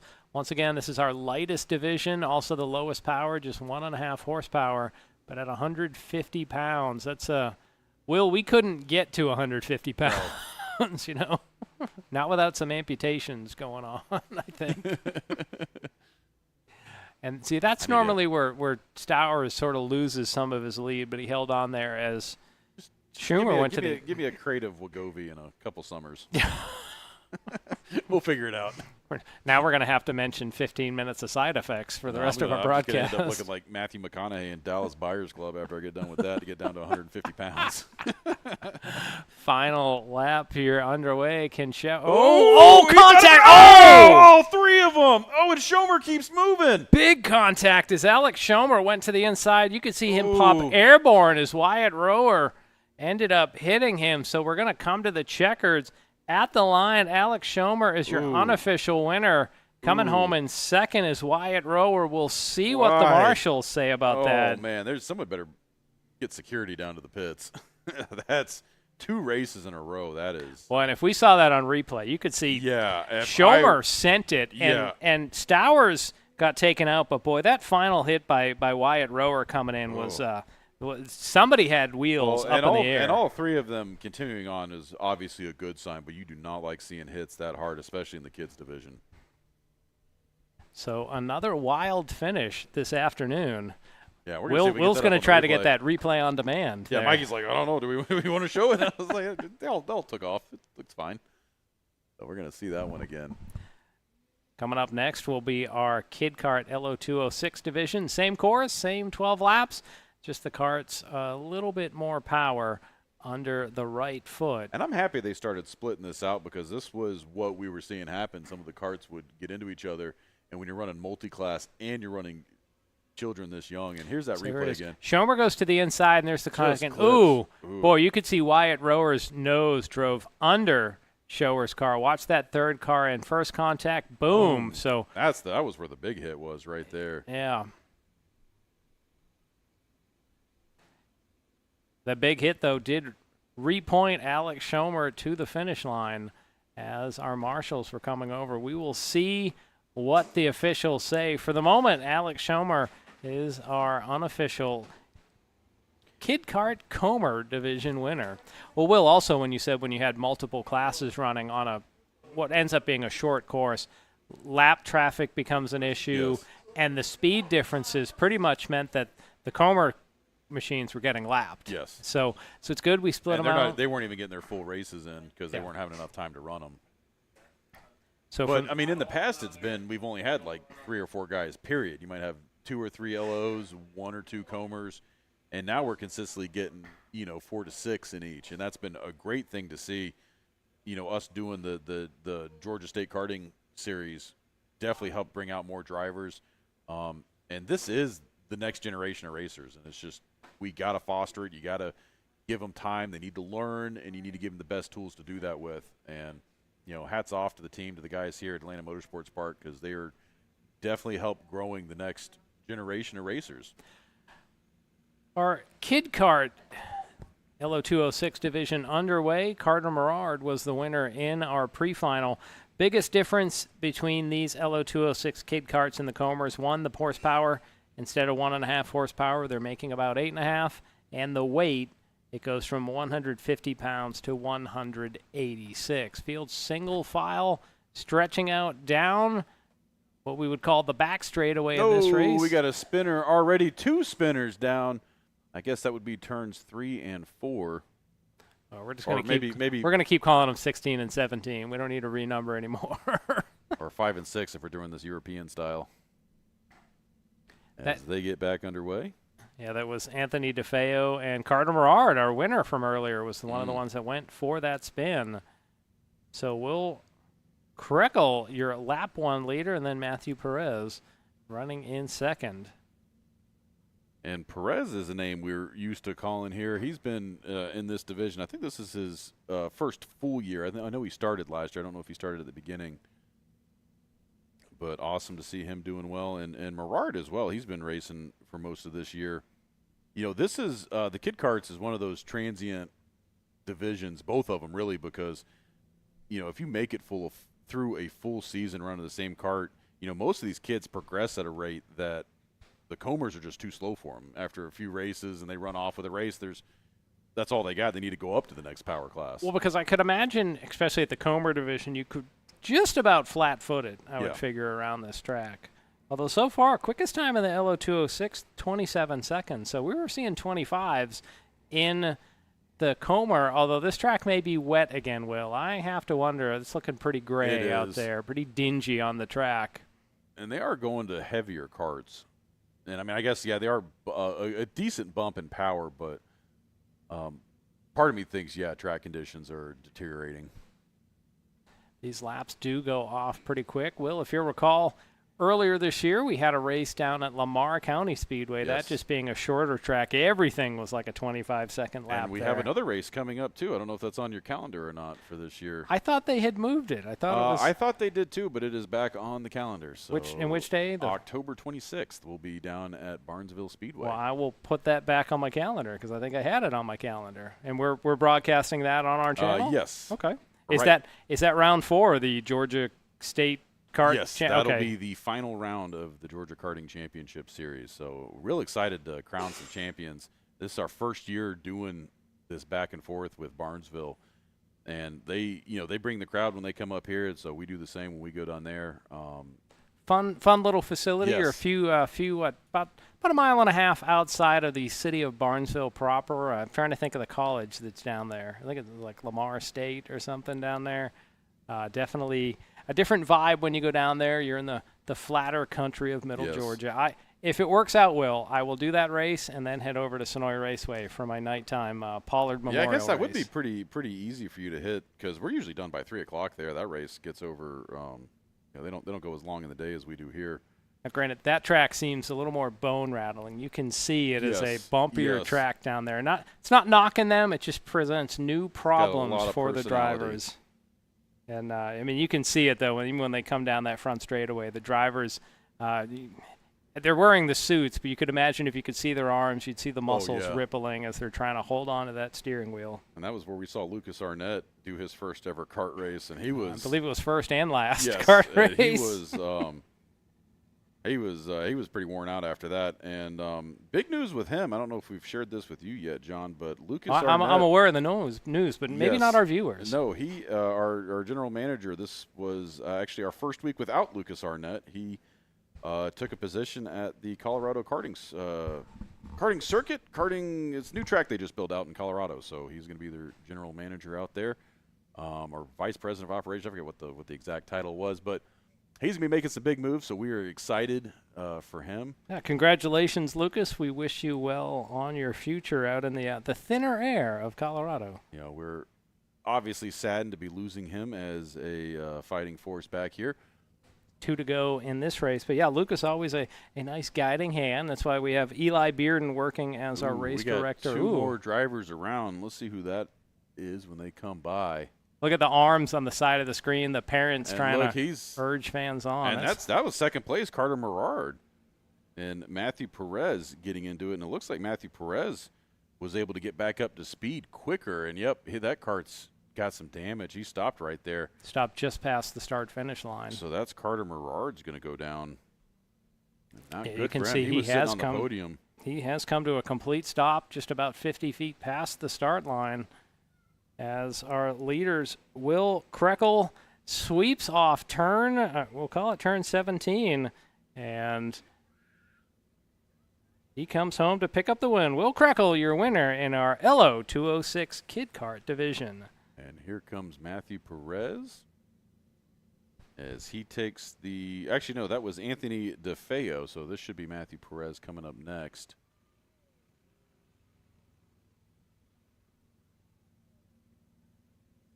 Yep, and this is Matthew Perez, and they're going to shuffle everybody else off track.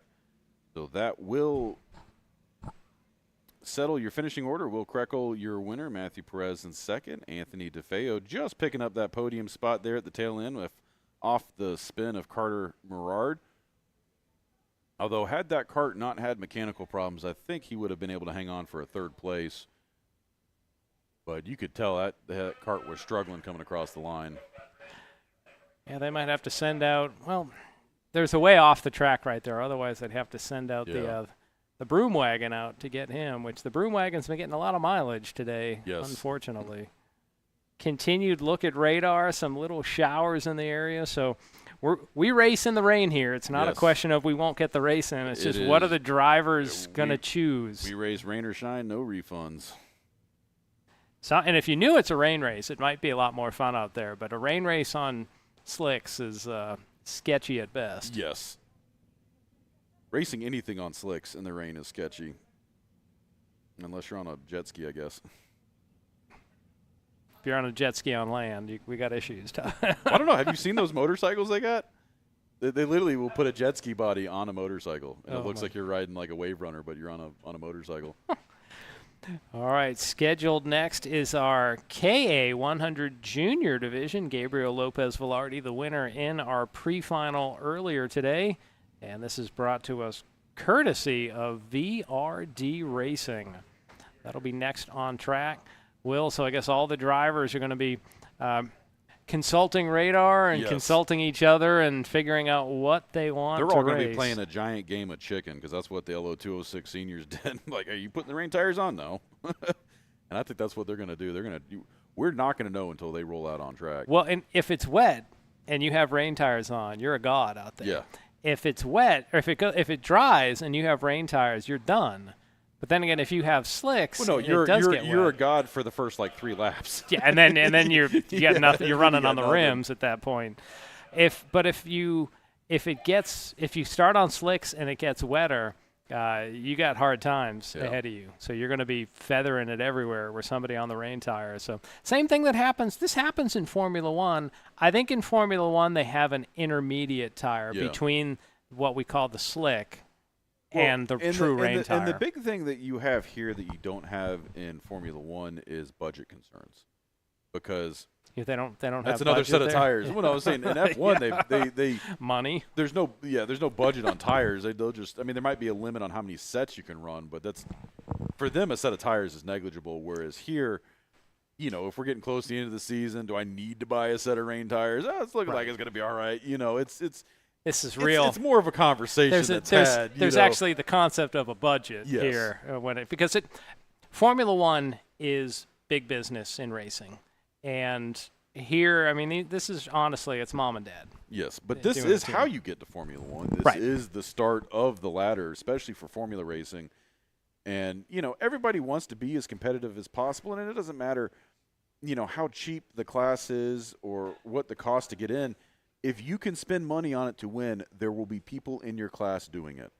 And so the hard part as a race director and as a track organization is trying to figure out those rules and those boundaries so that you don't prevent, or so that you can prevent, pay to win. People that just come out with the $1 million stacker, have all the best equipment. They got Dan Elliott in their garage cooking the engine for them. It's to try and cut back on a staff of NASA engineers. Yeah. I don't need NASA. I will take Dan Elliott as my crew chief. As I'm looking at that screen, I think it might be starting to come down out there. So have to wonder if all the teams are going to switch over to the rain tires. I would think at this point they're going to need to. And I think we're probably going to be on a 15-minute break here. So let's go. Yeah, we're going to take a break, race viewers. We're going to probably have the drivers switching over to the rain tires, and we will be back after this break with our final for our KA 100 Junior Division, courtesy of VRD Racing. We'll be back in a few minutes.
Welcome back, viewers. A new host of challenges await our drivers in the KA Junior Final, courtesy of VRD Racing. We had a pause for some rain that came through, a chance for the teams to put on the wet rain tires. Will, the autumn wind has swept Yes, it into has. North Georgia. And it is a pirate. So if my voice drops like 3 octaves and you start hearing background music, we were just enjoying some old narrations of NFL films. Yeah, we were trying on the to find break here. the perfect John Facenda quote to open back up with. I still think it's the do you fear the force of the wind, the slash of the rain? Go face them and fight them. Be savage again. But like 6 octaves lower than that. Or I need like a pack of cigarettes to get down to. If it was colder, we could have hit him with the frozen tundra AMP. If AMP is ever frozen tundra, I'm not there that day. So. I've actually got a great picture from about 4 years ago. Let's see if we're going to get underway here as our field comes by. Not certain that went live. So. We're trying to get our crews ready for the rain. Our drones may be grounded for the moment. It might be a little too wet for them to be in action, as they do have the flag, red and yellow flag flying, indicating that it was a no start this time around. So, Will, we always say drivers want to get a good start. How much more imperative is it in the rain? Because now we're starting to see, you might see spray coming up in addition to other obscurations. I mean, I think the start is important, but I think just running a clean race is even more important. It's less about getting your fastest lap time, but being as consistent and not spinning. Because I mean, even if you're off pace by, say, 5 seconds a lap, one spin out, there's 30 seconds gone. And that's assuming you can get back underway. If you spin out in the wet grass and you can't get underway. And it looks like they're going to muck this one too. Yep, doesn't look like we are quite set. The drivers have that extra 15 minutes when they change tires. And you also notice the added layer of protection for the starter. They put him behind the tire wall this time with it being on a slick track. Okay. Well, you have to imagine they get 15 extra minutes to sit there and think about it. They're going to be a little twitchier, a little more antsy with the gas pedal under their foot. So this will be attempt number 3. The other thing is these guys were on grid when the call was made, so they had to leave grid, go back to their pit stalls, change out, and then come back. So they are extra amped up and ready to go. Yeah. Gabriel Lopez Velarde was the pre-final winner. Now we'll see what happens. Now, Will, there are some echoes on radar as well, so we may get some more rain, but there's a chance this dries out as well. So, and doesn't look like they got that one either. Nope. Hey, you know what they always say? Fourth sometimes work. Third time was the charm there. This track could potentially dry out again, so this might not be the last tire change of the day. We're in one of those tweener situations where it's not really raining. At the same time, it's definitely not dry out there. All right, so the field comes around under the caution flag once again.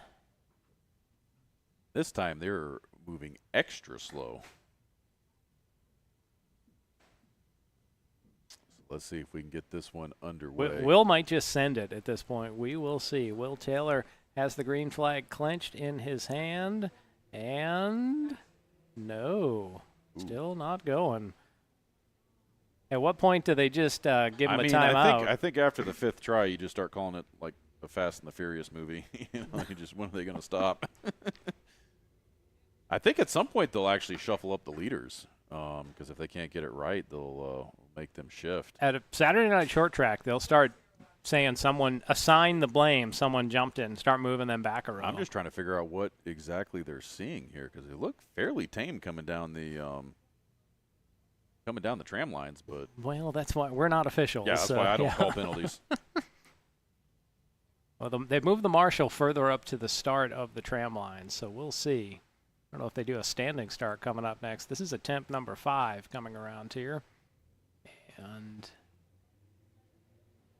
a lot of smoke in the air. There we go. Green flag is up, and we're underway with our KA 100 Junior 12-lap final, courtesy of VRD Racing. That is Oliver Nybert that led the field to green. He is there in that red driver's suit. Got about a 2-kart advantage as he leads the field up the hill there at turn 2.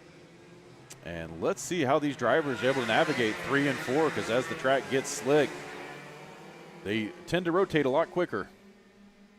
Well, drivers, definitely some unconventional lines down the back straightaway, maybe seeking out that moisture. If they're running the wet tires, one of the tricks, you want to keep those tires cool. Normally a tire, you want to get it hot to get grip. These tires can get too hot grippy and too worn out too quickly, so you run through the rain Yeah, to you'll cool see them those aiming tires for off. puddles in the rain tires. Yes, we just had another Connor C. Media sighting Yes. there from Cowboy Cam. Field singled out. Oliver Neighbor is your leader. We'll see. I believe that's Lopez Velarde tucked in behind him as Let's lap see number who's 1 behind in the him. Yep, books. Talon Laney and then Adam Wine.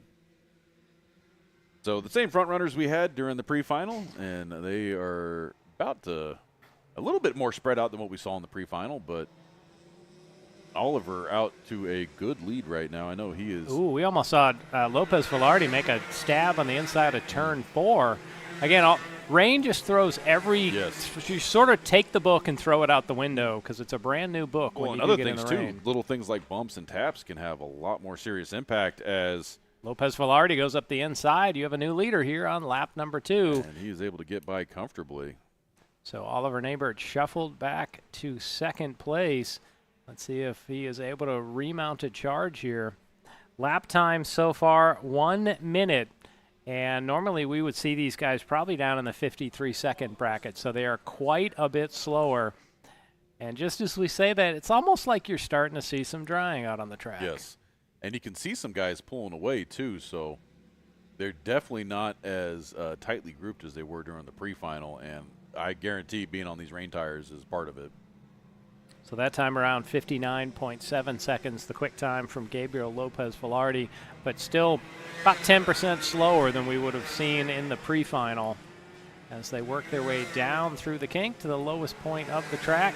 Will, on the side of that screen was about the only spot where we saw runoff from all the rains that we had. Very good job by our engineering crew to get this facility race-worthy, not just here on the kart track, but earlier in the broadcast we saw the main track open for business, And we will say. You know, at the start of the week, we didn't know if we were going to be running either of these races today, and we managed to get them both off. This race, obviously, with the switch back and forth because of the rain, we were able to get the main track done. And it looks like we've got a driver just pulling around towards the back, might be having a mechanical. Couldn't get a number on who that was, or it might be Meyer Lewis or Luke Corman at the back of the field. I don't think that's Luke was in a red.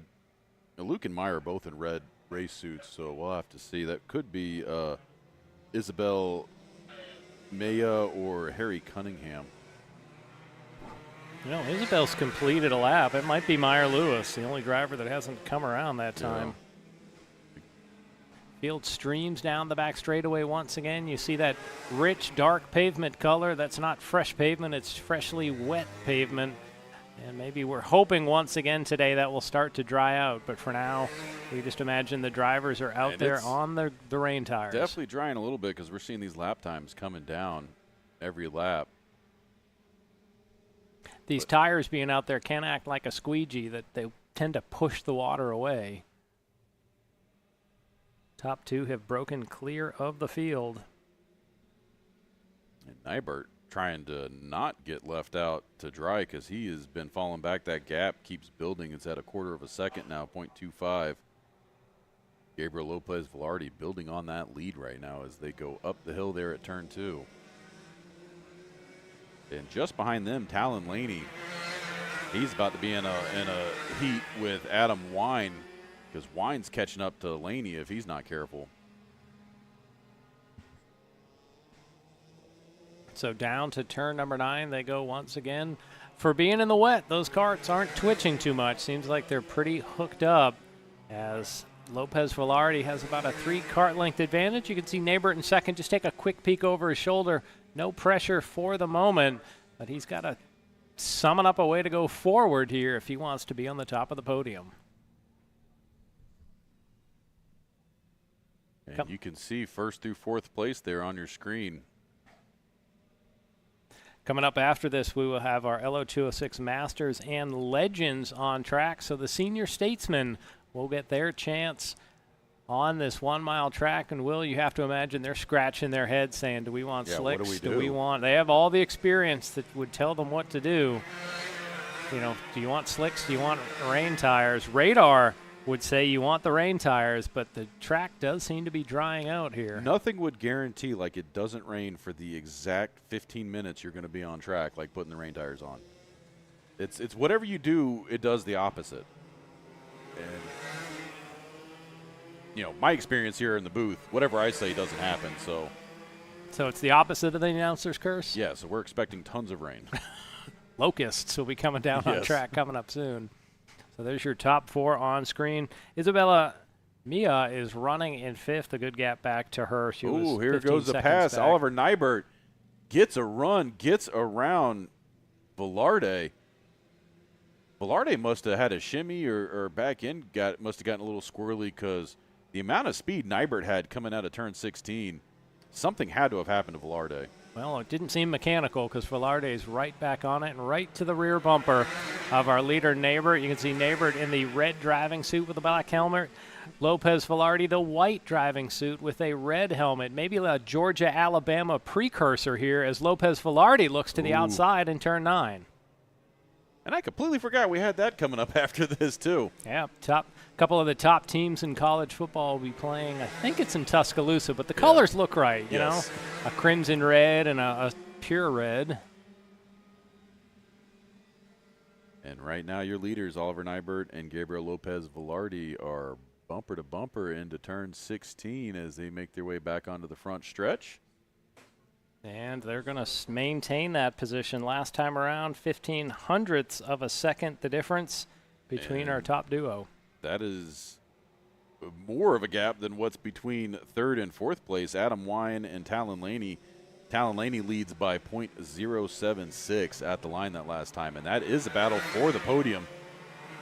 Yeah, for the bottom rung of the podium, but right now, 2nd place Lopez Velarde wearing out the rear bumper of our leader in that 856 kart, Oliver Nabert. Nabert defends down the inside, the crossover attempt, and Lopez Velarde cannot make it happen. So, Will, already we're starting to see some unconventional lines into turn 9.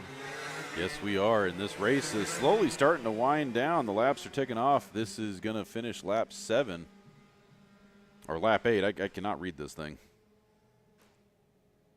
It will be lap 8. They'll finish lap 8 at this point.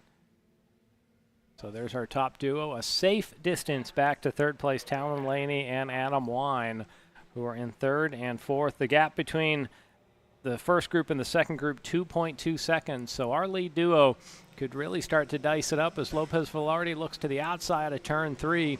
Will, I'll tell you, if there's one spot where Nabert looks slow, it's through turn 2. I don't know if he's being cautious or Lopez Velarde just has something, but Lopez Velarde is able to draw right to the bumper in that corner. He's looking to the outside here as they go into turn 9. He's not going to have the position. He's going to have to get back behind Nybert. You know, John, it could be just faith in the tires, faith in grip, because they're trying not to spin out, because that is the last place you want to spin out. Well, we've seen some cars just about out to the hedges out there today. And it's not about just, you know, what you lose while you spin out. It's you're not getting back up that hill, so you are also losing all that time. And I think they're being overly cautious about it. Well, they come by to complete lap number 9. They drop down into that signature turn. And again, Lopez Velarde getting right close to that rear bumper of the red kart of our leader, Oliver Nabert. They were in the opposite positions in the pre-final with Lopez Velarde picking up the win. And maybe this is the first time Nabert has just a little bit of daylight behind him, but Lopez Velarde closes up once again. He is not letting Nybert get too far ahead of him. And if I had to guess, which I'm usually wrong, I would say within the next 2 laps he's going to make his move, although he's going to have to because the race will be done. Will, when are we going to get you into stock picking here? We need to get you into stock picking. And you just put all your money in the opposite stock? Maybe.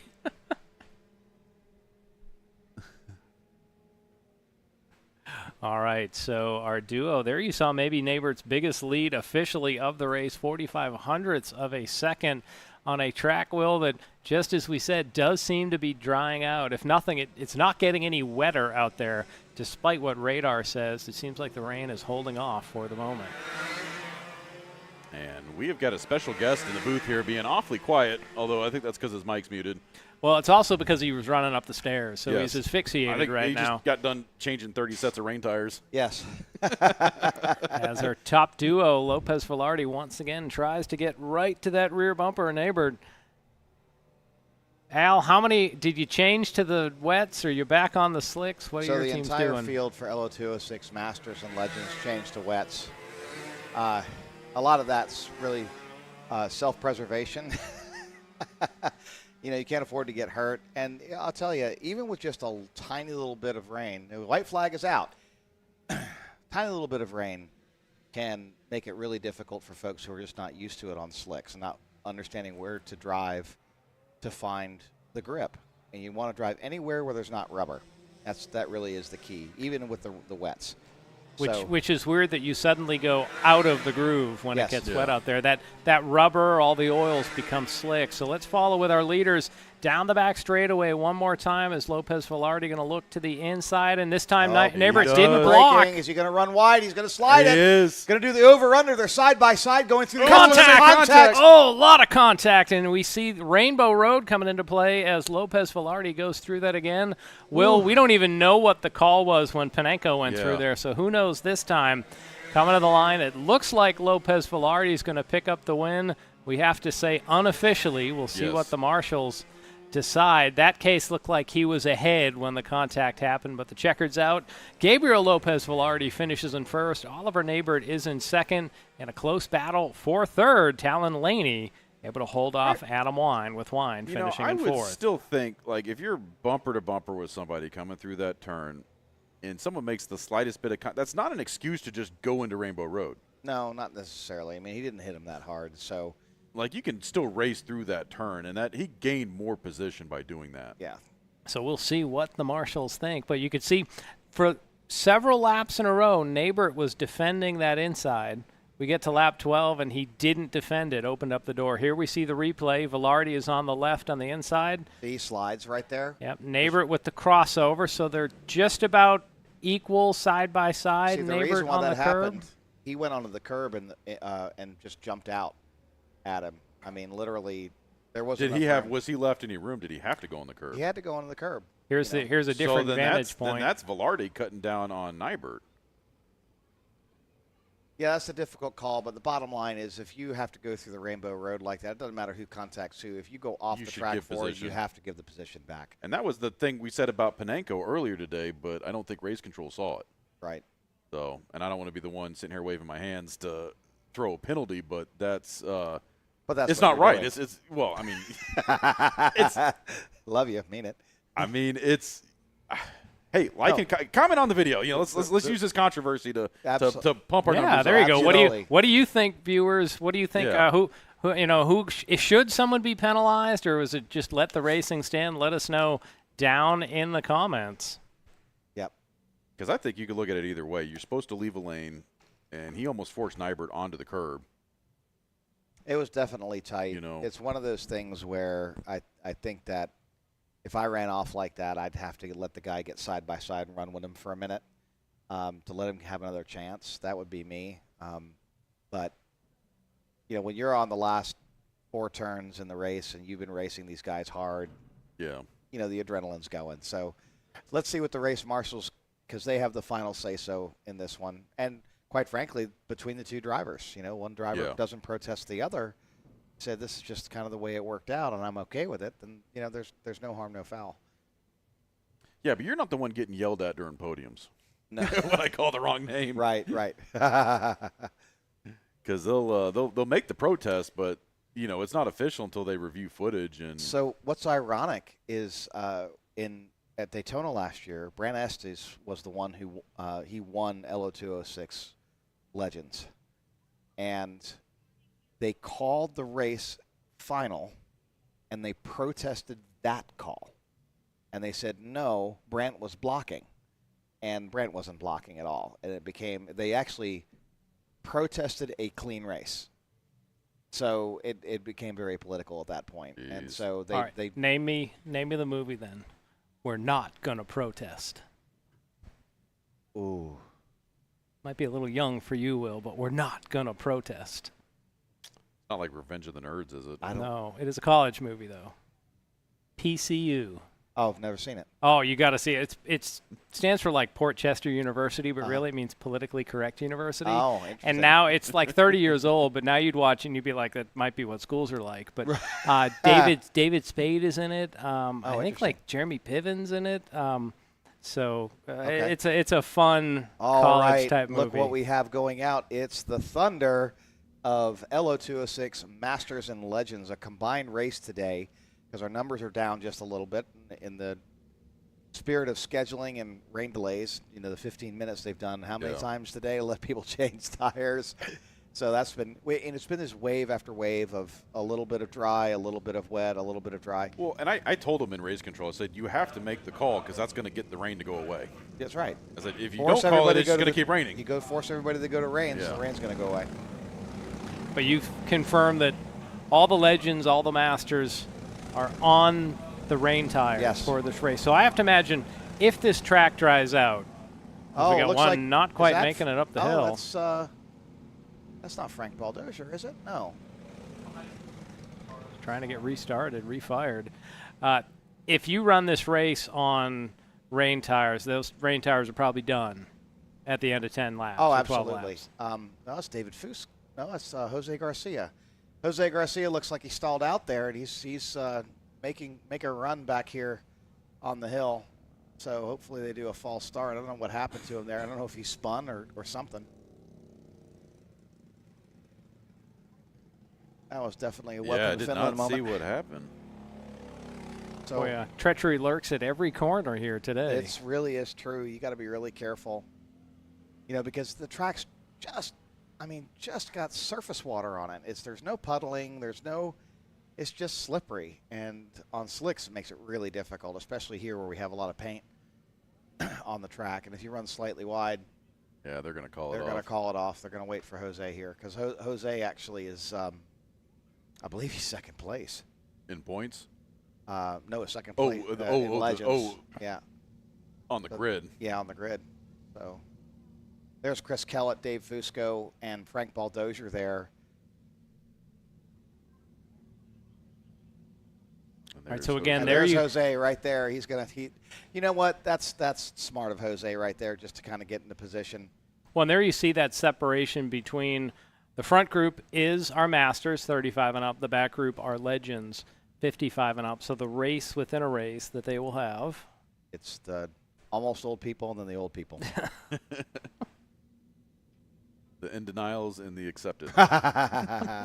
And green flag is out. We're underway in our LO206 Masters and Cadet, Masters and Legends feature. Yes. Cadets being in here would be a hoot. Hey, that would be. And this is courtesy of Wilbite Racing, the proprietor of which has joined us here. There's Matt Lassiter running off into the paint there really early.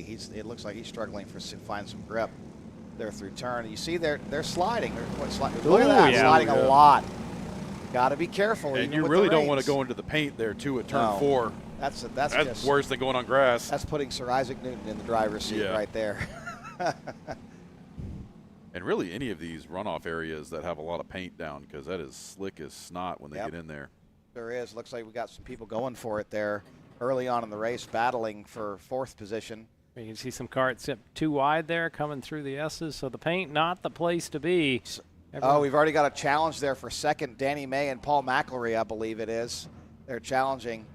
Or either that or Adam Phillips got challenged by Danny May. Let's take a look that looks here. like May.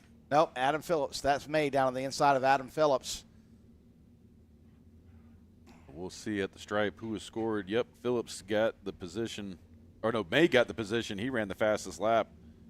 So he was scored first. Adam Phillips second. Paul McCleary. Whoa, someone off. Yeah, Phillips turn 1. Phillips won the pre-final, and I believe it was May that was second. So right now the roles are reversed here, 1 lap in. Sure are, and there's Adam Phillips in second position. Paul McElry on his heels there. I wonder who went off. That was interesting. And there's David Fusco at the back of the pack. He's run away from the Legends group. He's actually going to end up in the mix in Masters here in just a second. Which before they used to separate them out. That happened most races. You just had one mass start, and they'd put the lower division, we'll say, at the back of the field, but they'd end up mixing it up with the rest of the field. Did they split start because of the rain, do you think? No, they've been doing the split starts this season. To give them really their own race. Yeah. Similar to road races, where now they'll start the women ahead of the men, so the women get a unique race, not mixed in with other elite men. It's more for a marathon than for a 100-yard dash. So the top 5 here: Danny May, Adam Phillips, Paul McElree, Owsley Cheek, or Oz Cheek as we call him, and Leon Robertson, who just went purple at a 108.818, way off the mark here, but that's how slippery it is. About 6 seconds off what they were running in the pre-final. Everybody is just daintily going through. It's really difficult here in turn 4 to drive off the line. It's really tough. Did you say daintily? Yes. That's daintily. not a word I would have associated with auto racing. Well, you know what? You got to be dainty on the wheel. I've heard drive like you have a sponge in your hands and an egg under your foot. You have eggshells, yeah. Yeah, that's Adam Phillips. He's really struggling there. He's got 2 folks hot in his heels there. If he doesn't drive defensively the whole race, he's going to end up getting passed. Danny May's kind of running away with it here. He is really good at driving in the rain, that's for sure. And he also had a lot more time. He made the decision a lot earlier to go to the reins, and so he also made all of the alignment and track width changes and stuff like that. As Paul McElree just got by Adam Phillips, and it looks like Josh Smoker or Oz Cheek there has gotten by Adam Phillips too. Adam's really struggling here in the rain today. So Al, I want to just focus on something you said. It's not a simple matter of just changing the tires. You say to truly run in the rain, you would change up. What other things would you change on the car? You'd max your caster. You would move your rear axle track width all the way in. So we got one off of turn number Griffin. 2. That's Jeff Griffin off in 2 there. So caster, I'm trying to remember. That's not camber. That's where the caster is always the one that confuses me. Caster is the angle of the kingpin relative to the road. And what caster does is caster makes there's a concentric circle, but it makes that concentric circle move at an angle, right? So built-in caster on the karting, because you have to, when you turn the wheel, you have to jack that rear end. So that left or right, whichever way you're going, goes down and actually forces the cart to tip over and lift that inside. So you want to maximize that effect, because there's several things that factor here. If you ever felt some of these rain tires, you just dig your nails into these things. They're like bubble gum, right? And so you got that soft of a tire, you need that level of action on your chassis to make the chassis work properly, like it would in the dry when you're relying on mechanical grip to give you the action. Right? So when it's really hot, we're taking all the caster out, we're cambering in, we're trying to take grip out of the cart, right, to make the cart a little freer and slide. Here we're trying to go for grip. So it's exactly the opposite. All right, almost feels like we need a graphics package to come up for that with the way carts are lining up. Danny May out to a healthy lead. Sure and is. Will, this is something we don't normally see in our LO206 classes. We're used to a big conga line today. May just showing the way to the rest of the field. And that could possibly be because of how tall he is and how he's able to use that body to help get grip and to pivot himself around these turns. And honestly, does the draft matter as much in the rain? Sure, absolutely. The draft always helps in this low horsepower division. It doesn't matter how fast or slow you're going, really. The draft is key. There's another thing here. I can tell you what Adam Phillips didn't do. He didn't make any gear changes either. Because you're running so slow, you go to a taller gear so you can keep within the RPM range. And I know Danny May went to a taller gear here. Because you're running slower, you don't hit the high RPM. So by changing the gear, you make sure that at the end of this long straightaway, you hit sort of your top RPM spot. Correct. Okay. And so that would mean on the low end, you're giving something up somewhere on track. Well, you are, only because you're running slow. So you go to that taller gear so you come out of the corners faster than you would if you remained on the same gear. And literally, I walked by Adam Phillips in the pits, and he said, all I'm doing is change the tires, pressures, and that's it. And I was like, well, that's going to cost you. and it obviously is here, right? So, it's okay though. This is a rain race. He can take this as a drop. He's done really well this season, so that choice is not necessarily the worst choice in the world, because now he doesn't have to go back and set his kart back up for the dry tomorrow. Ooh, and that was Matt Lassiter getting passed by Buzz Robertson. Made a little contact there. Look at Danny May looking back. Go, man, I got this. He's Danny. I'll tell you about Danny. Danny's a gambler, and this time it's paying off. And he's said time and time again in the interview booth where it's been, I just made the wrong choice. Oh well, that's racing, and that's the way. That's his attitude.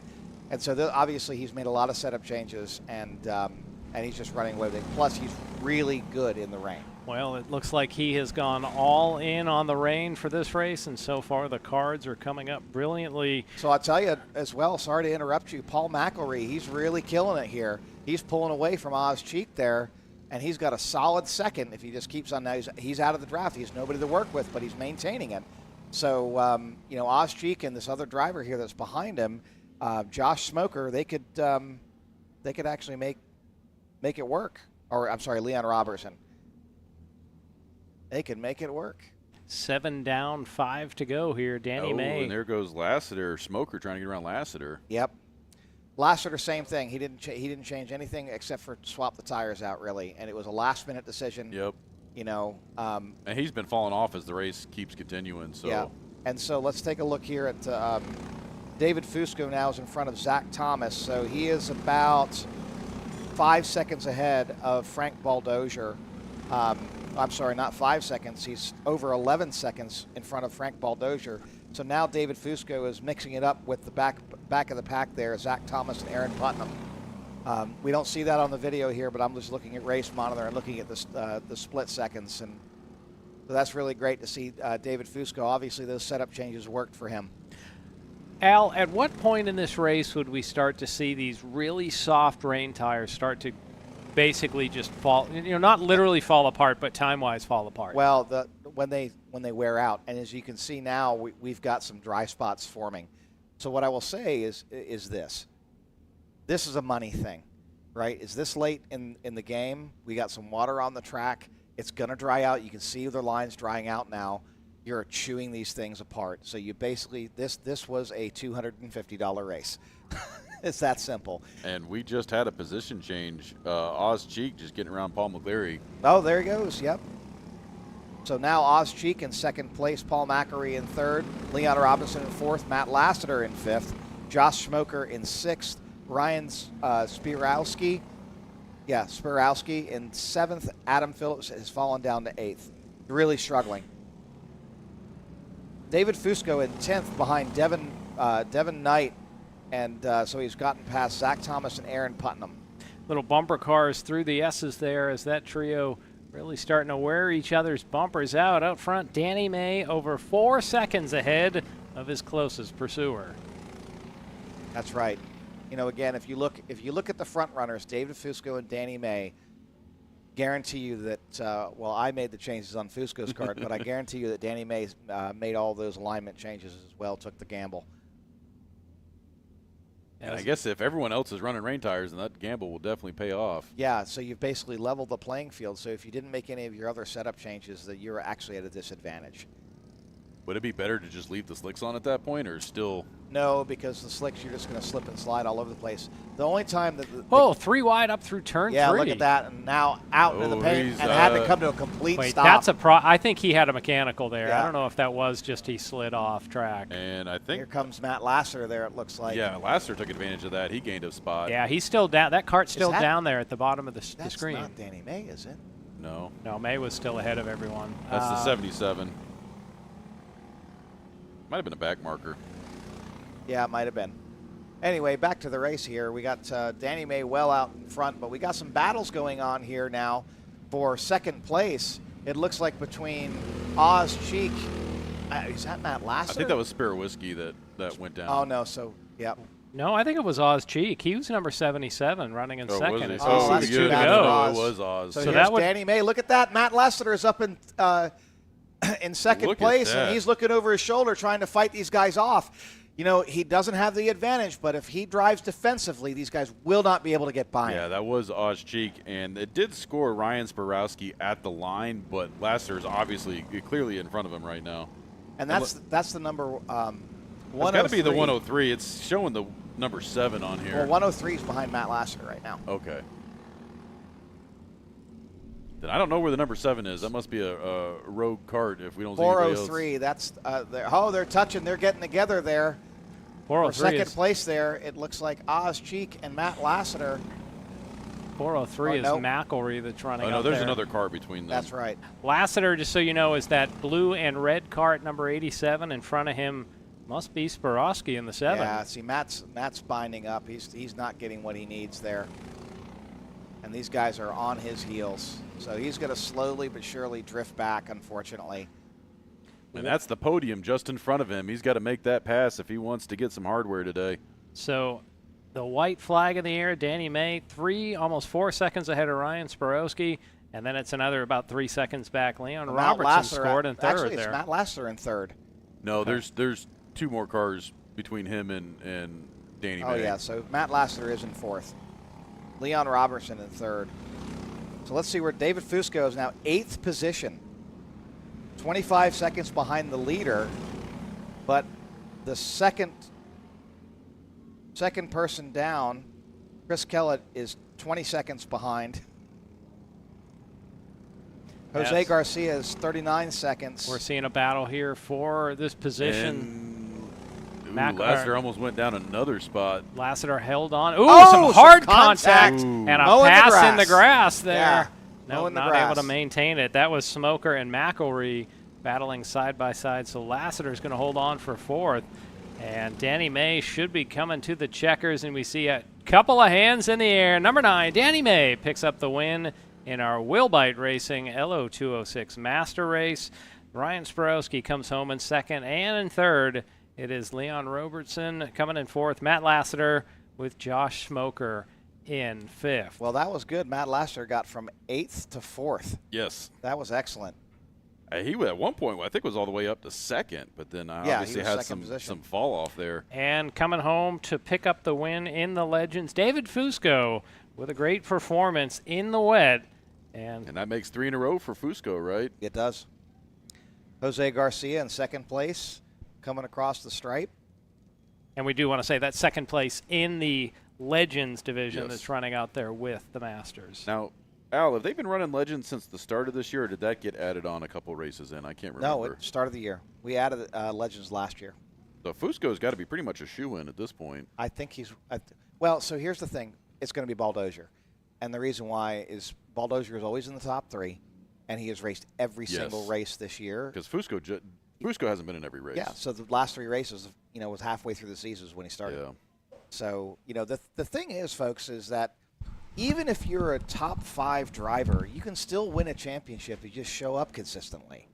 And that's the kind of points game that you play, because you get a couple of drops, and, even if you have bad days and things like that. So that's how our autocross series is running. We got several guys that are easily in second, third place contention, but normally only finish 5th or 6th every week, but they're just here every time we do it. That's right. And consistency will go a long ways. Exactly. So we're going to go down to the interview with Danny May and David Fusco. We'll see if – I guess we're not grabbing them. Yeah, I see Wes down there. He's got Danny May, so he's getting Danny over there. We'll see if Wes can grab David Fusco as well. So, guys, I'm going to bid you adieu. I'm going to go get Fusco's kart teched, and then I'm going to take it so I can swap the reins back to Will Cantor if he's going to run reins, which I'm not sure if we're going to do that or not. So that's another call we got to make for LO206 Senior. Well, it was a pleasure, Vista, Al. baby. Awesome. I might be back for I was going to say Senior. you're going to come back for Yeah, I might be back for Senior. LO Seniors of Mayhem. Yes, sir. All right, thanks. All right, looks like we have got the man himself, Danny May, down there. You know, and Will, it almost looks like Danny's ready to go get one of those Blazers wings by the end by the end of the race. But the last time we had a 2-day race, we were heckling Danny to bring us wings up here. So can we is try this, that? Is this can an we try appropriate that time again? to do that? Yeah. Well, Danny, you have a much bigger smile than you did after the pre-final. As we understand, you gambled that it would be wet. Is that what happened for you to really fully set up for a wet condition track? Yeah, I threw the kitchen sink at it. Big kudos to Tim at Kinetic Competition. We had a phone call. He gave me a good carb setting to use, so made a little air fuel adjustment, and boy, she just took straight off. That Kinetic Competition power just took it to the house. But Blazers wings, I'm going there.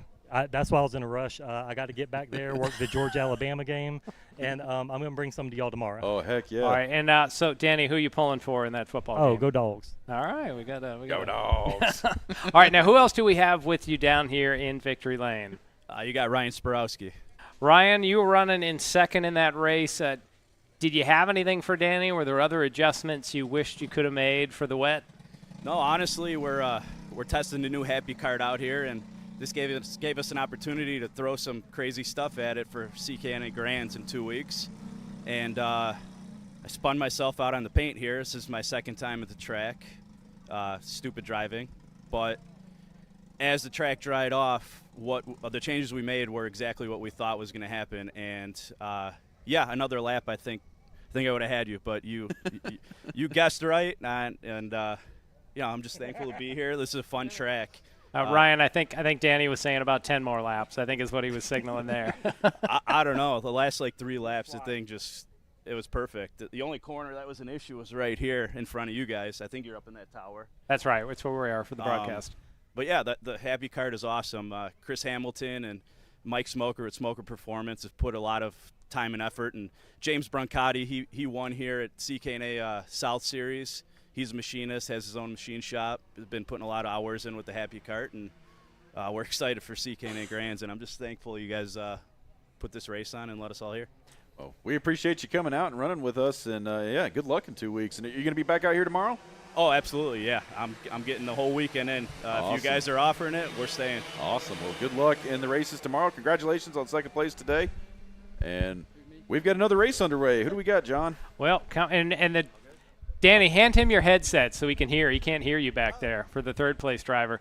As we have our tag cadet on track right now. Kian Air was the pre-final winner. So we had one more driver. I guess we ran him off there, Will. So we were hoping to get one more rider in. Questions. I guess so. So all right. So Will, get me this name right. It's Kian Air. Kian was our pre-final winner. Yes. And he was battling with Camila Canache early on. Let's see what happens as they put lap 1 of the books. And he has got a little bit more of a lead over Canache than he did at the start of the pre-final. So Camila already going to be having an uphill battle here, but we do have extra laps in this race. And look, behind them, looks like Podium and Callan Berghofer are starting right where they left off. Berghofer in the blue, we'll call it. Podium more in the red kart and red driving suit. Now Berghofer sets off after second place Camila Canache. And there you see our top 3 in the screen. Kian Air, your leader, with 1.5 laps in the books. And look at that, Berghofer almost immediately eliminating that gap up to Camila Canache. She's going to have to watch out because he wasn't a big factor during the pre-final, but now he is knocking on the door. Will, I had a chance to step outside between races. The air feels still very, very damp. And at least through turn 4, that track still looks wet. But I wasn't feeling rain for sure, but boy, it still feels like the air is just rich with moisture out there. So at any moment, it feels like you could get more liquid on the track. As Camila goes, whoa, dirt track, and she lost into the all paint. traction getting on the paint right there. If that was Fast and Furious, that was a good drift, but not a fast way around this track. And here comes Berghofer. He is practically shoving Ian right now. So Callan Berghofer not a factor early on, but hounding the rear of our leader's #1 kart. Well, and I thought it was weird that he wasn't pushing towards the front during the pre-final. That could have been a setup. But he clearly has something now as he is making a hard charge to the lead.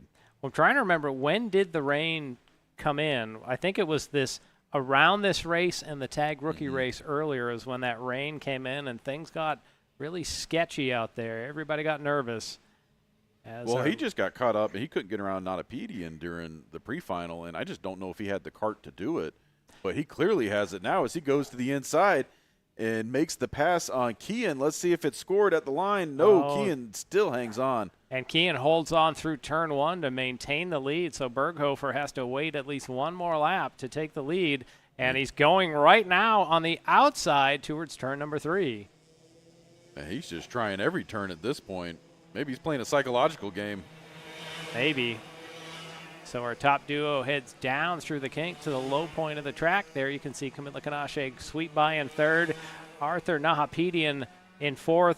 Currently scored in 5th is Roland Smith. That's your top 5. Top 2, nose to tail through turn 9, 10, and there's the S's. Will, with the rain today, we've had a lot of weird turns coming into play. Turn 4 becoming a skid place, as well as karts going through the S's. Turn 9 and the S's have really cleaned up today. And mostly the S's. There's been people side by side bumping each other. Yeah, so we call that extracurricular, as now Kian sort of blocks the inside. Kellen Berghofer just gets in his tire tracks for the moment, so they just maintain position as we are enjoying our Autolube Tag Cadet final. And right now that is Kian Air and Callan Berghofer heading through turns 3 and 4 right underneath our position here in the booth. Camila Kanache just behind them. There is a .088 second gap between Berghofer and Kian Air, although you could practically throw a blanket over the two of them right now. Camila Kanache a little further back. She is about 1.5 seconds off the leader. And then behind her, there is plenty of open space. Arthur Nahapedian falling off the pace a bit. So really, it's just Kian Air, Callan Berghofer, and Camila Kanache with a chance at the win right now. Although, just looking at our screen, Kian Air and Callan Berghofer are pretty much off by themselves. So barring anything catastrophic from the two of them, I would say Camila is going to be – whoa! And just as I said it, Camila Kanache comes around backwards coming out of turn 16, and that is probably going to allow Arthur Nahapedian to get around, and yes, he gets around, but can Camila get back underway? Well, and meanwhile, up front, Callan Berghofer wearing – they're pushing her off the track. Yeah, Berghofer wearing out the bumper of our leader, Kian Air, and that number 1. Will, I don't know if you could put a piece of paper between the two of them right now. Although I think Callan's just like, hey, your sticker's falling off. Let me push that back on there for you. But you know what? Air's not flinching. He's not. No. He's not caving under the pressure. And you talk about pressure. You couldn't see any space between our top duo as they head through turn 14.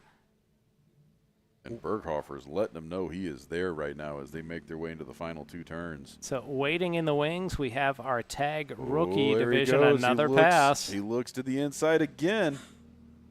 And he's going to be, going to have to dip back in line. Yeah, Air seems to get a good entry and exit off turn 1. He's had and Berghofer in there a couple times. He's also not flinching at all, like you said earlier. He's seeing Callan coming up, and he's just holding. He's holding his line. He's doing his thing, and it's working right now.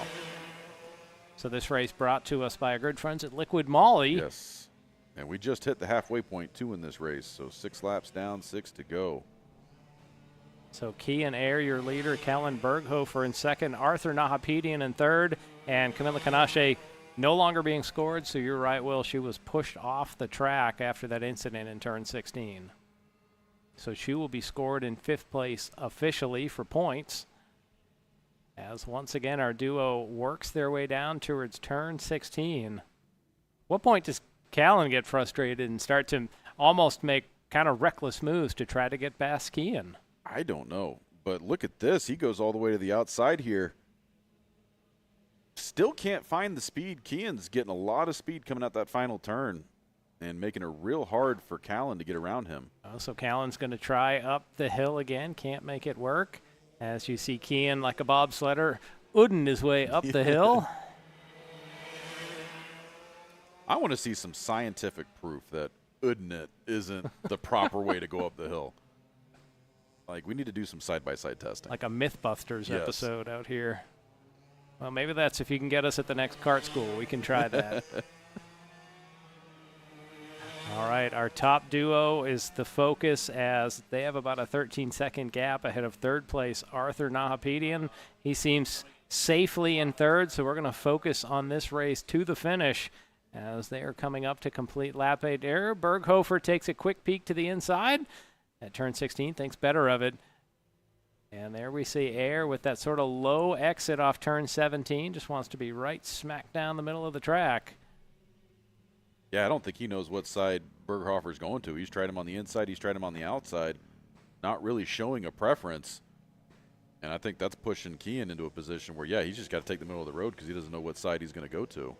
Or he just wants to be a little off the main line, cool those tires a little bit. We imagine they're on the rain tires at this moment. Once again. And that is something, too, I did not think about because they're all on the rains right now. So it could be just trying to find the puddles to drive through. As right at the entry to 9, it seems like it dries up a little bit, but there are definitely other wet patches in this Well, you don't want to track. drive into the paint to cool off those tires. That's true. Because that's one way. And I think Callan's just being patient. I think he's trying his best to be annoying and see if he can get Kean off his, off his game a little bit, but it's not working right now. Yeah, he's trying to rattle the youngster, but so far now we see Kean give up that outside groove, just about a kart length advantage as they sweep by to complete lap number 9, officially at the line. 88 thousandths of a second was the difference. And that's pretty much been the gap every time they've passed the stripe. They have been pretty much touching bumpers. Berghofer again pulls up side by side through the U-turn, but has the wrong line, so he fades back in behind Kean Air. So Air has been the leader from the drop of the green flag. Berghofer ratcheting up the pressure as we're in the waning laps. And here he goes to the inside. Is he going to try and make the move? He sticks it. Let's see. No. I thought they were going to touch. Well, he knocked on the door that Yes. time. You have to wonder if next time he might That is pound a on the door.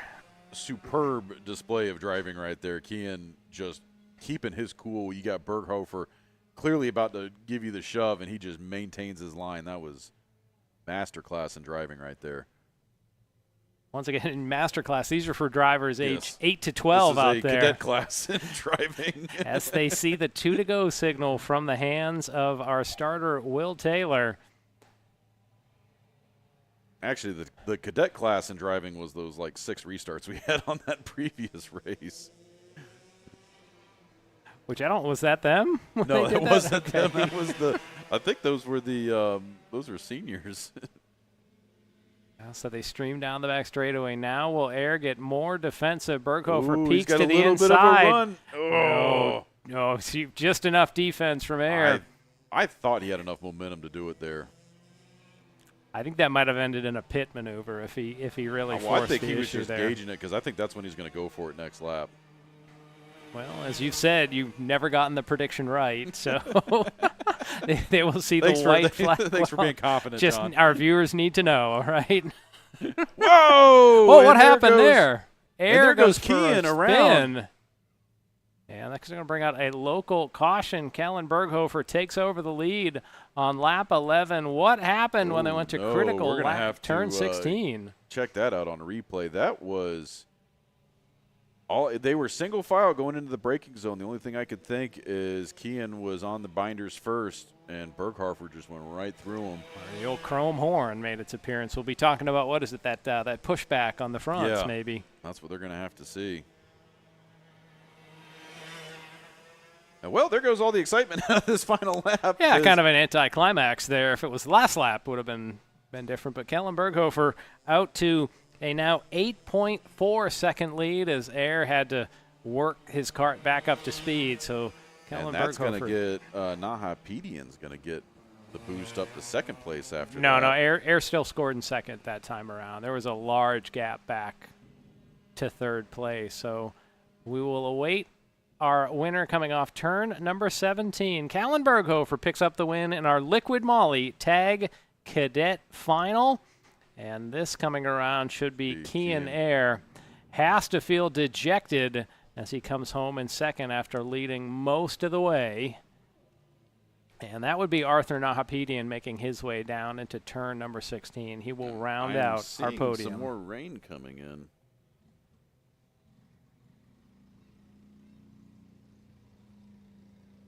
And we need to see if we got that replay. I want to see because we had it on the drone shot. Let's see. Here it is.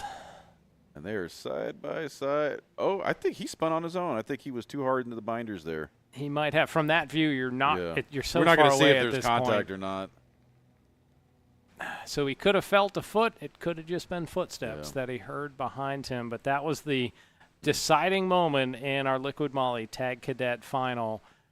Well, maybe we can ask him during the interview. Maybe pump it up WWE style. We're going to see someone cut a promo down in Victory Lane. That's where we need That's Chris. the last time you come into me, brother. That's where we need Chris Conowall Yeah. down there to extract the truth in lawyerly fashion. Or Berghofer would just say, you can't be first, but you can be the next. Bring out the Ric Flair line coming out. I'm going to go right on down. Woo! To Peachtree DeKalb Airport. Woo! Hop on my Learjet. Woo! Walk That's that the Ric aisle. Flair I remember. Walk that aisle.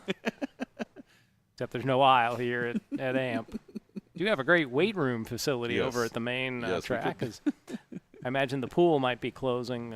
Or is it 20? It's not lightning, so I mean. No. I mean for the season. Is that pool open year round it's over heated. there? It's heated, so it could be used year Yeah, they can round. flip the switch, start dumping the hot tub in there, and warm that sucker up. Definitely looking more damp outside Yes. right now.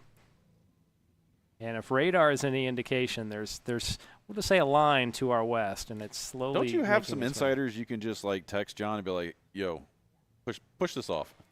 No, we don't. That's Fix the radar. It doesn't look good." Dr. Evil kind of things. We don't have that. If I could change the weather, I love y'all, but I probably wouldn't be here doing this.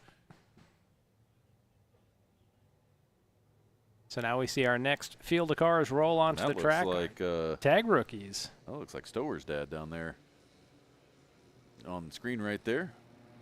Harrison Marich was the winner in our pre-final, and this is where things started to go sideways earlier today when the rains first came out. And Will, we were seeing 2 to 3 drivers per turn, it seemed like, spinning out during this race, just because they were out on those hard slicks and really had I zero think that was grip. the longest race of today. Yeah. Which it's not a discredit to the drivers. No. Imagine you at home went out for a ride in the snow and you were trying to race in the snow. That's about what the equivalent Yeah, would no, be. it's like getting ready for a football game and they open the locker room doors and the field's covered in snow. It's pretty much what happened to those guys. But did a very amicable job of getting the race done and everybody coming home in one piece. So we're going to have to see if Harrison Marich can hang on to this, because I know he was excited to get the win in the pre-final, but all of that means nothing if you can't do it in the final, because that's what dictates the podium. And they're going a little too fast, so they're going to muck this start. It looks like they were waiting on somebody to play catch-up. As we have some got some drivers, we'll just say, Yes. down in victory lane. So I believe we're going to start with Callan Berghofer, who came across the line finish. Callan, as you take the microphone, walk us through what happened on that next to last lap where Kian spun. What was it like from your viewpoint? So the start, I had to replace an engine on the start, so I started last. And I just weaved through the field, and then me and Keon pushed each other. I was pushing on him hard into the braking zones, trying to find a mistake. But on the last lap, he made one, and I took it. Okay. Well, who do you want to thank for helping you get to victory lane? I imagine you got to have some names on there if you changed an engine between races. I want to thank my dad, Sergio, Gonzalo, and my parents, my brother, and yeah, that's about it. All right. Well, congratulations, Callan, for picking up the win in our our Tag Cadet final. Now, Callan, if you'll pass the microphone to Kian. Kian, you led the first 10 laps. You're doing a great job. What was going through your mind when you entered turn 16 on the next to last lap? It's just unfortunate because I just have nothing to say. Okay. All right. Well, we get it. It's tough out there. When you were out there, was it raining? Was it wet? Was it drying off? What was it doing weather-wise? I mean, it was basically dry. Like, the wet just fell off. The first lap, they're just gone. And I imagine, so you were running wets. Callan, by a nod of your head, were you running wet tires out there as well? Yeah, I feel like the wets were the good choice for half of the race, but then when the track got dry, then slicks would have been way faster. Okay, Will, you got any questions for our top duo? I think we should have pit stops. Doug, well, actually, I do have a question for Callan. Are you going to be at Petite in a couple weeks? Of course I'm going to be at Petite. It's always Petite week when I get to see your folks walking through the paddocks and always saying hi. I know you guys go out there and camp, so we're looking forward to it. We'll be out there, and congratulations on the win. Ian, congratulations on second place. It was exciting from our position up in the booth, and I think we're about to get this next race underway, John. All right, we hope to see both of you tomorrow back on track. Up on tap now is our tag rookie final, brought to you by Auto Lube. And Will, it already looks a lot darker on the track, like this is freshly wet ominous out there. Green flag is out from the hand of Will Taylor. We're underway for 12 laps of action. I don't think we've ever had a race day where every other race has gone from wet to dry, wet to dry. Like the swinging of a pendulum out Yes. there. And there you can see the drops on the camera. Maybe not falling so much as the drone just flying into the bits of moisture out there. These guys cannot catch a break because this was the class that had all the spins. And that was when the rain first started coming down in the morning, too. Right. Well, maybe now they're properly armed. They have the wet tires on, we would imagine.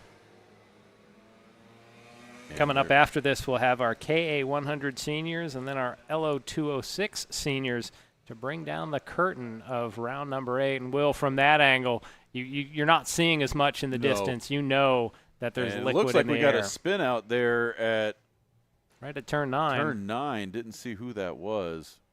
And, yep, looks like they're bringing that drone in as well. So we might be back down to ground cameras now for the rest of this one. So should be old school. That's how we used to broadcast it here. We need to go do it MRN style. Go do some turn calling. We might be to that point next.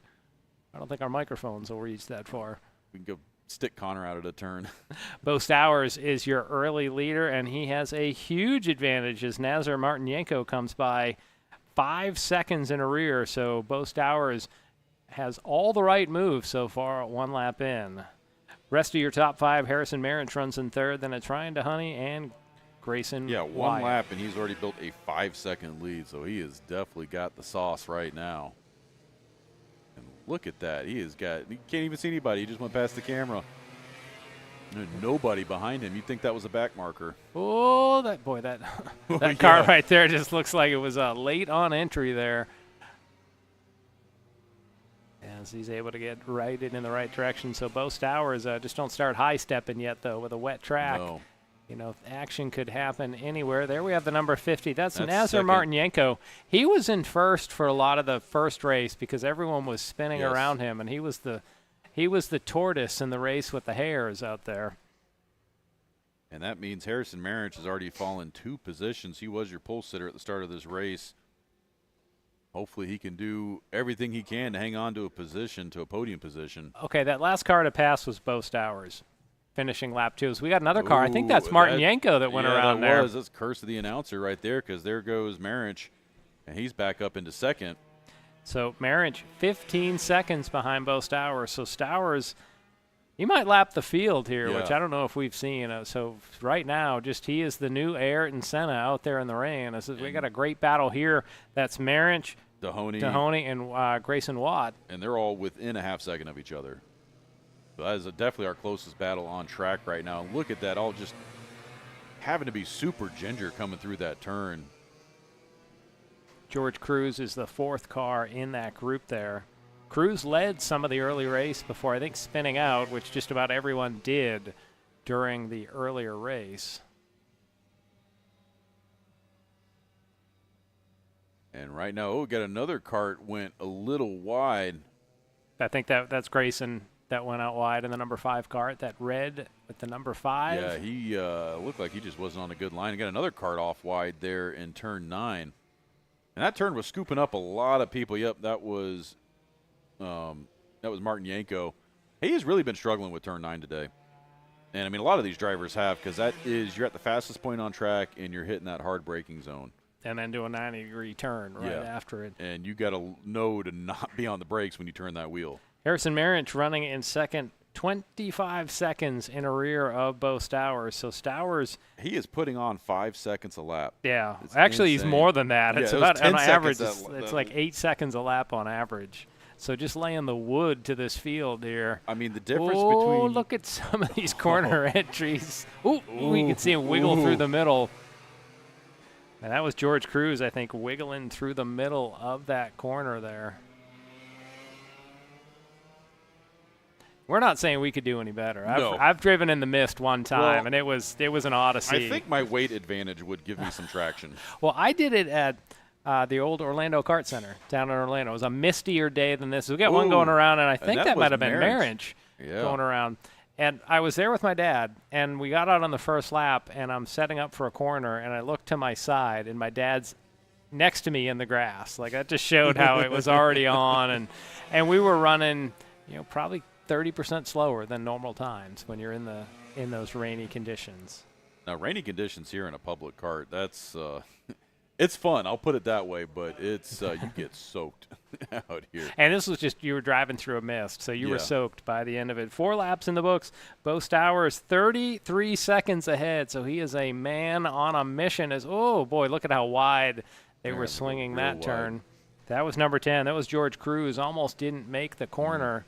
And Marriage fell 4 positions with that mistake, and that now puts Ryan Dehoney in second place. George Cruz just behind him, and Grayson Wyatt rounding out your top 4. Can't even see Bo Stowers in the shot, as that was Dehoney in second, and there's third and fourth. I think Stowers has already finished the race. I think he's loading up the trailer. Well, he's already done lap number 5, so he's got to be about a half a lap ahead at this point. As best battle on the track. If he laps everybody, it's not going to be a rain-shortened race. Yeah. It's going to be a Stowers-shortened race. Well, and when the drivers went through turn number 9, Will, you could really see them sawing on the wheel, which you don't normally see that much. Yeah. Just an indication of how slick it and I wouldn't must say be these there. are it's not light showers, it's light Stowers right now. Yeah. Dehoney comes across. Okay, 33 seconds back, so for the first time, we didn't see Stowers gain any huge amounts of time. Stowers ran a 108, as did Dehoney. And maybe they're starting to figure it out that they can push it a little bit harder than they are. Because these are some of the youngest drivers we have on the run the full track layout. And they are learning just as much as they are racing right now. Oh boy, that wide exit that you see there from Cruz, just the building jumps out at you at that point, and it really looks like he struggling to corner through the middle. So Stowers already has put he's completed lap number 6, so we'll start to see Stowers work through some of the back markers.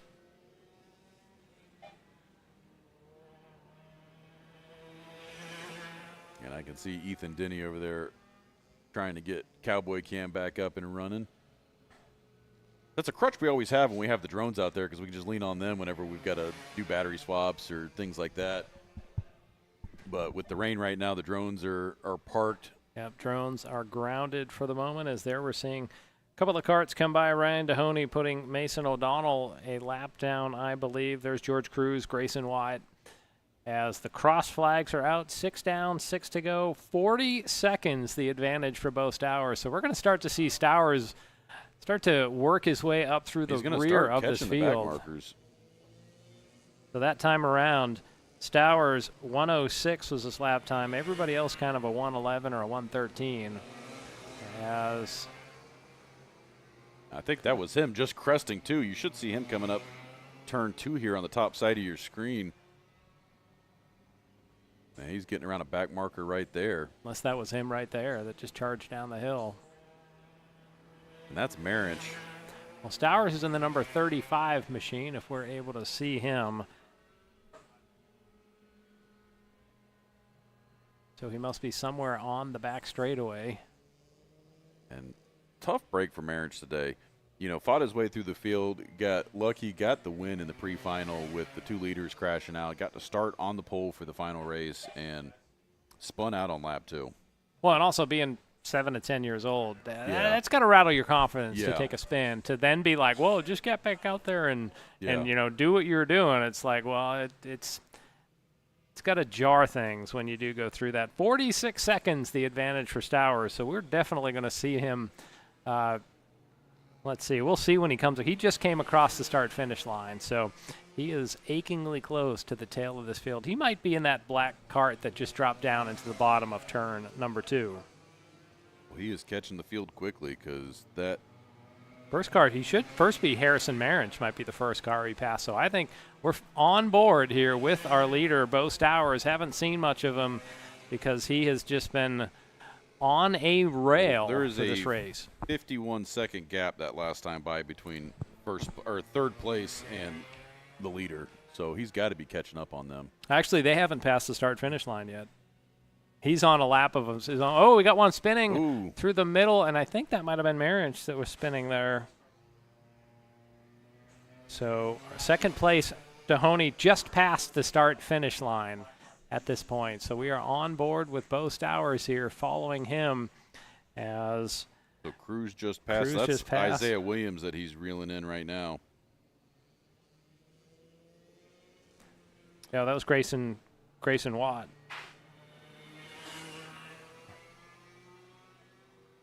So he already got around Williams. Yeah, so just 3 cars ahead of Stowers on the lead lap. Stowers charges up the hill, so that must be Grayson right in front of him. Yeah, that red car, that's Grayson. So we'll see Stowers try to work his way around. Just please don't do it through the kink. As he just sweeps by, sets up the pass on the back straightaway. So then there were just 3 cars on the lead lap as Bo Stowers carves his way through this field. And now he's got George Cruz in his sights and 2 laps to catch him, I guess, at the stripe.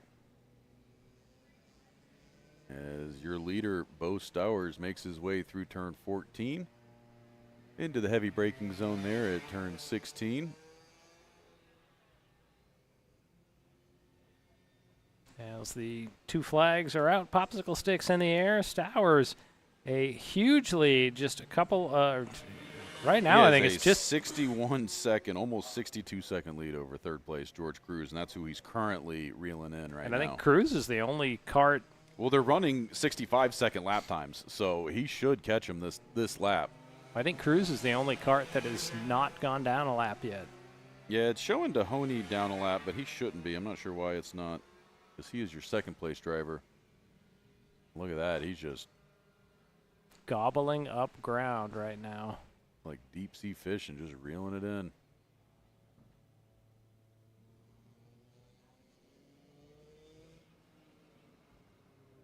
And you got to wonder at this point, when you're this far ahead, do you really want to be racing people to try and get around them when you can just cruise to victory? Because, I mean, I know you get spun and get back underway within a minute and finish your lap, but if you get spun and you can't get back underway. Yeah, if you threw the chain, that would end your race. He's going to be coming to the white flag. He's able to work down to the inside of one of the other karts, and that was George Cruz. So you're right, Ryan Dohoney, the only driver that is on the lead lap.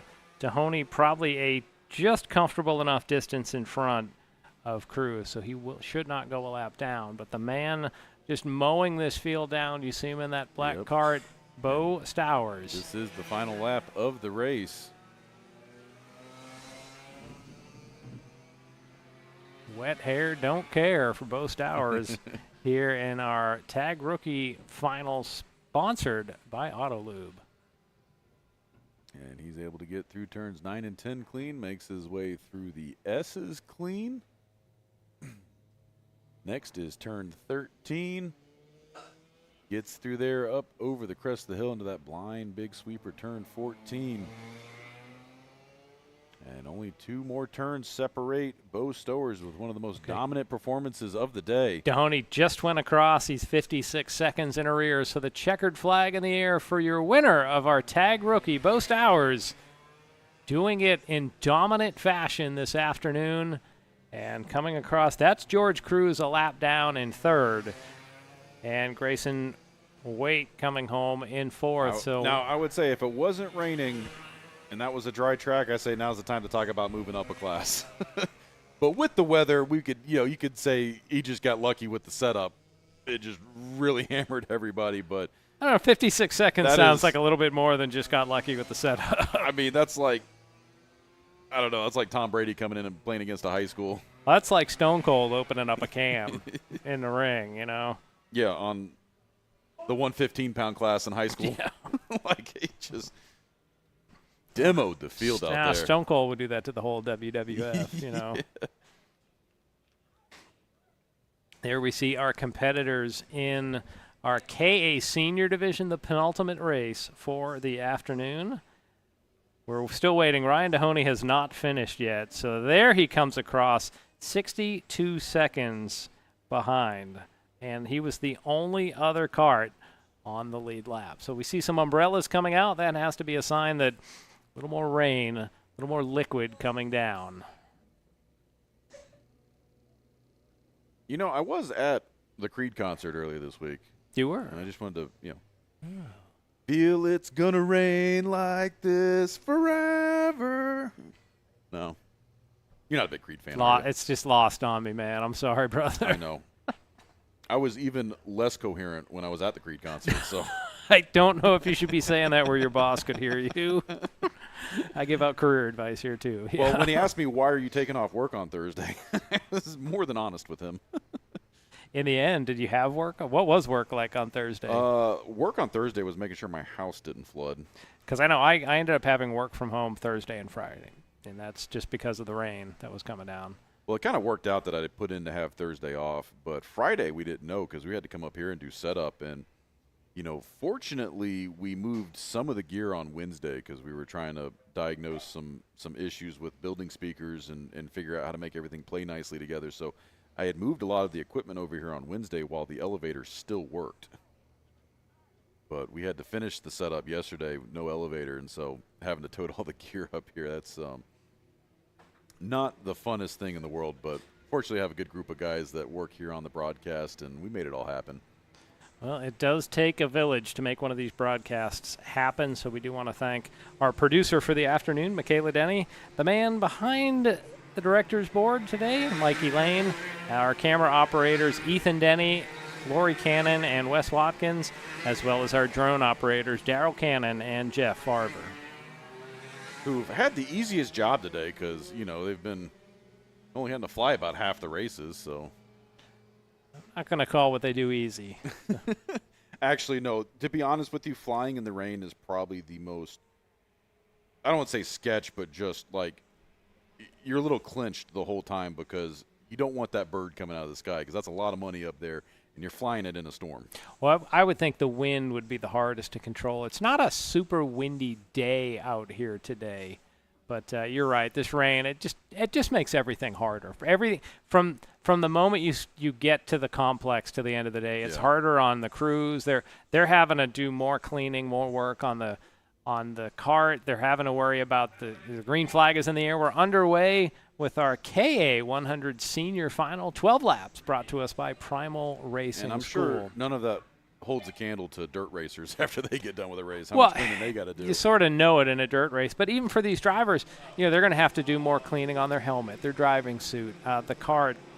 But it's probably getting in your trailer. Your trailer's a mess for tomorrow, and they're having to come back tomorrow. They can't let everything dry out as they just get single file down through the kink. The winner of our pre-final earlier today was Michael Succo, as they're just about nose to tail. Little like contact there. Mateo Rubio Luengo going around the outside. Got one taking the shortcut there. And he's going to have to yield the position, and there he goes, ducks back in. Okay, so you're saying that's fair because he gives the position He gave up. it back. Okay. Because he gained a position by doing that, and so he just dipped And back I think in. that was Mateo Rubio Luengo who was off in what we call Rainbow Road. But we do have some excited drivers down in Victory Lane. So, Wes, if you will hand the microphone over, I believe we have Bo Stowers, our winner. Bo, congratulations on picking up the win. Thank you. This race was fun, hard, and I think everybody in the field did good.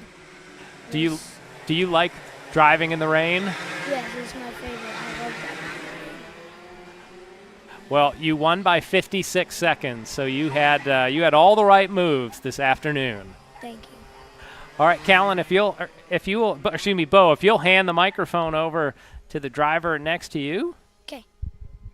And I believe, is this Ryan Dehoney? Yes. Ryan, how was your ride out there this afternoon? It was good. slipping, but I was able to hold on. Are you going to be back for racing tomorrow? Yeah, If you had your choice, would you want it to be wet or do you want a dry track? wet.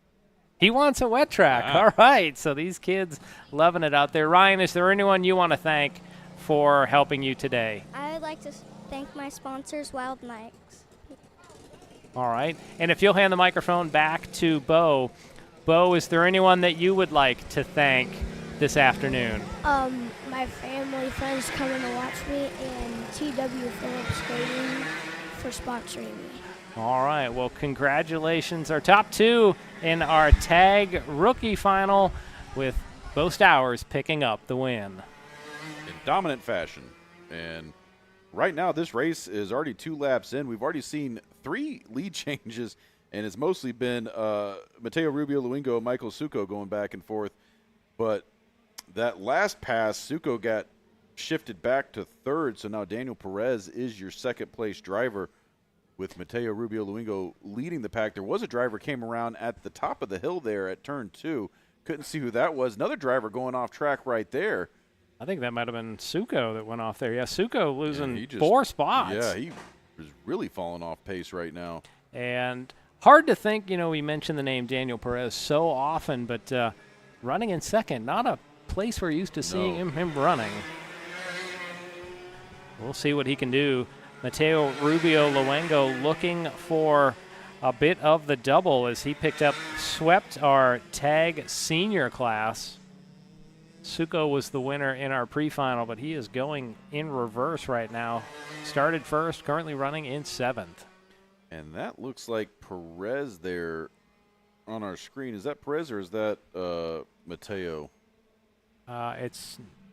It's neither. I think that might be Andrew Hamill in 4th. I think there's 2 Oh, carts out in front yeah, of this. so Perez and Mateo are by themselves up there, yeah. You see our 2 leaders coming off turn 17, and then we have this quartet, a little pass and a crossover as well. So it looks like Strouser and Capetillo dicing it up for 4th as they come to the line. So Andrew Hamill runs in 3rd, Christian Foster 4th, Evan Strouser 5th, and Vincent Capetillo running in 6th. Then it's a gap back to Michael Succo. Will, we talked about gambling earlier, and Denny May chose all the right things for his race. It seems like in this race, Succo has just made all the wrong choices, as now we're seeing a pass as Hamill goes wide and Foster seizes the opportunity to move up to 3rd. Well, especially with these 2-stroke carts, you make any slight mistake, it takes so long to get back in that power band. So if you get off line, you got to brake, you got to reposition yourself, you're losing time. Or if you're going slower, you don't change the gear to the right number, you're just never in the power band, and you're just, compared to everyone else, they just run away from you because they just have more power, more RPMs from the engine. So our top 2 seem to have a safe advantage over our next quartet. At the line, Mateo Rubio Luengo leads with a 1.6 second advantage. So, Will, he's slowly drawing away from Danny Perez. Yes, he is. And your leader of this first mid-pack, Foster, he went a little wide there on the exit of 16. He lost a little bit of time, and it forced everybody behind him to check up. And right now he leads that pack up the hill there at turn 2 into turns 3 and 4 underneath our vantage point right here. And back down the back straightaway. On that pack starting to break up, it was a tight group of 4, and now you see that Strouser falling off the back, and Michael Succo now making it a battle for 6th. As they work their way down to turn number 9, you see every time the cart's wiggling, you're losing time on the clock, you're losing track position. But Will, in the rain, it just has to be so hard that you have to push constantly, but you always risk that if you go a little too hard, the cart's going to come around on you. And really, Michael Succo starting in 4th place, you got to wonder the range of emotions he's feeling already this race. He went from 4th to 1st. I think he was first. He won the pre-final, so he started first. Because it's showing me that he is down. He's down to, somehow they said he started in 4th. Maybe there was a penalty. We don't know what happened out there. Yeah, because it looked like he was the one that made the pass on the opening lap while we were doing the interview. And so he darted up to the front and then fell all the way back to 7th. And now he's slowly clawing his way back up. He's in 6th right now. But he's got to be feeling something. And especially on a wet track like this where mistakes are amplified, you're just left kicking yourself. And it's a lot of hard racing out there. And we still have plenty of race to go just now crossing the halfway point. So great battle here. That's Andrew Hamill and Vincent Capetillo. Christian Foster has been able to pull away from this group after he had picked his way through it. So there you see second and third. So that's just coming around the line. So that's third place coming to the line. Christian Foster to complete lap 7. Then a tight trio there. Hamill, Capetillo, and Suko. I am loving watching how all these guys take turn 16. Because everybody's taking it different right now. Because I think that's the only spot left on track where they can still get a little bit of moisture on those tires. Because it looks like things are starting to. We almost had a pass up through turn number 3 there as Hamill got a terrible run through turn 2. And they file down through the kink once again. So this is 4th, 5th, and 6th on your screen. Suko. Oh, to the outside. Look at this. Oh, they're going to go. He thought about it. 2 for 1. Oh, crossover. Is he going to get it on the inside? He does. Did they try to go 3 wide through turn 9? He went to the outside, thought 2 for 1, got the door shut, and then just hit it on the inside. Wow. That was some move of the race, a move of the day right there. Michael Suko getting up to 4th place. Back to where he started. But he is going to have a mountain to climb if he's going to catch Christian Foster. We're going to have to see what the gap is as they pass at the line. 3.1 seconds. That's going to be a tough gap to make up. Yeah, another 3.1 second advantage is for our leader, Mateo Rubio Luengo, just slowly pulling himself away from Danny Perez. He just ran the fastest lap of the race that last time by, and he was a solid half second faster than Danny Perez. And to put that in perspective, 58.7 seconds. I'd say about 5 seconds slower than when these gentlemen are in the dry conditions. So this duo heads down towards turn number 9 once again. As we're getting into the waning laps. One more race remaining. It's a good one. Our LO 206 senior finale. Ryan Curtin won the pre-final. We'll see what he can do. Now, Will, we see this race is sponsored by Primal Racing School, and they have a big hand over at the main track. Would they run that school in the rain? I've seen them do it. I don't know if they want to do it, because definitely don't want to put students in school cars on a wet track. It's a great time to learn. I would think if you're doing the advanced class, that'd be the time to come. Maybe not your first time out on the track, I imagine. It takes a full day just to get acclimated to how to physically just put them in gear, drive them, and not wreck them. And tell us more about that class, or where our viewers would be able to find more information if they want to try their hand. And you can find it at primalracing.com. They have 1 day, 3 day. They have a 2-day advanced school. So really, if you're already a seasoned racer with your license, come in, do the 2-day school. If you want to get your race license and you don't have one, come in, do the full 3-day school. You just want to drive a fun car, do the 1 day. And they're doing it in the Radicals, aren't they? The they're doing Downforce cars. in the Downforce cars, the cars we saw earlier today on the broadcast. So those SR1 Radicals, 180 horsepower, 1,400 pounds, soaking wet. They are quite the machines to operate. Well, they would be soaking wet today. We saw earlier Nate Pearden picking up a great win in that second race. Chris Yoon was the winner in the first race. In this race right now, Mateo Rubio Luengo is your leader. Danny Perez in second, 3.6 seconds behind, and then another 2.6 seconds back to Christian Foster. So it would seem like our top 3 are just about locked in. And Mateo having a great afternoon, Will, sweeping the tag senior races and now looking at a 3rd win on the afternoon. And Christian Foster, your 3rd place driver, just hit the fastest lap of the race that last time by, so good luck Michael Suko trying to catch up to him. Normally if they're hitting fast laps at this point, because now Rubio Luengo hits that fast lap on lap 11. Usually this means the track's drying out there.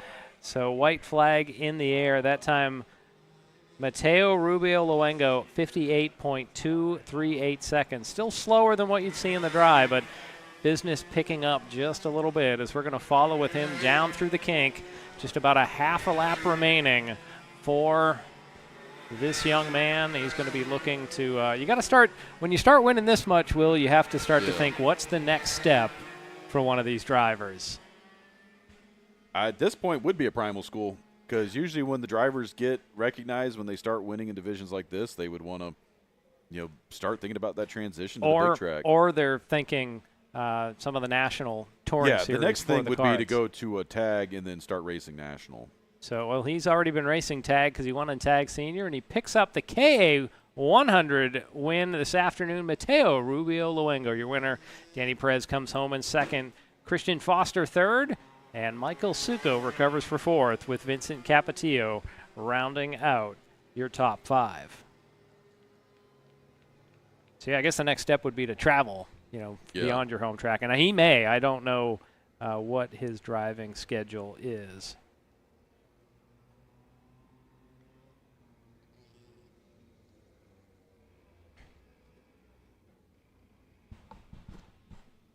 So that means there is just one race remaining this afternoon. I see some karts shuffling in the background for the drivers making their way to the staging lanes. Coming up just shy of 6 o'clock here, local Atlanta time, or Eastern time on the East Coast of the United States. And, Will, we're going to be back at it tomorrow, Yes, I think, will. at about 11:30. I think a little we're early going tomorrow? to try to get it in at 11. We were scheduled to get going at 11 today, but with the rain and with everything that going on here, we obviously we've gotten pushed back a little bit because we should have been done by 5, but with the 2 breaks for the rain tires. To be honest, there's been no red flags today, so hats off to that. I say that right before the LO right? seniors, but and I'd almost say they've tried. We've had a lot of spinning cars out there. A couple of hard hits out there. In a couple of divisions, we saw it in. Zoe Porter got smacked hard in the LO senior that last race. Okay, and we saw that hit in of all things, the kid kart LO 206. Yeah, that was big hit. No, actually, it was the Comer kart. When you see wheels coming up off the ground, that is a hard hit. So and they had hits in both their races. The last lap, the pre-final, last lap of the final, in that one, and that's wet track conditions for you. Well, let's hope there's not too much damage to those karts. Normally, drivers would have a week or two to work on the kart, get it ready for the next race. These drivers are going to have 12 hours till they're pretty much back getting ready to head to the track. Now, I don't know, Will, if a lot of them stay here on the property, but if you head anywhere, you got a pretty quick turnaround before you got to, load up the trailer in the morning and head out to get back. Because they started, our broadcast starts after 11, but they're going to be here at they're going to be here drivers meeting at 8:40 in the morning. Yeah. Well, and the other thing, too, is with the rain and the hurricane and everything that was coming through, a lot of these guys weren't able to come out on Thursday or Friday because some of these guys come out on Thursday to set up. They're out here all day Friday practicing, and they're out here all day Saturday racing. And when I left the track last night, it was 7 o'clock, and I would say not even half the racers had even brought their trailers in yet. And normally it's 80% full when you leave on Friday. So I know a lot of these guys were coming in early, had to set everything up, and then go to the race. So, as we said, the rain just makes everything that much more difficult. But the nice thing with it being a 2-day race is everybody's set up, so they're just going to lower their tents, go home, get some sleep, and then back out here first thing tomorrow. All right, Will, who are you going to be pulling for in the big college game tonight? So both my parents went to Georgia Tech, so it's very hard to root for any SEC school. But well, and there's a pair of them playing. If I had to gauge who was the most obnoxious SEC fan base, I'm probably pulling for Georgia because I just it's more fun to see Alabama fans lose I do have than to it say is. I do have to let our viewers know that Will just glared over towards our sort of production area and was looking at someone back there. So yeah, I gotta say my words carefully, but I'm just saying and can they hear him on the broadcast when he says that? I don't know. I mean, Georgia fans when they win are pretty insufferable, but not as insufferable as Alabama fans. So it's hard. I don't know. It's killing you to have to even talk about this game. You're putting me on the spot. It's like. All right, our final group of gladiators work their way into the arena. It is our LO 206 senior final, brought to us by Swan Mechanical. And you can already see the drivers weaving, trying to get some heat into those tires, get them cleaned up as we have a big field set. We had 23 karts come to the green for the pre-final. Currently 27 are listed in the timing and scoring. So this ought to be the big one. We always enjoy seeing it. A lot of nights, a lot of events. We do have the shifter carts coming up after, so what a treat it is that the LO206 get to bring down the curtain this afternoon. And we're going to get to see if Danny May can bring the same thunder he did to the master race, see if he's going to be able to do it in the senior race.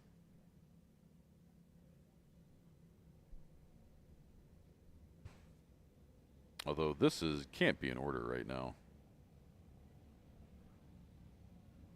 This showing Danny May at the top on my scoring screen, but that's definitely Ryan Curtin up there. Well, Danny May was in second, so it might have just been how they came out of the chute and crossed over the scoring loop. I'm also seeing Zoe Porter out there, so hopefully she's running this race and they get too banged up during that collision that happened during race 1. As the field is 2 by 2, they're going to make their way to the tram lines. Like a bunch of train cars, look at that. Or like two centipedes side by side making their way. And they're in those tram lines. I've seen worse starts, so let's see what happens. Green flag is out. We're underway with our Swan Mechanical LO206 senior final. Beautiful wipe. Always love a good creative transition. Michael Lemon drop lane doing an awesome job on the switcher today. 2 by 2, even some 3 wide as one car gets hung out extra wide, 3 wide up the hill. Still 3 wide. That's not going to work through the kink, but it'll work for now. And you can see Ryan Curtin off to Oh, that can't. Oh, boy, that white cart. I mean, he was getting snowplowed and loose through that corner.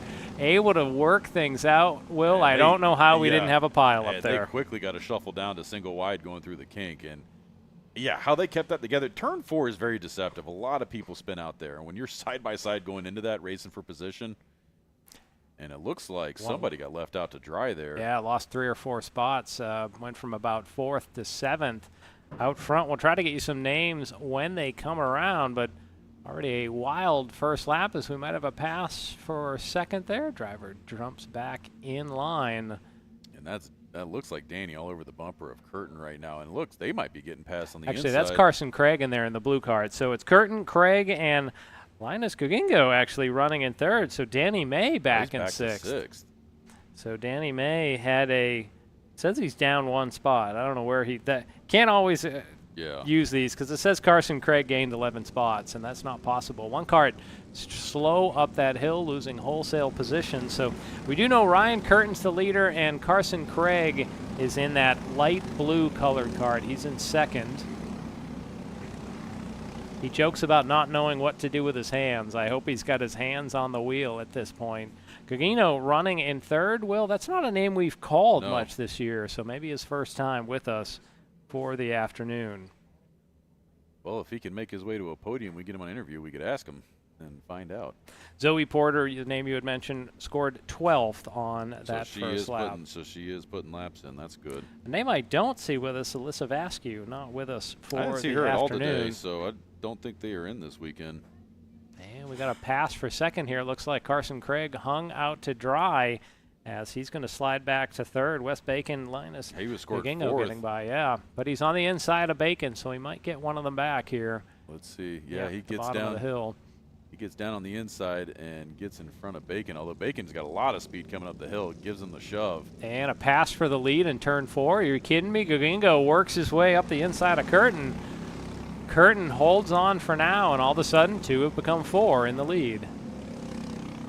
And now there's some side-by-side action. Bacon, how about 2 side-by-sides here? Bacon trying to get around Carson Craig going for he's going to use that to his advantage to get around Curtin. This can't keep up. And then Bacon tried to get a spot. He got greedy, but he lost. There's Danny May. He has the red placard. He is in 4th place right now. And he ended up losing a spot to Danny May by trying to make that move. So Carson Craig was scored as 4th, has fought his way back to 2nd. Danny May looking now to the inside of Curtin for 3rd.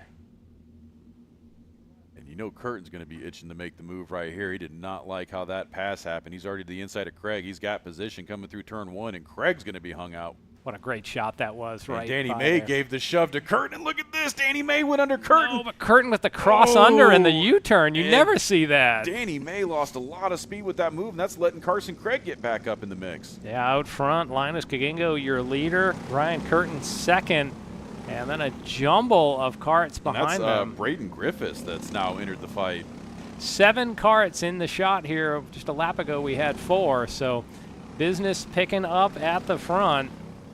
Will, they always seem to deliver in the Swan Yes, Mechanical they do. LO206 Senior Final. And this is one of the most competitive divisions we have here at Atlanta Motorsports Park, and they never disappoint. Oh, and it's not just it's deep, they have numbers, and it's competitive. They have Yes. some crazy finishes, and not just at the finish. The whole race is an absolute joy to watch. And the mist starting to roll in from the trees right now. Oh, look at this coming at you. Our drone getting a great view as they snap into turn number 1, that off-camber left-hand turn, and then they'll be charging down into turn number 2. Gugino continues to lead. Curtin second, then it's Wesley Bacon, Danny May, and Braden Griffiths. Tough break there as I'm looking for Carson Craig all the way back to 12. Yeah, he has fallen way off with that. He might be having a mechanical. Could be. There's our top duo. You can see Ryan Curtin wearing out the back bumper of our leader, Linus Gugino, who picked up the lead after a couple laps. We are 4 laps into this race. And a lot of action, a lot of lead changes already. I don't expect it to be the last as they make their Right, way. and he's going right now, Will. Curtin right to the inside of Gugino, bringing Wes Bacon with him for company. See, sometimes I'm not wrong. And there's Danny May back in the shot in 4th. So Danny May, Riverboat Gambler, let's see if he's made the right chassis changes for the wet conditions in this class. May was the winner in our LO206 Master Division, so he's the old guy out in this group, running with the seniors right now. And Tristan Garberine right there at the bottom of your screen in that number 36 kart just turned the fastest lap of the race with a minute 4.239. So he is at the tail end of that pack of 6 right now. You know, we're mentioning Danny May won the Masters. Masters, you have to be 35 and older, but for seniors, you only have to be 15 and older, so he can run both groups where they're running in a separate race. Although this looks like a different kart that he's running here. I'm sure he's got 2 different setups. I don't remember the red placard in his other race. Well, and I would think you wouldn't want to put a race on a kart and then Come back out 20 and put minutes another later race on it. Yeah, come put another race on it. Like one race is hard enough, right? Well, you see the guys in Legends Racing do that. You'll see the kid will get out there and race, and the kid hops out, and the dad hops in. Well, you'll see it in also LO2 or 206 or was it 602 Sportsman Racing on the dirt, but you can do it. That doesn't mean you want to do it as well. Double the wear and tear on your car. Yeah. All right, so there you see our top 6 on screen, 6 down, 6 to go. Ryan Curtin, your current leader, Wesley Bacon second, Linus Gugino running in 3rd, and they charge down the back straightaway. Let's see what Bacon might do. He's in that purplish colored kart in the middle of the front 3. It was about this point on the last lap where Curtin and Bacon just went to the inside and hung Gugino out to dry. And I know Curtin is back where he wants to be, and that's up front, because now he's got a clean track ahead of him. And I think Bacon's just going to push him to get some gap built up, because we're just over halfway, so these laps are going to go away quickly, and he's not going to have much of an opportunity if he doesn't first create the space so that he can try and make the pass. We were talking about Carson Craig. He is back to 14th place, still scored on the lead lap, so must be, as you're saying, Will, some sort of mechanical issue, something going awry on that number 55 machine. He just drove the tires off for the first 3 laps. Be hard to do that in 3 laps. Oh, we're seeing some mists in the background, so maybe rain becoming a factor again, as that was Bacon going wide, Yeah, losing that was 2 second spots. Place. Went way wide, and that allowed Danny May to get around. So I'm looking outside. I don't see umbrellas outside, but we may have more liquid coming down at the moment. And with that, Linus Gugino. Say it for me. Gugino. Gugino. And Danny May were able to pick up spots, so now they are your second and third place driver. Wesley Bacon now in fourth place, and that is your pack of 4 that you see on screen right now. Boy, seeing those mists in the background, Will, I'm just going to assume it's not moonshine stills back there, that it is just another sign of rain. Oh, and that's Danny May going real wide, and I don't know how he kept control of that. He was mowing the lawn out there. Wesley Bacon now moves back up to third, but yeah, he was just about, he had at least 2 wheels in the grass there. And he's going to need a new pair of pants after that. Because he kept his foot in it, because there is a wall right there, and I don't know how he kept that thing together. So our top 7 on the screen there. Ryan Curtin continues to lead. Now Linus gets right to his rear bumper. Let's see if he'll make a move into turn number 9. Doesn't appear to for this turn. And then it's a gap back. Looks like Danny May might have gotten third place back because he's in front of Wesley Bacon's purple machine. So somebody has passed Bacon. Yep, Danny May back up in third spot.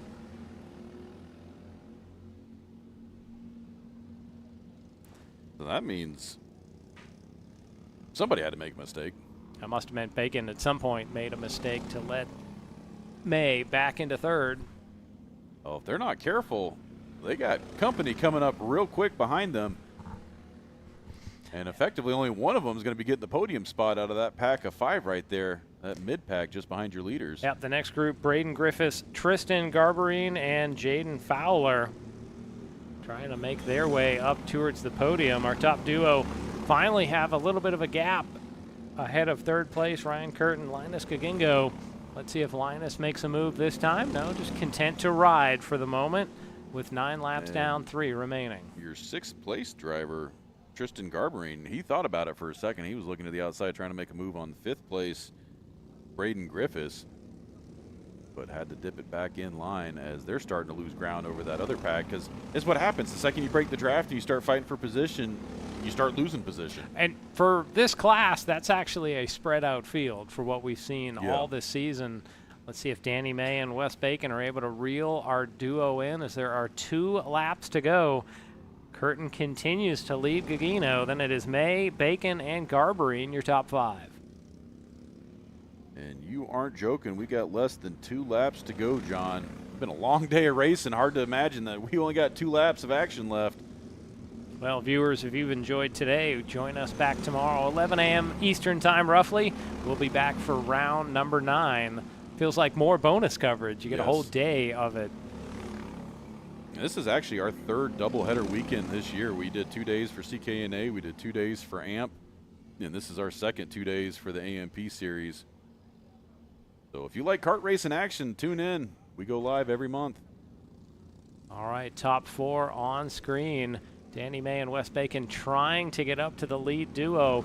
And maybe for the first time all race, Ryan Curtin has a little bit of breathing room, although maybe some late braking by Gagino.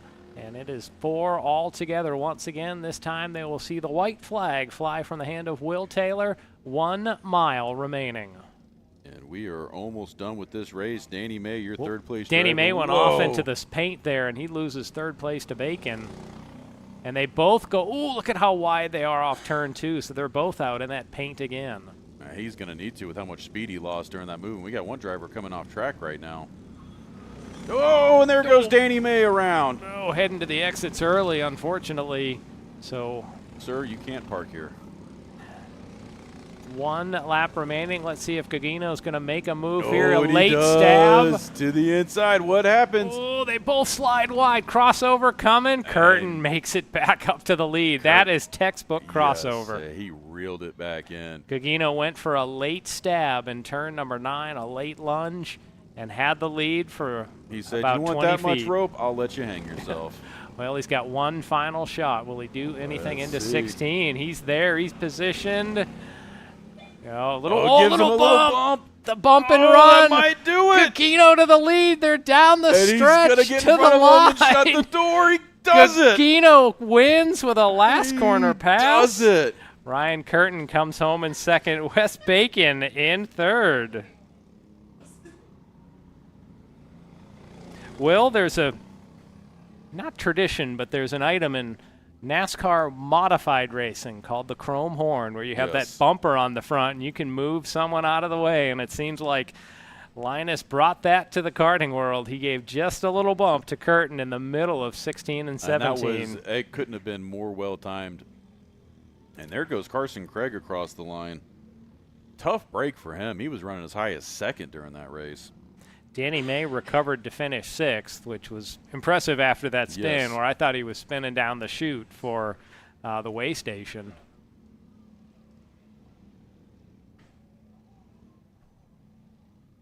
So another wild finish here. It looks like love to get a replay of that to see our top duo coming down to the stretch. But Linus Gugino had led early, was passed by, sort of teamed up on by Ryan Curtin and Wes Bacon. He was able to make it happen on the final lap. And I'm just looking over my shoulder at the replay book over here. They've got so many clips from the day. Oh, man, there's a lot of action. Definitely make sure you tune in tomorrow because I don't think it's going to change. Other than hopefully it's a dry day tomorrow on track. The forecast said it was supposed to be sunny today and tomorrow, but hopefully it's at least 50% accurate. No, today had always been. Here's that pass, so we see zoom in Gugino, a little Just love a tap little, in the middle of the corner. oh. And you know what? And then Curtin's wheels hit that wet paint on the outside. And there you can see he just gets in front. And there's just not enough time for Curtin to respond. And if you don't think Curtin would have done the exact same thing had the roles been reversed, then you don't know racing. Yeah, today had always been kind of a sketchy day, some clouds, some little bits of, little spritzes that we had. Tomorrow, the forecast says 72 degrees and cloudy. So we will see if that verifies. I think I'd like to enjoy a dry day at the track here. I've had enough rain. Yes. One day of this drama. The big thing's going to see all the drivers that are able to get their carts back together because, all the damage that was done today because we had a lot of spins, a lot of rubbing fenders and banging.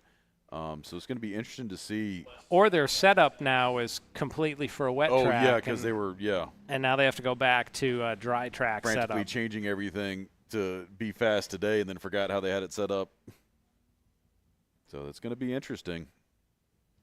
But we'll see if we get some we're waiting on the interviews right now, and then I think that's going to be it for us once we get through these interviews. It's been a lot of racing action today, John. I think we went live at 11:30, and it is just after 6:10.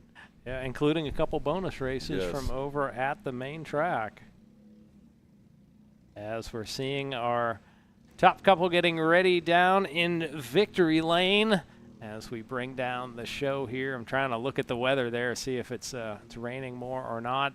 And, look at this. We got some great shirts down here, by the way. We were wondering at the cat shirt, and here we have a Winnie the Pooh. So, Linus, if you'll take the microphone from Ryan. And first off, how do you pronounce your last name? Gugino. Gugino. Okay, so Linus Gugino, Neither of us were correct. Your winner in LO206 Senior. Walk us through the final couple turns in the race. I knew that his gearing was better for this race. I knew that he could get a little bit of drive out of the corners, so it was just trying to make a move at the end of the straightaways. I sent it in the back hairpin and went a little too hard, and he got back around me. I thought it was his race. I was just going to leave it, but the wetness got the better of me. I've never been to this track before, so doing it in the wet for the first time, I'm still getting used to it. I was just close to the line. Linus, if this is your first time here, where's your hometown? What would your normal home track be? So I live in Detroit, or near Detroit, so I kind of have to go all over the Midwest, so Newcastle, Whiteland, Road America, places like that. Okay. Well, if you'll pass the microphone over to Ryan. Will, what questions do you have for Ryan? Are you going to return the favor tomorrow? I hope so. We'll see what happens. We've talked to you enough up here, Ryan. Take us through that. You had it in the bag. What was that like, that final turn? So when I came around and saw the white flag, I was like, what, is my visor clouding up? So I wiped my hand across the visor, and I was like, oh, that's wet. And so then I went into turn one, and it was a little slidey, and so I went, okay. The plan for the last lap has now changed. And unfortunately, my plan of make it through all the corners without sliding too much didn't go with 100% success. I went with like 90% success, but didn't get the last corner right, so -1. So if you were the weatherman and had to predict the weather for tomorrow, or not even predict it, what would you want tomorrow? Dry, rainy? Did you like today?